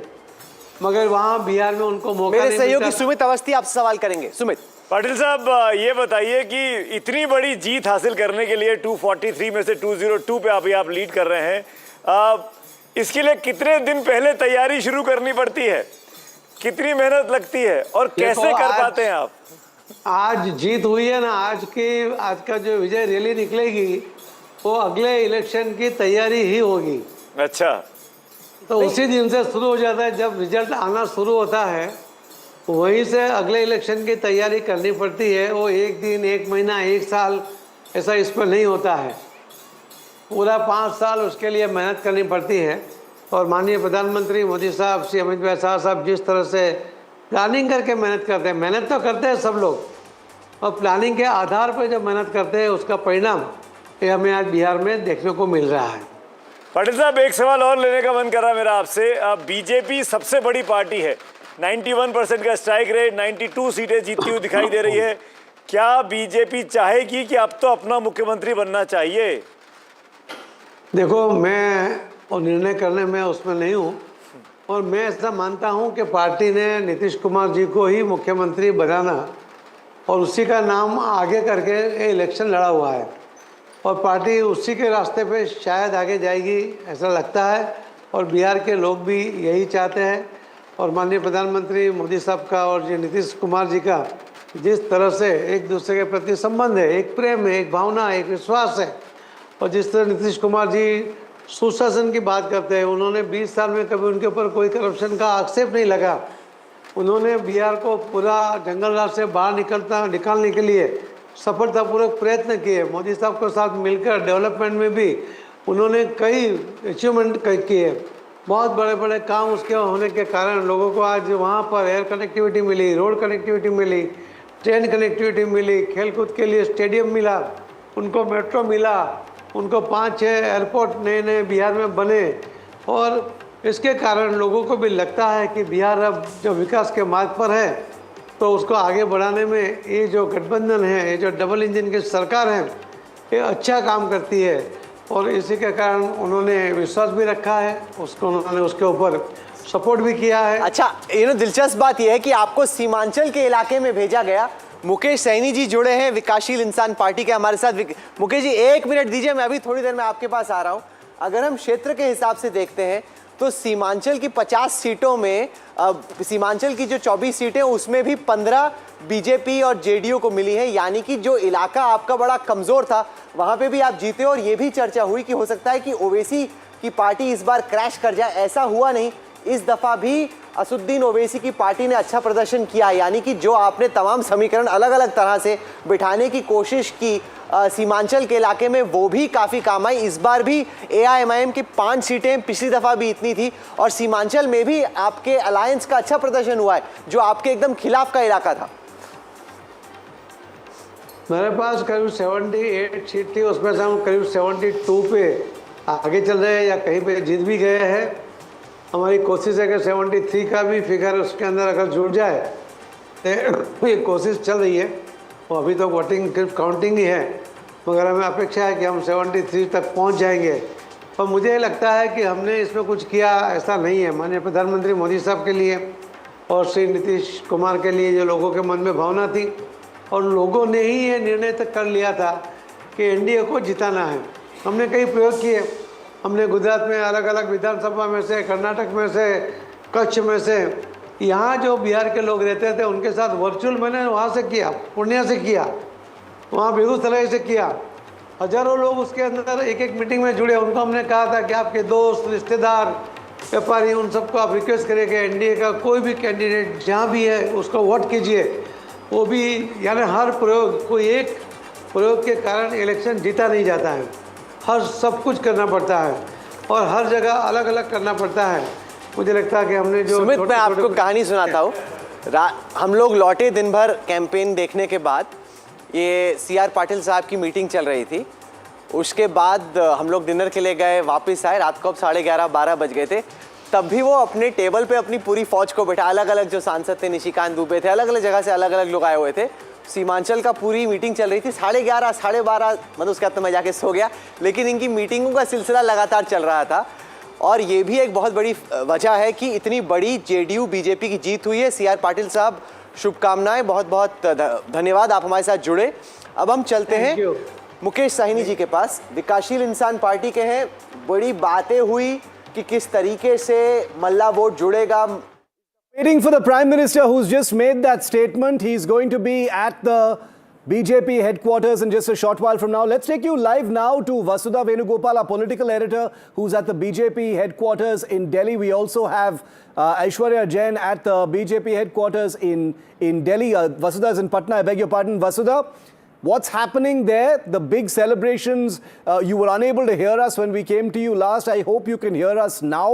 The Prime Minister has just put out a big statement making a lot of things very, very clear.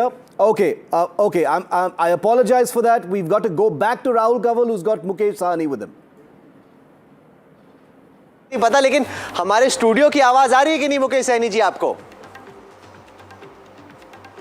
जी हाँ, आ रही है अभी आवाज आपकी। अच्छा, मैं कह रहा हूं कि आपकी वो तैरती हुई रील तो बड़ी वायरल हुई, लेकिन जहां पे वायरलिटी चाहिए थी वोटरों के बीच में, वहां पे वायरलिटी बड़ी कम थी। ऐसी क्या वजह रही?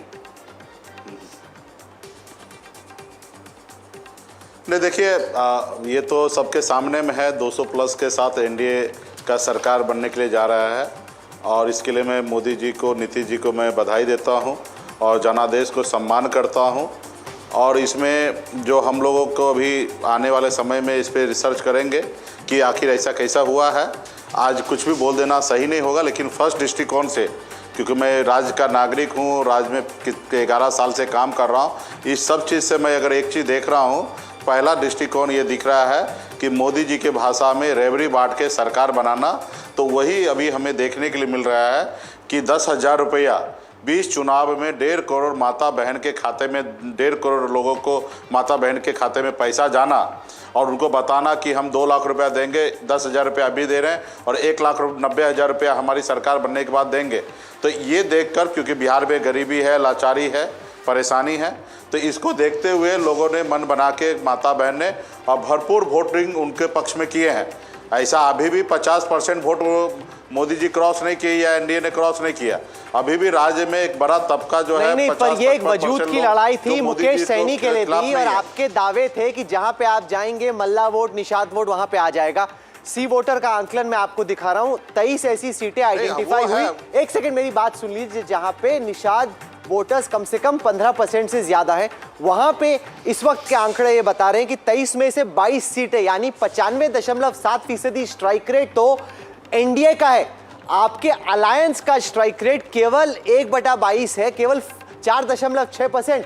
आप तो जो इतने बड़े बड़े दावे कर रहे थे, बातें कर रहे थे कि ये Mallah vote, son of Mallah vote decisive होगा, वो तो कुछ हुआ ही नहीं सर। देखिए, मैं दावा हमेशा करते आया हूं कि मेरे पास 6-7% वोट है, पोलिंग कैपेसिटी 6-7% है, और 6-7% अभी भी मेरे साथ है। रहा सरकार बनाने के लिए 42-45% की ज़रूरी है, और इतना वोट निश्चित तौर पे मेरे पास नहीं है। अगर इतना 45% वोट होता तो मैं अकेले चुनाव लड़ता, मैं गठबंधन में क्यों चुनाव लड़ता।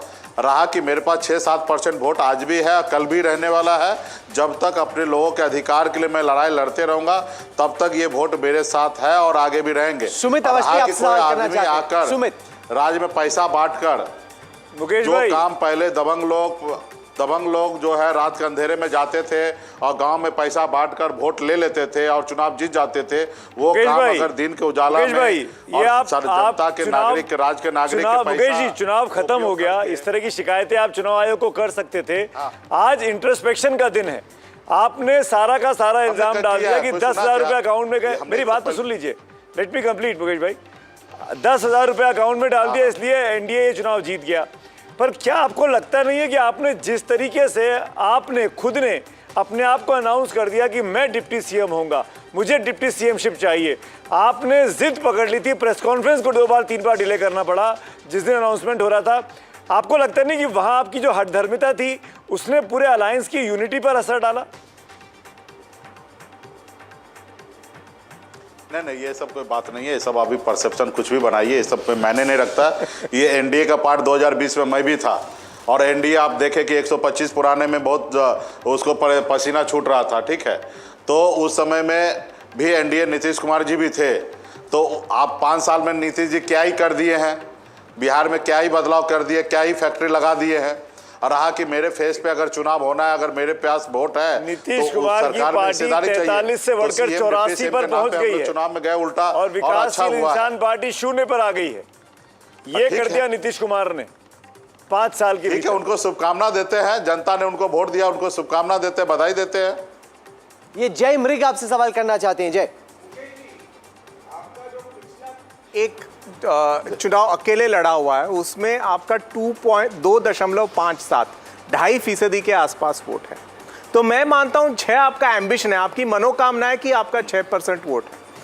दूसरी बात, आपके नाम के उप मुख्यमंत्री पद के लिए घोषणा के बाद भी वो 2.5, 5, 6 या 7 नहीं बना।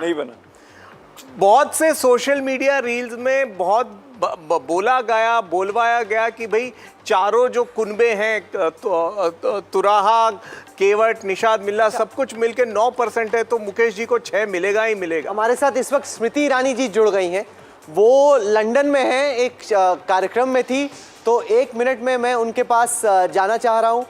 स्मृति जी, अगर आपको हमारी आवाज़ आ रही है, आपने काफ़ी कैंपेन किया बिहार में, और अब जो जीत आई है, जिस तरह से अभी मुकेश सहनी कह रहे थे कि 10,000 रुपये महिलाओं को दिए, इस वजह से जीत हो गई, वरना तो हम लोग जीत रहे थे। गठबंधन केवल 32 सीटों पे है, एनडीए 205। विपक्ष जो ये आरोप लगा रहा है कि एक तरीके से चुनाव खरीद लिया गया 10,000 रुपये देके, इस पर आपका क्या जवाब है विपक्षी पार्टियों को? स्मृति जी, स्वागत है आपका।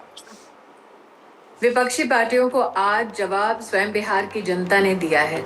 वो विपक्ष के नेता जो इस प्रकार की तोहमत लगाते हैं बिहार की महिलाओं पर, वो अपमान करते हैं बिहार की 1,30,00,000 उन बहनों का जो अपनी मेहनत के बल पर अपने परिवार का सृजन करती हैं, अपने परिवार का पालन पोषण करती हैं। ये जितने भी गठबंधन के नेता विपक्ष के कटाक्ष करते हैं, टिप्पणी करते हैं, और वो भी अभद्र टिप्पणी करते हैं, असंवैधानिक टिप्पणी करते हैं आज के परिणाम पर, वो कहीं ना कहीं तौहीन करते हैं 76 लाख बिहार के किसान भाइयों का, जो प्रधानमंत्री कृषि सम्मान निधि से जुड़े हुए हैं। इनफैक्ट आज 8,70,00,000 वो नागरिक जो प्रधानमंत्री जी के सानिध्य में पौष्टिक आहार पाते हैं, ये उनका भी अपमान है। मुझे लगता है ऐसा कोई पैतरा बचा नहीं था जो विपक्षी पार्टियों ने इस चुनाव में इस्तेमाल नहीं किया। आज राहुल जी, ये परिणाम विकास की जीत है, उन लोगों की हार है जो हमारे इस प्रदेश को जाति के आधार पर बांटने का भरसक प्रयास करते रहे। आज हार उन लोगों की है जिन्होंने हमारी संवैधानिक प्रक्रिया पर, चुनाव आयोग पर प्रश्न चिन्ह लगाया। आज न सिर्फ बिहार के वोटर के लिए अभिनंदन का दिन है, चुनाव आयोग के प्रति आभार व्यक्त करने का दिन है, जिन्होंने इतनी जिल्लत के बावजूद अपने कार्य को बखूबी, अपने कर्तव्य को बखूबी निभाया। लेकिन आज सबसे ज्यादा अगर अभिनंदन है तो उस नेतृत्व का जिन्होंने विकास को एक नए स्वरूप में बिहार में परिभाषित किया, नीतीश जी को और विशेषतः प्रधानमंत्री मोदी को मेरी ओर से इस इतिहास को गढ़ने के लिए बहुत बहुत अभिनंदन, बहुत बहुत। सुमित, आपसे सवाल करना चाहता हूं। स्मृति जी, स्वागत है आपका, धन्यवाद बहुत बहुत और बधाई खूब सारी आपको। ये जो जोड़ी है नरेंद्र मोदी और नीतीश कुमार की, ये जोड़ी ऐसी दौड़ी कि जो युवाओं की जोड़ी थी वो कहीं पीछे छूट गई। इस जोड़ी के बारे में, इस केमिस्ट्री के बारे में, इस कैमराडरी के बारे में मैं चाहूँगा आप ज़रूर टिप्पणी करें। बिहार की जनता के मन पे ऐसा क्या प्रभाव छोड़ा है 14 से जीतने के बाद? लगातार बीजेपी अपना प्रदर्शन भी ठीक कर रही है और बीजेपी के साथ जुड़कर जेडीयू को भी फायदा हुआ। समन्वय के माध्यम से जब सरकार केंद्र और राज्य में चलती है तो उसका परिणाम क्या होता है, वो परिणाम आज राजनीतिक दृष्टिकोण से आप बिहार के चुनाव परिणाम में देख सकते हैं। सुमित जी, अगर आप सिर्फ छपरा का चुनाव देखें तो गठबंधन के विपक्षी नेताओं ने एक बहुत ही नामचीन चेहरे को इस सीट पर उतारा था। उनको मात देने वाली भारतीय जनता पार्टी की एक साधारण महिला प्रवक्ता है, महिला मोर्चा की एक साधारण कार्यकर्ता है जो एक बहुत ही सामान्य परिवार से आती है। वो महिला जिसने संगठन यात्रा में अपनी ओर से, छोटी कुमारी उनका नाम है, अपनी ओर से योगदान दिया, लेकिन संगठन ने जिस सशक्त तरीके से उस महिला को आगे बढ़ाया, सरकार की जिन नीतियों से जनता उनके समकक्ष खड़ी रही, आज चुनाव का एक एक सीट का ये परिणाम कहीं ना कहीं उसी का प्रमाण है। तो एक तरफ विपक्षी पार्टियों ने नीतीश जी का, प्रधानमंत्री मोदी का निजी स्तर पर जिस प्रकार से आपत्तिजनक और अभद्र टिप्पणियां करके अपमान किया, तब भी वो विकास के पथ पर अग्रसर रहे। ये बिहार की जनता ने देखा, बिहार की जनता ने स्वीकार किया और इसी नेताओं की जोड़ी को बिहार के भविष्य को रचने के लिए उन्होंने चुना। मैं यहाँ पर इस बात का भी उल्लेख करना चाहती हूँ कि बिहार की जनता, विशेषतः महिलाएं और वो परिवार जो एक सम्मानजनक स्थिति चाहते हैं अपने घर की बहू बेटियों के लिए, अपराध से रिक्त एक समाज चाहते हैं अपने परिजनों के लिए, उनके लिए ये विषय भी चिंता का था कि आरजेडी के शासन में जिस प्रकार से बिहार में अपराध पनपा, न सिर्फ अपहरण की घटनाएं बल्कि चंपा बिस्वास जैसी महिलाओं का जो हश्र हुआ, वो नहीं चाहते थे कि दहशत का वो दौर बिहार में लौटे। इसलिए बिहार की जनता ने अपने परिवारों के, समाज के, समुदाय की सुरक्षा को चुना, विकास को चुना, जिसके लिए मैं आभार व्यक्त करती हूं। इलेक्शन गुरु अगर हम देखें तो वोट शेयर का आंकड़ा यह बता रहा है कि गठबंधन लगभग वहीं पर है जहां पर पिछले चुनाव में था। 38.3% इस दफा वोट शेयर है, पिछली दफा से केवल आधा % कम। एनडीए का वोट शेयर 6.3% बढ़ा है, इससे 39.7, जिसमें से ज्यादा सीधे वोट अदर्स की श्रेणी से आया है। तो मतलब तेजस्वी यादव ये कह सकते हैं कि देखिए मेरा वोट एक तरीके से बरकरार है, जितना था मेरा वोट बैंक वही है, लेकिन जितना भी एक्स्ट्रा वोट पड़ा वो सारा एनडीए ले गया है अदर से। अंततः राहुल जी, जो जीता वही सिकंदर, और आज का सिकंदर विकास है।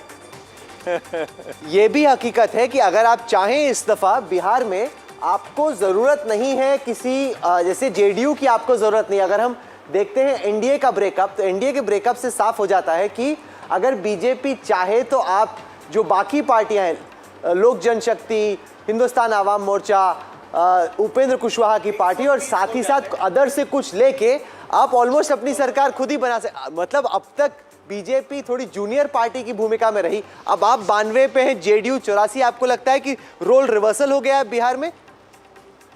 मुझे लगता है कि जोड़ी ने जो परिणाम दिए, उस परिणाम को न सिर्फ हमने स्वीकार किया, उसका अभिनंदन किया, लेकिन ये परिणाम प्रतीक है कि आगे चलकर बिहार के लिए किस विकास के मुद्दे पर हमें काम करना है। वो संकल्प हमने चाहे मत्स्य पालन की दृष्टि से हो, चाहे महिला के उत्थान की दृष्टि से हो, चाहे युवा पीढ़ी के योगदान की दृष्टि से हो, उसको सुचारू रूप से जनता के सम्मुख प्रस्तुत किया। जनता ने इसी जोड़ी को, इसी एनडीए के परिवार को अपना आशीर्वाद दिया और परिवार ने जो संकल्प लिया है बिहार के भविष्य के लिए, निश्चित रूप से उस संकल्प पर हम खरे उतरेंगे। हमारे सहयोगी ये चुनाव विशेषज्ञ ऋषि मिश्रा आपसे सवाल करना चाहते हैं। विनोद तावड़े जी का बयान आया है कि नीतीश कुमार मुख्यमंत्री होंगे या नहीं, उस पर विनोद तावड़े जी ने कहा है कि पांचों पक्ष मिलकर यह तय करेंगे कि मुख्यमंत्री कौन होगा। तो अभी तक मतलब नतीजे तो आ गए हैं, लेकिन तय ये नहीं हो पा रहे हैं कि नीतीश कुमार सीएम होंगे या नहीं होंगे। मैं आपको पुनः याद दिलाती हूँ कि जो राहुल जी ने मेरे स्वागत हेतु शब्दों में कहा कि मैं वर्तमान में अपनी पार्टी हेडक्वार्टर में नहीं हूँ। ये घोषणाएं मेरी पार्टी की नेतृत्व ने ऑलरेडी कर दी हैं। अगर आपको भरोसा ना हो तो राहुल जी के ही कुछ इंटरव्यूज के कुछ अंश आप पुनः प्रसारित कर सकते हैं। मैं इतना ही कहूंगी कि हमारी लीडरशिप ने अपना वक्तव्य मंतव्य इस विषय पर स्पष्ट कर दिया है। आगे चलकर भी किस प्रकार में सरकार में क्या क्या भूमिका कौन कौन निभाएगा, ये मेरा पार्टी का नेतृत्व स्पष्ट करेगा। विजय त्रिवेदी आप सवाल करना चाहते हैं स्मृति जी। विजय त्रिवेदी बोल रहा हूँ। एक तो बहुत बहुत बधाई आपको और भारतीय जनता पार्टी को। और अभी राहुल जी भी बता रहे थे कि बिहार में महिलाओं का जो योगदान है, कंट्रीब्यूशन है, वो इस चुनाव में भारतीय जनता पार्टी एनडीए की जीत का सबसे बड़ा कारण है। और पिछले भी कई चुनाव हैं जिसमें महिलाओं ने बड़ा योगदान दिया, मध्य प्रदेश के चुनाव में भी। तो मेरा सवाल ये है कि भारतीय जनता पार्टी की एक मजबूत महिला नेता लंदन में बैठी हो, तो नेतृत्व देने में भारतीय जनता पार्टी महिला नेता को क्यों कंजूसी कर रही है? क्यों दिल्ली में रेखा गुप्ता को तो बनाया ही सही। मैं एक मजबूत नेता न सिर्फ रेखा गुप्ता है, बल्कि मैं स्वयं यहाँ पर अपने राष्ट्र का प्रतिनिधित्व, मैं वर्तमान में जहाँ हूँ वहाँ पर राष्ट्र में महिला और राजनीति में महिला की भूमिका उसी परिचर्चा में सम्मिलित होने आई हूँ। मोदी सरकार की बात हो रही है। मैं इतना ही कहूंगी विजय जी, आपने हमारे संगठनों को वर्षों वर्ष तक, चाहे वो विचार परिवार का संगठन हो या भारतीय जनता पार्टी हो, वर्षों वर्ष तक मेरे संगठन को बढ़ते देखा है और सशक्त होते देखा है। इसमें कोई दो राय नहीं होनी चाहिए कि मेरा संगठन एकमात्र वो पहला राजनीतिक दल है जिसने महिलाओं को आरक्षण अपनी पार्टी के अंदर दिया। इसमें कोई दो राय नहीं होनी चाहिए कि मेरा संगठन वो संगठन है जिसने 33% आरक्षण का बिल पारित किया। इसमें कोई दो राय नहीं होनी चाहिए मेरा संगठन वो संगठन है जिसने आज देश की राजधानी में एक महिला मुख्यमंत्री को स्थापित किया है। निश्चित रूप से आपकी जो मेरे लिए अभिलाषाएं हैं, निश्चित रूप से मेरे संगठन के नेता इस विषय को, इस मंतव्य को सुन रहे होंगे, लेकिन आज का दिन मुझे नहीं, बिहार की महिला शक्ति को समर्पित है। स्मृति जी, अगला बीजेपी के लिए जो बड़ा चुनाव है, वैसे तो तमिलनाडु में है, लेकिन बीजेपी के लिए बड़ा नाक का सवाल है पश्चिम बंगाल का चुनाव। आपको लगता है कि बीजेपी की जेडीयू के साथ बिहार में इस जीत के बाद जो बंगाल में कार्यकर्ता हैं, वोटर, उनमें भी एक्स्ट्रा उत्साह आएगा इतनी बड़ी जीत के बाद कि इस दफा हम लोग ममता को हरा सकते हैं? राहुल जी, हर चुनाव के परिणाम के बाद आप और मैं जब चर्चा करते हैं तो आप हर अगले चुनाव को बीजेपी का नाक का सवाल बना देते हैं, चाहे वो चुनाव विधानसभा का हो, चाहे वो म्युनिसिपल कॉर्पोरेशन का चुनाव हो। मैं इतना ही कहूंगी कि बंगाल की जनता भी इच्छुक है कि विकास के पथ पर और अपराध रहित समाज में वो रहें, और इस मंशा को, उनकी इस अभिलाषा को पूर्ण करने के लिए भारतीय जनता पार्टी का एक एक कार्यकर्ता समर्पित है। अच्छा, एक आखिरी सवाल। हमें मालूम है कि आपको आगे भी बढ़ना है, दूसरे कार्यक्रम में जुड़ना है, लेकिन ये जो एक विपक्ष आरोप लगा रहा है कि 10,000 रुपए जैसी स्कीम की आदत पड़ जाएगी वोटरों को, इसके बाद हेमंत बिस्वा शर्मा का आसाम में भी चुनाव है। अगर 10,000 एक बेस बन जाए बिहार जैसे गरीब राज्य में, तो बाकी राज्यों में कम से कम 10,000 वरना ज्यादा की उम्मीद अब वोटर करेंगे। इससे आप कैसे डील करेंगी? वोटरों को लगेगा भाई चुनाव आएगा तो पैसे तो आएंगे हमारी बैंक में। जिन लोगों ने आज तक महिला उत्थान एंटरप्राइज, इन सब विषयों पर शायद समीक्षा ना की हो भाजपा की सरकार के अंतर्गत, वो शायद इस बात से अभी तक परिचित नहीं है कि देश में लगभग 9 करोड़ महिलाएं हैं जो सेल्फ हेल्प ग्रुप्स के माध्यम से सालाना $35 बिलियन से ज्यादा का टर्नओवर रखती हैं। उन लोगों को शायद इस बात का इल्म ना हो कि देश में लगभग 25 करोड़ महिलाओं ने जनधन का खाता खोला है। मुद्रा के जो जितने भी लोन्स गए हैं वो लगभग 70% उसमें लाभार्थी महिलाएं रही हैं। ये महिला खैरात पर अपना जीवन व्यापन नहीं कर रही हैं। ये महिलाएं इस सीड मनी को लेकर अपने कारोबार को, अपने छोटे छोटे व्यापार को आगे बढ़ा उठा रही हैं। जिन लोगों को लगा कि ये खैरात है 10,000 रुपए की, वो शायद नहीं जानते कि ये सीड मनी है, ये पहले श्रेणी का एक समर्थन है जो आगे बढ़कर 2 लाख तक की राशि तक जाने वाला है। इन महिलाओं ने अपने स्वावलंबन से ये आर्थिक परिणाम प्रमाण देश की जनता के सामने, देश के प्रशासन के सम्मुख प्रस्तुत किया है। तो इसे किसी भी प्रकार से, किसी खैरात की दृष्टिकोण से या किसी पॉलिटिकल ब्राइब की दृष्टिकोण से देखना उन महिलाओं का अपमान है। तमाम कार्यक्रमों के बीच में आपने हमारे लिए वक्त निकाला, बहुत बहुत धन्यवाद। स्मृति ईरानी जी, आप जुड़ी हमारे साथ। मुकेश सहनी जी हमारे साथ हैं। अगर हम सहनी जी आंकड़ों पे नज़र डालते हैं तो पिछली दफ़ा आपकी पार्टी की 4 सीटें थी, इस दफ़ा आपका खाता। Okay, the breaking news coming in is that Tejashwi Yadav has finally won from Raghopur. It's been a disastrous day in the office for the RJD.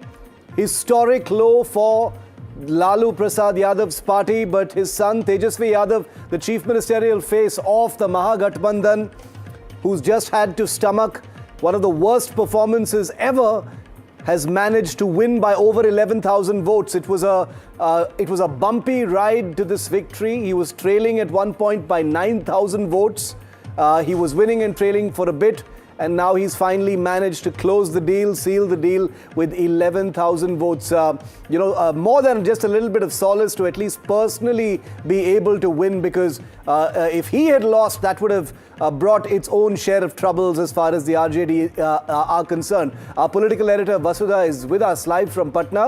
Vasudha, finally 11,000 votes, sizable victory by Tejashwi. A sigh of relief, not much solace, but at least he's won. Absolutely, and if you remember, Shiv, that Raghopur was not something that BJP or the JDU had completely focused on, like we saw in Delhi when the Arvind Kejriwal's seat was completely something that the BJP wanted him to lose. I just want to show you what's happening in the BJP office now. This is something that has been around for the last 6 months, is what I've been told. नहीं भूलेगा जंगल राज, नहीं भूलेंगे जंगल राज। 15 साल में 18,000 से ज़्यादा हत्याएं. That's what they, and these are boards that are there in every nook and corner of the BJP office, and I do believe, as somebody who was on ground for a few days, I do think that this Jungle Raj narrative is something that is very key to people's way of voting in Delhi. I know some of our colleagues disagree with this, but I do feel that people of Bihar, especially women, did have a lived experience, or at least a very real fear of what Jungle Raj could mean to them, and that probably also in some ways propelled them to vote unified in a unified way for the NDA. What I'm told right now is Samrat Choudhary, the Deputy Chief Minister of Bihar, it's also being said that it's the love for Nitish and the Kushwaha factor, love-Kush factor. Samrat Choudhary has arrived here, and they're all waiting for the Prime Minister to speak. There are a couple of press conferences going on, and it has been the BJP's tradition to have a Karyakarta Abhinandan Samaroh every time the BJP, wins something big, and that I think is a good thing, because they congratulate all the cadre and make the workers feel like this is their victory. A similar thing is happening in JDU office as well, and the beauty about Patna is that all the offices, RJD, JDU, BJP, are all in this area, except that Congress party's Sadat Ashram is quite far away. So that's the only party that's not in this location. So clearly a lot of excitement here. And this election, Shiv, I believe is also a referendum on the special intensive revision of electoral rolls. The SIR process has been declared completely constitutional by the court, but by making it clear that it has no problems whatsoever when it comes to people of Bihar, the BJP has also made it very clear that it is not anti-people. In fact, it is pro-people, which makes it clear that in the 12 states that the SIR has been rolled out last week, I think the centre will also be quite aggressive, despite the DMK in Tamil Nadu and TMC in West Bengal opposing it. There is so much to unpack. The SIR is one part of it. The momentum going into 2026 is another. The dynamics between the elements of the India bloc is a third. All of it is going to come down for step aside for a bit, because the Prime Minister is headed towards the BJP headquarters in a short while from now. That big speech from him is expected. It will be live here. We're taking a very quick break. When you come back, we will build up to that. Stay right with us.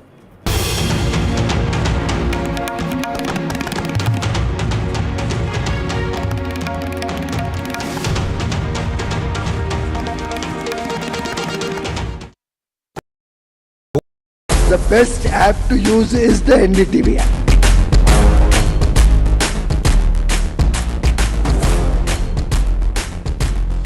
दुनिया भर में जब भी भारतीय media की चर्चा होती है तो एनडीटीवी सबसे पहले जिक्र में आता है। मैं आपका बात से सहमत हूं, उल्टे हम भी सब विदेश जाते हैं। The best app to use is the NDTV app.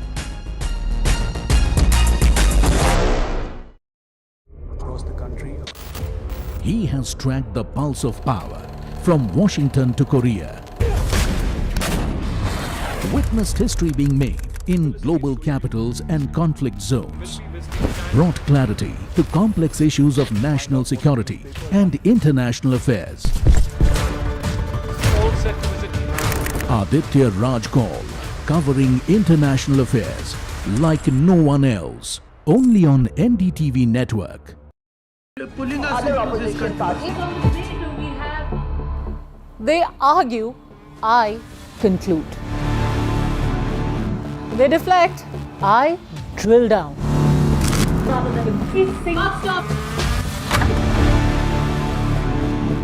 This isn't a free-for-all. It's a reckoning. No filler, no fog.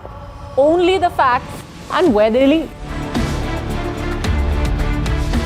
Every night at 9, the case closes because the buck stops here. I don't sugarcoat. I shoot straight and tell you stories the way they need to be told. Unfiltered, unafraid, unmissable. That's how I roll. Watch me, Priyanka Deo, on NDTV World. Namaste.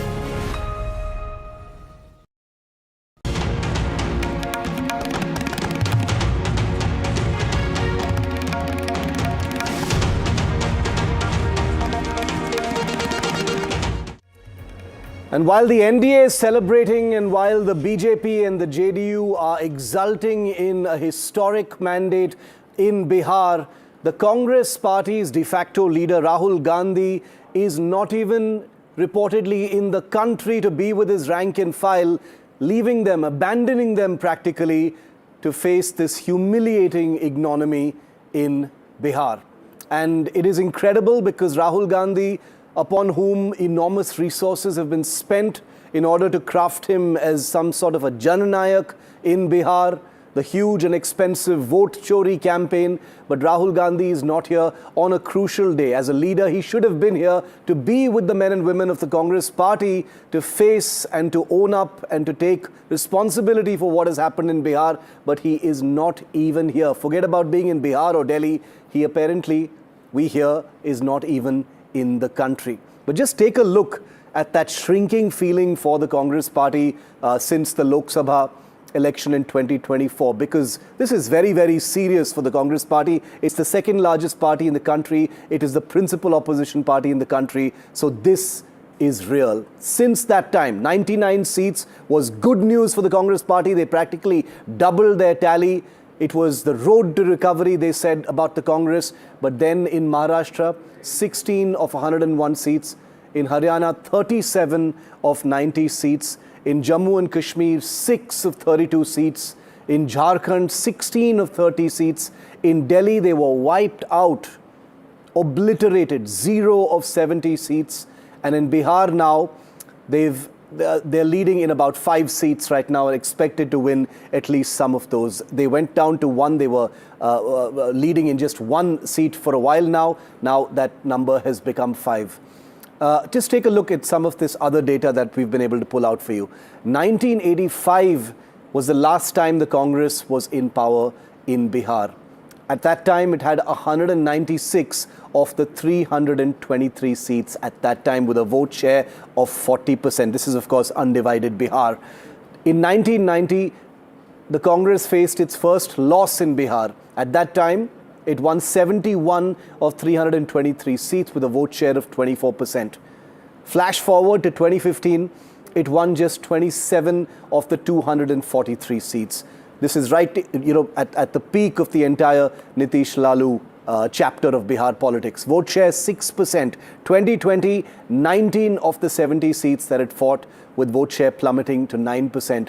In 2025 now, They're leading in about 5 seats at this point of time and will definitely end with just single digits. Now, remember, Bihar is over. There will be Chintan Baitak, there will be introspection and all of that. But the next year, 2026, is a crucial year for the Congress party, because in those states where the Congress will be fighting, many of them, the Congress is a credible, big, meaty contender. Tamil Nadu, this is what happens because of the Bihar loss. Bargaining seats with the DMK is going to become more difficult. The vote base is likely to be hit by Vijay, already a challenge there. Then you've got Kerala. Will the High Command control weaken after this debacle in Bihar? There will be more possible infighting within the party. It's almost certain it will happen. West Bengal is another dilemma for the Congress party. They've simply not been able to navigate. Mamta will flex her muscle nationally, feeling more vulnerable about the BJP. Will the India bloc simply disunite and completely separate in desperation right now? That's the question we're asking. What next for Rahul Gandhi? What next for the Congress party? Ashok Malik and Tehseen Poonawalla continue to be with me. Ashok, first, on Rahul Gandhi not being here, I know that's a micro part of the larger implications of this, but as a leader, shouldn't he have been here on a day like this? I mean, I'm not commenting on what else he should have had to do, etc. But as the de facto leader, someone who was called the Jan Nayak, someone who crafted the vote chori campaign, motorcycled through Bihar, he should have been here on a day like this. Completely. When an election verdict comes out, whether you lose or you win, you need to be with your soldiers. They've fought hard, they worked hard, they deserve that. They deserve you standing by them. So it's a little unfair on Congress voters. I know the Congress is a diminished party in Bihar. It was diminished even before this. But nevertheless, people out there have fought elections. They have worked hard. He's an alliance partner of the RJD. He should have been there. Tehseen, should he have been here? I know there can be explanations that, they were leaving it to the RJD. The RJD was the lead ally. Rahul did his bit. He's entitled to, take these trips. But on a day like this, as a leader, as someone who literally had the party's audacity to craft him as a Jananayak, which means something in Bihar, and he's not here? So I'm very old-fashioned, and I believe that when you go to war, you don't leave the battle. Come what may, you stand it till the last bullet is fired. If you're playing a match, till the last ball is bowled. The problem, Shiv, is one is this. The second problem is, where is the accountability, and where will the accountability start and end? Today is the birthday of Jawaharlal Nehru, one of the tallest leaders of the country, one of the tallest leaders of Congress. You can agree, disagree with him. On his birth anniversary, the Congress is reduced to being a mere 5 seats or 4 seats in a state like Bihar, the third largest Lok Sabha state in the country. Is this justified for the grand old party? First. Second, the same people who are responsible for Punjab, responsible for Haryana, responsible for Delhi, responsible for Maharashtra, are now responsible for Bihar. They will again write a report, none of which will come to light, and when will accountability set? I am saying this in NDTV as a Congress voter. I vote the Congress. My grandfather was shot when he was with Mahatma Gandhi in Pune when Gandhiji was released from jail. I am asking you, when will people like me be happy? When will we see a victory? Are we not entitled to a victory? The people that Ashok referred to, that last voter of the Congress standing in that line, that 5-6%, whatever vote the Congress get, that person who's carrying the flag, doesn't he or she deserve that the Congress win an election? Let's ask the Congress party that. Advocate Ashpreet Khadial is with us, as spokesperson of the Congress. Ashpreet, welcome. A bad day in the office as far as the Congress is concerned, and my commiserations on that. But the sense is, where is Rahul Gandhi, the man that you've called the Jananayak in Bihar, in the country? He's not even here. He's leaving people like you to face the humiliation of this defeat in Bihar. The number one, 47 lakh voters that voted the last year in the Lok Sabha election did not get to vote in this election. Now, the fact of the matter is, due to SIR, this chunk of people, 47 lakh voters were removed. Our question here is that if these voters were fake, if they were not supposed to vote, then why did the last year did they get a chance to vote in the Lok Sabha election? And before that, in Panchayat election, MC election, by-election, assembly election and whatnot, So the fact of the matter is the timing of the SIR, that's another contention. Just when the election was around the corner, SIR gets announced. Back in the day when it was done in 2003, 22 years ago, it was done in the entire country. And this time it was done only in Bihar. And then they say we'll be doing it in 12 more states. The question here is, a very short span of time was chosen, a very cumbersome process was given, and then there was no grievance redressal at all whatsoever. Number two, as far as the Bharatiya Janata Party's minister is concerned, Mr. Patil, who joined on a channel, a very relevant question was asked, how much, when do you start preparing, how much time do you give for the preparation and campaign, etc., to win an election? They said 5 years. So this goes on to suggest that the Bharatiya Janata Party's government is 24/7 into campaign mode, election mode. The Prime Minister is more of a prime campaigner and less of a Prime Minister. Yes, they have won the election, no doubt. But at the cost of governance, at the cost of development, 5 chief ministers, 18 ministers, and the entire central government was down there in Bihar. My only question to the Bharatiya Janata Party's government is, what of all the other issues that you kept pending, that you kept in abeyance, that you ignored and neglected? And number two, winning an election is one thing, but governing a state is another. The Bharatiya Janata Party had to change a lot of slogans because they could not change the ground reality. That's why they had to change so many slogans. And now my question to the Bharatiya Janata Party is, who the CM is going to be, because we don't know who the front engine of this double engine is. And even these parties don't know that. Because Ashpreet, I imagine Congress spokespersons are going to be interrupted in debates right through prime time. That's why I didn't want to interrupt you. I wanted you, to have your say and, get it out there. But, I didn't hear an answer to my question about whether Rahul Gandhi should have been here because symbols matter. He's the leader of your party. And not one word of self-reflection or even indicative introspection about something like this. All of the things that you rattled off, which is like a menu card of things to blame for this, still don't account for the scale of this landslide. Tehseen, who is a Congress supporter, Tehseen, do you have anything to say to us? If I may just add to that. Tehseen just has something to say. I'll let you answer, and Ashok as well. He's a very good lawyer. If I'm ever in trouble, I'd want him to defend me. But here's the problem. हम ये कह रहे कि उनके घर में बिरयानी नहीं बनी, हमें खाना नहीं मिल रहा, हमारे घर पे दाल चावल नहीं मिला है. देखिए, if all of these problems that the Congress is listing, and I believe the nation does have some problems, why are we not the solution to those problems? Why are we always in a mood where we are complaining, we are angry, we are bitter, we are blaming everyone else? Can we just once say pause?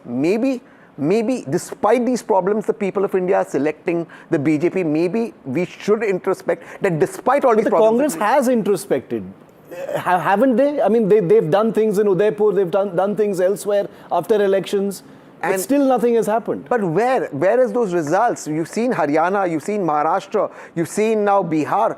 You've seen Delhi, time after time, we're losing elections. Look, if we want to save the constitution, we want to do the caste census, we want to bring utopia in India, I am all for it. But for that, we need to be in power. Ashok, you have anything to add to that? I'll just go back to one thing which he said. Yeah. He said that the Prime Minister and the BJP are 24/7 into. And people are waiting for the Prime Minister in those live pictures as well. Yeah, campaigning. Look, that is modern politics, not just in India. It's there in other democracies as well. We are in a hyper-competitive democratic environment where governance and campaigning for the next election goes hand in hand. It's a reality. I'm not saying this is the way it should be, but it's a reality. If the Congress doesn't start doing that, it will never come to power. Yeah. Sometimes together, you're governing and campaigning at the same time? Absolutely. I want to go, just for a moment, I want to go to those live pictures from the BJP headquarters. The crowds have gathered there. The rank and file is there in full force. And unlike in the Congress party, where Rahul Gandhi is nowhere to be seen, is not in the country, reportedly, Prime Minister Modi is very much there. And he's going to be there in a short while from now to address this huge crowd. Obviously victorious, jubilation. There will be energy already being expended on the next fight. That's what the BJP machine is really famous for. The groundwork has already begun on the next elections. Gauri Dwivedi, my colleague, is live with me from the BJP headquarters. Gauri, the Prime Minister is on his way. Indeed, the Prime Minister is on his way, Shiv, and all eyes on the kind of messaging that he will give. It's going to be a big victory speech, and huge preparations are there inside for the Prime Minister to make that speech. Of course, one needs to keep in mind that the celebrations have been a tad bit muted in the wake of the terror blast. But when you speak to the workers here through the day, they've been extremely excited to hear the Prime Minister. And remember, this has been a campaign led by the Prime Minister from the front, and he's spoken at length about the fact that when you choose BJP and when you choose NDA, you're actually choosing development and Vikas as the big narrative. So now the workers here, in fact, there was a lot of spokespersons behind me. All of them have now rushed to listen to the Prime Minister, who's expected soon. Remember, SPG has already cordoned off a large part of the area in the BJP headquarters. All eyes on the kind of messaging that the Prime Minister will give and enthuse the cadres who are also already now looking at the big electoral fights of next year. So all eyes on the Prime Minister. I noticed that in these live pictures coming in from the crowds over there, many of the people there are wearing the famous Mithilanchal Park, the headgear, the bright pink headgear of the Mithilanchal region of Bihar. The symbols matter, and we know the BJP does this very well. So many people echoing Bihar culture even as they wait for the Prime Minister. Very important, these little things. Absolutely. Three things one saw here. One, of course, that Muretha was there in full spirit there. You're right that symbolism matters and every gesture is important. There were, in fact, a lot of people carrying laltains with the word saying that now laltains are actually powered by LEDs. Those days of Jungle Raj and RJD are behind. That was the second key message that was there across the BJP headquarters. And the third was everybody, of course, was having the litti choka, the staple diet of Bihar. So these three things one saw through the day amidst the color of celebration and festive spirit that's been here at the BJP headquarters. And all eyes now, of course, on the symbolism that the Prime Minister's speech will also bring in, the color that he'll bring in, and of course the message for his much enthused cadre. Of Litti Choka in the NDTV studios. Yes, we weren't celebrating the BJP victory, we were celebrating the victory of democracy, Gauri. Democracy will always be celebrated with Litti Chokha. I don't think there's ever going to be an occasion where I wouldn't want some Litti Chokha to actually celebrate. I hope you get some good Bihar cuisine there at the BJP headquarters this evening after the Prime Minister arrives and then he leaves. Gauri, she's been doing an amazing job on the ground there, getting us all that flavor from the big headquarters of the BJP. The Prime Minister is going to be there. That speech will be live here on NDTV. We're slipping into a very quick break so we can come right back in time for the Prime Minister's arrival. Padmaja has you right after this break. Stay with us.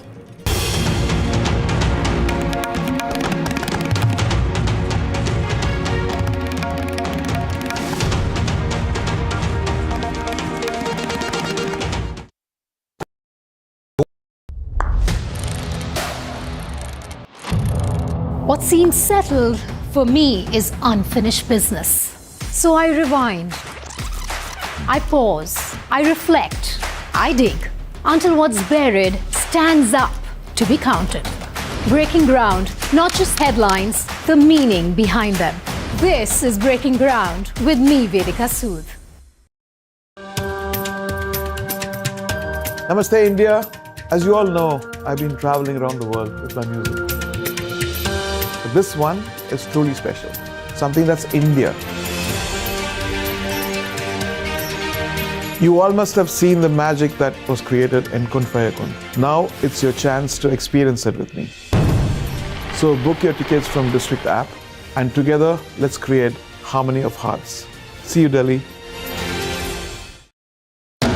We unveil NDTV Golf Pro-Am, India's #1 Golf Pro-Am, the course of champions, the conversation of leaders. And what a stellar lineup we have here on the stage of the NDTV World Summit to announce the launch of the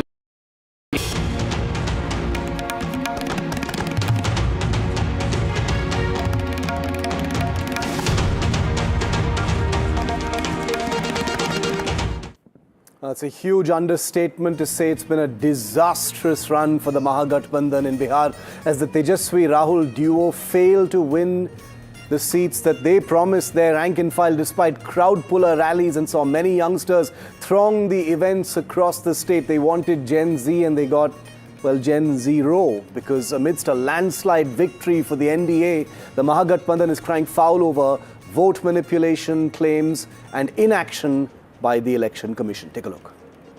या जो सीटें महागठबंधन जीत रही है उसको declare मत करो, NDA के सीटों को जो है वो डिक्लेयर करो.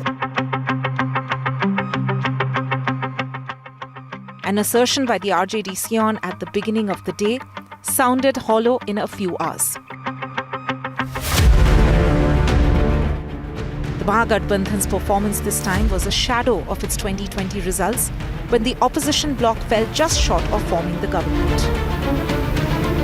It was a campaign where one of the key faces, Rahul Gandhi, was missing for almost 2 months and joined only towards the end. There was also buzz about discord within the alliance, with RJD reportedly wresting the CM face from Congress. MGB's social engineering math was also weak. 40% of Congress candidates were upper caste. For the RJD, only 7% of their candidates were EBC. On cue, the Gathbandhan justified the results by blaming the Election Commission. रुझानों में ज़रूर लग रहा है कि ज्ञानेश कुमार गुप्ता भारी पड़ रहे हैं बिहार की जनता पर. मैं बिहार की जनता को तो कम नहीं आंक सकता. उन्होंने पूरा हिम्मत दिखाई है, SIR के बावजूद दिखाई है, वोट चोरी के बावजूद दिखाई है. RJD had laid the groundwork from Thursday itself, raising a conspiracy theory and threats. और खास तौर पे ऐसी सीटें जहां मार्जिन कम है या जो सीटें महागठबंधन जीत रही है उसको डिक्लेयर मत करो, एनडीए के सीटों को जो है वो डिक्लेयर करो. हमारे आवाज को नहीं दाब सकता है. आप लोग भी अच्छी तरह से जानते हैं. कोई व्यक्ति चाहेगा कि हम फूंक फेंक के हमको डरा दें. 100 FIR भी होगा, फिर भी जो सच्चाई होगा हम लगातार बोलते रहेंगे. BJP was quick to dismiss RJD's allegations. कुछ लोग जो है वो जनादेश को स्वीकार करने के बजाय उस पर जो है हाहाकार करने में ज़्यादा यकीन करते हैं, तो वो उनको जो है नुकसान करता है. Well, the people of Bihar have spoken, and they've spoken loudly enough that the Mahagathbandhan needs to introspect really hard. Several factors seem to have worked for the NDA, from social engineering to the magic of Nitish and Narendra Modi. For the Mahagathbandhan, it's clearly an inability to assure the people of Bihar that they are capable of leading them to a bright future. With camera person Ashwini Mehra, this is Vasudha Venugopal for NDTV.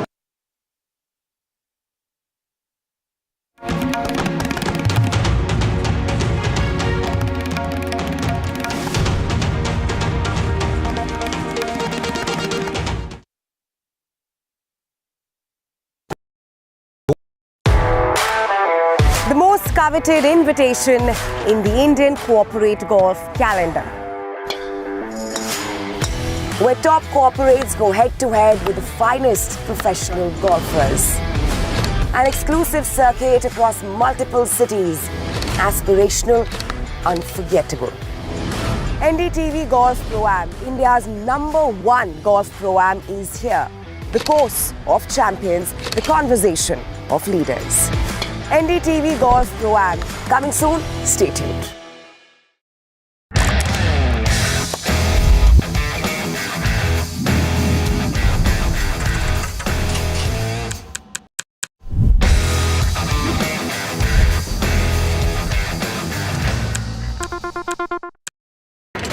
The front lines of Kargil. The fury of Operation Sindhu. So many attacks. The chaos and cries of disaster zones. To fighter jet cockpits. And the world's most defining interviews. It's incredible. He has seen history break. Live. Unfiltered. 20,000 hours of live broadcasting. Welcome to Left, Right and Centre. Hard facts. War-struck country. Hard questions. In the Ukraine. 30 years of trust. In the Kargil area. North Ukraine.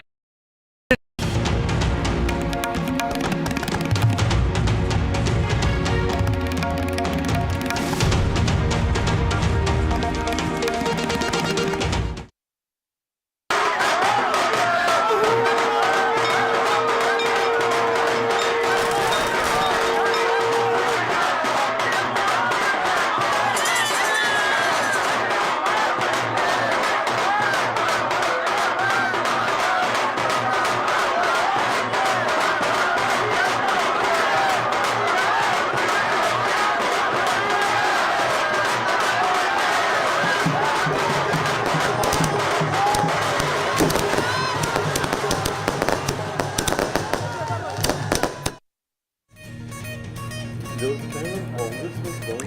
evening and welcome. Thanks very much for joining us on this continuing coverage. In just a while from now, the Prime Minister is expected at the BJP headquarters in Delhi. There are celebrations already underway, and let's be absolutely honest, these celebrations are hard fought and hard won. Look at the numbers on the board right now.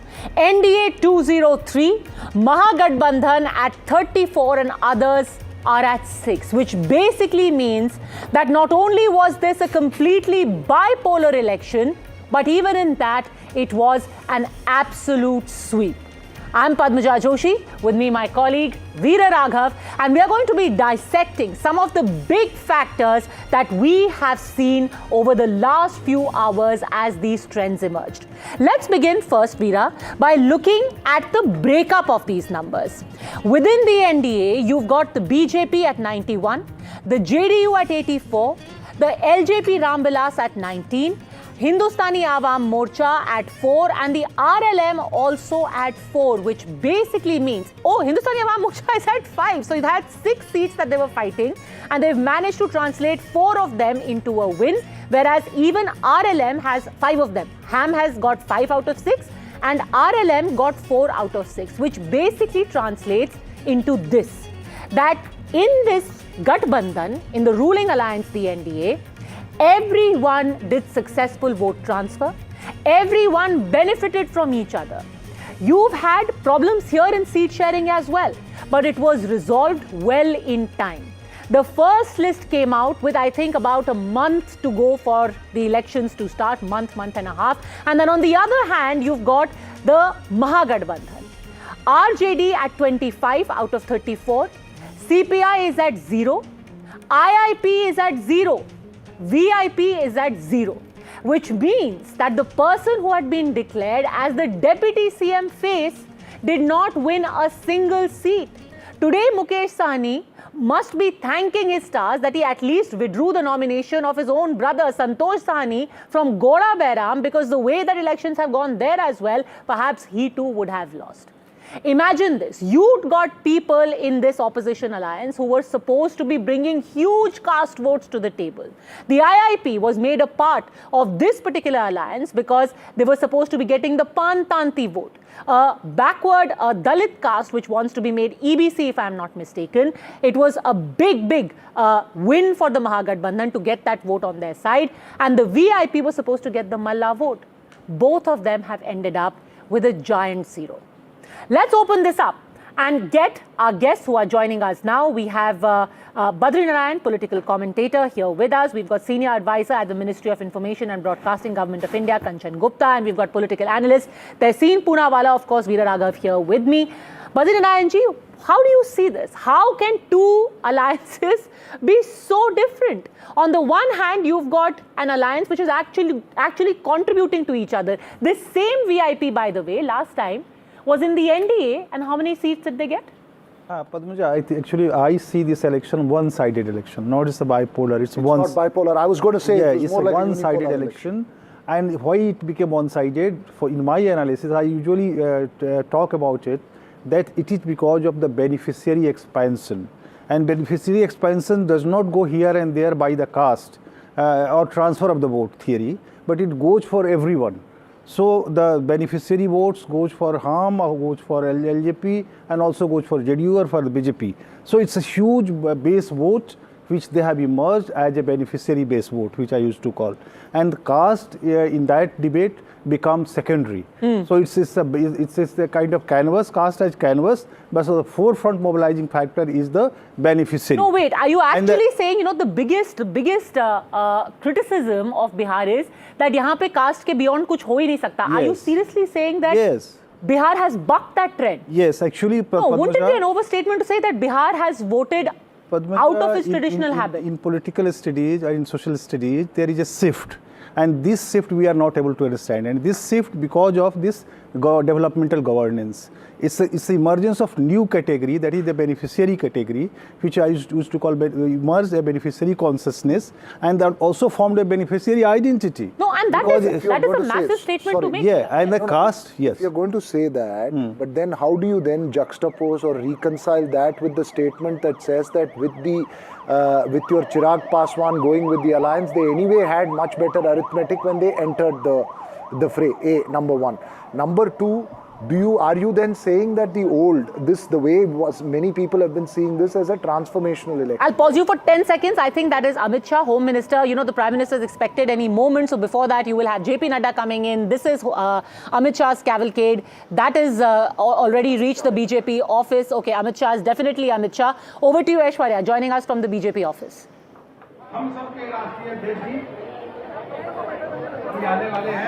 Well, that's right. In fact, after that massive victory that the NDA got, it was all those BJP cadres who were waiting very patiently. But it was the entire BJP headquarters that got weakened because of the security protocols and looking at the alert in the national capital. But now it is jam-packed over here as far as the BJP Karyakartas are concerned. At the BJP headquarters where I'm reporting from, it is this massive crowd which have turned to hear from Prime Minister Narendra Modi. Home Minister Amit Shah, I've been told, is already on his way, and he's reaching at the BJP headquarters very shortly. It will be BJP President JP Nadda along with Defence Minister Rajnath Singh, who will be also arriving very soon. And the SPG have taken over the entire BJP headquarters as far as the security protocols are concerned. Entire BJP headquarters have turned into fortress, and side are being multiple times being checked as well. So yes, looking at that security concern, but yes, the celebrations are going ahead at the BJP headquarters. Massive number of Karyakartas of the Bharatiya Janata Party have arrived over here because the kind of victory that the Bharatiya Janata Party and the NDA have got, certainly they have boosted up the morale of these Karyakartas. I'll go across and speak to them. क्या मायने हैं इस जीत के आपके अनुसार? There is a big huge victory. और ये बहुत बड़ी प्रचंड जीत है. ये दिखाता है कि आने वाला पश्चिम बंगाल, उत्तर प्रदेश, इससे भी डबल जीत होने जा रही है. आपके हिसाब से कितनी बड़ी जीत है ये? ये हमारी और नेताओं के, हमारे राष्ट्रीय नेताओं के भी कल्पना के परे जीत है. अद्भुत है. ये संदेश है बंगाल को कि अब बंगाल बगैर जीते हम लौटेंगे ही नहीं.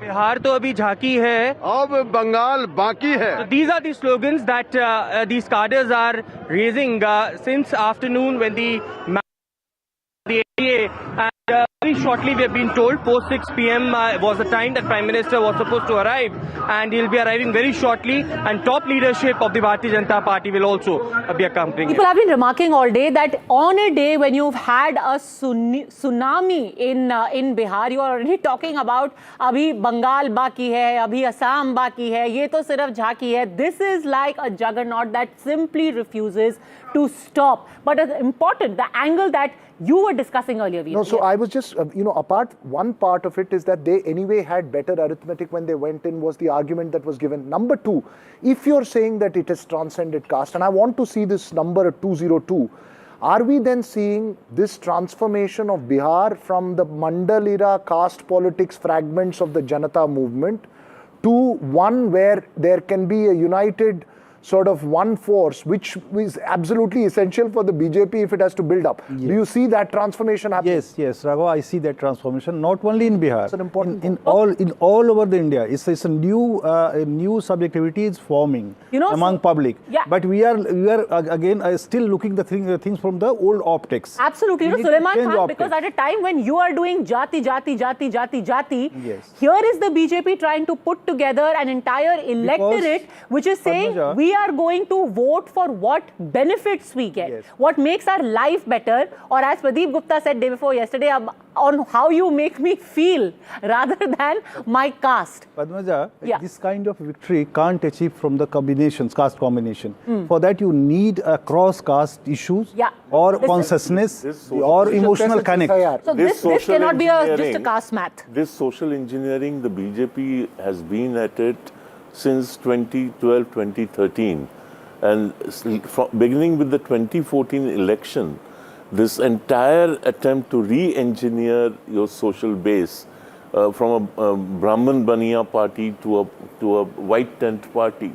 And he's right. I mean, this shows that ultimately you have built a coalition, rainbow coalition of social groups and economic groups, and class as well as caste, and that alone can give you this kind of a result. Okay, Amit Shah has just driven into the BJP headquarters. Suleiman Khan, this man who's driving into the BJP headquarters, now has also managed to put together another equation. You know, when you're still putting 2 and 2, VIP plus IIP plus, you know, something else and something else, he's saying let's get above that. We are now going to make people vote for us simply for making their lives better. That's what the numbers in Bihar are showing us. That's BJP President JP Nadda, I think. Oh yes, that's JP Nadda. About Pradeep Gupta ji. Pradeep Gupta ji knows, knew this result. In Maharashtra also his prediction, was bang on, 230 seats. And in Bihar also he predicted something like 210 or 9. So every time Pradeep Gupta ji, he's putting some numbers. Everyone's exit poll has failed, but Pradeep Gupta ji's exit poll in Maharashtra and Bihar have been, actually to the point. No, he didn't actually. He didn't predict that at all. He predicted a close fight. He predicted 125 to 145 range or 115 to 125 range for the NDA. He didn't predict 200 plus at all for Bihar, by the way. And also close fight. In Maharashtra election, he predicted something. And today I read in some newspaper or a social media post saying that other than Pradeep Gupta's agency for which he do predictions, there was some parallel being drawn that these two elections, the predictions are very clear. So what's your point? I am just trying to explain. This election result is completely shocking for everyone, not for us, even I think for you. Even for the BJP, because to my understanding it is. I think none of the leaders of the BJP or the NDA during the whole election campaign have predicted nothing more than Amit Shah in one of the rallies said that NDA is going to get 160 seats. So what is the point you're trying to get at? What's the point? I'm sorry, I'm unable to understand. What's the point you're trying to get at? No, I'm coming to that. I am saying nobody anticipated that result. Neither the opposition nor anybody else. This is completely, unbelievable.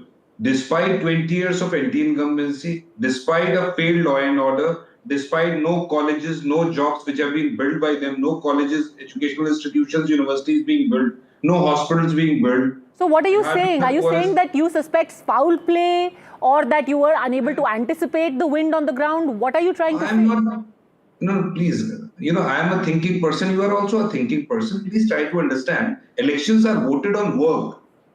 It's not a magic wand. Okay, sir. So let's cut to the chase. Very simply put. I am trying to explain it. 20 years you were in power. There was an anti-incumbency. Murders being done 500 meters from the Chief Minister's residence in Patna a month ago. During the election, one of the candidates has been sent to jail. Nothing all that stated, sir, what Padmaja is asking, and I think just let me put it as one straight question. Are you saying it was not a fair election? Is that what you're saying? Sir, please listen. I am saying this is also a matter of analysis and research. How can being, without doing any work, there is a gross anti-incumbency there. Despite that, all records have been broken. The strike rate of BJP is 90% plus. Yes. The strike rate of Janata Dal United is 85%. Have you ever seen an election like this? And there was no wave actually on the ground. But sir, maybe you didn't see the wave. Okay, so let's be absolutely clear. For anyone who has travelled, I also have to say I did not anticipate these numbers. But one thing was clear, and if you want, you can check it on the channel. We have said it, that there is a definite feeling of people saying, Nitish theek hai. These three words have been said on this channel 5 days ago. Nitish theek hai. People are like, we want to continue with Nitish. Now the level to which they were okay with it and how badly they wanted him to continue, that may not have been picked up. But absolutely no one sitting over here was ever under the misconception that there is any other result possible. Every single exit poll also said that NDA is way ahead of the Mahagathbandhan. That's as far as the various trends are concerned. But very quickly, Tehsing Poonawalla, make your point, because then I want to show some data related to the Congress party. The Honourable Home Minister's come, but look, I agree with what Suleiman is saying, that listen, 20 years, things had gone bad, people were upset, whatever, there was anti-incumbency. But why is it, and I'm a Congress voter, why is it despite all of this people are not choosing us? That's a question we need to reflect, right? That's not Pradeep Gupta's fault or that's not any other cephalogist's fault. Why are we not the alternative? Why are we not putting a vision out to the people of India? Why aren't we telling them choose us over them? That's Amit Shah. Okay, Amit Shah is there. And let's also get Syed Lareb Akram of the RJD, if we can, quickly. Syed, what's the big takeaway? Tejashwi Yadav has won Raghopur. You're at 35 seats, very close to getting the LOP. No, MGB is at 35 leads. So what's the big takeaway? I mean, what's the future looking like? सबसे पहले thank you वीरा आपका और आपकी पूरी team का, और मैं चाहूंगा कि बिहार आपके माध्यम से बिहार के सारे आवाम को, वोटर को, मतदाताओं को मैं बधाई देना चाहूंगा, और ये जो जनमत है इसका सम्मान करते हैं, इसको रिस्पेक्ट करते हैं और उम्मीद करते हैं कि ये Rajnath Okay, Defense Minister Rajnath Singh is also there. Just a second, Mr. Akram, I want to put you on hold for just a second there.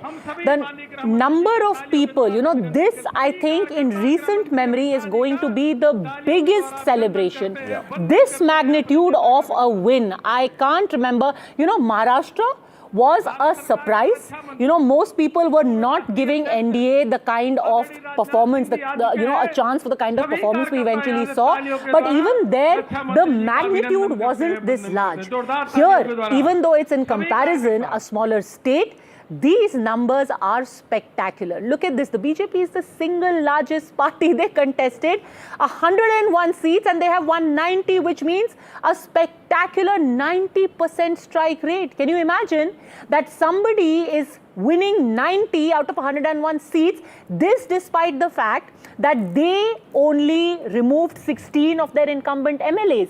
They did not have the fear of anti-incumbency. These are MLAs who were sitting, they were fielded again, and yet they have managed to So I'll ask you, Padmaja, this kind of a strike rate, Tehseen's Padmaja, does it bolster the argument that the SIR and the process and the votes, it was rigged, or does it puncture that argument completely? No, but what does this have to do with SIR or anything else? Can I add in it? Yeah. Actually, I just want to get a word from Kanchan as well. Kanchan Gupta, do you think this has got anything to do with the SIR, or this is overtaking any other factors that we were considering so far? It has nothing at all to do with SIR politics. And this whole thing of vote chore has backfired hugely. Ultimately, the voter on the ground knows that he or she is getting to vote. Nobody has taken away that vote, and that gets rejected. The Congress got distracted into hydrogen bomb, atom bomb, and to his credit, Tejashwi knew that it is a non-issue. He knew that this is not working. He tried to branch off and do his own thing, but by then the damage was done, and as always, the Congress has proved to be a liability than an asset. The Congress did not get any value addition to Mahagathbandhan. Instead, whatever the Mahagathbandhan had to start off with, that was squandered on this entirely harebrained thing called vote chori and the SIR campaign, Padyatra, this, that. And lastly, one thing I want to make, parties exist to win elections.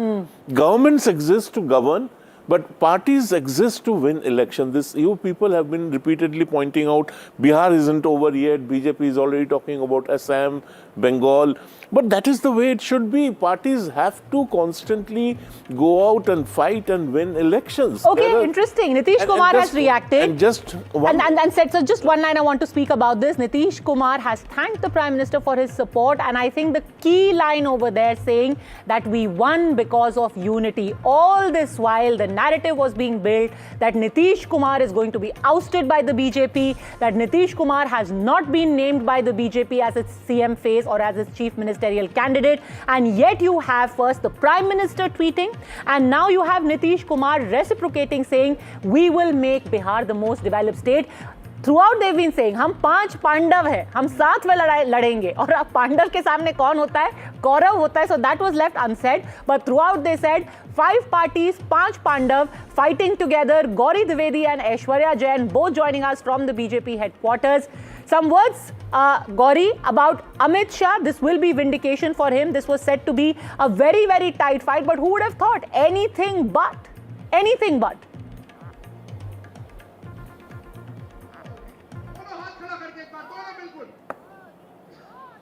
Padmaja, very soon the Prime Minister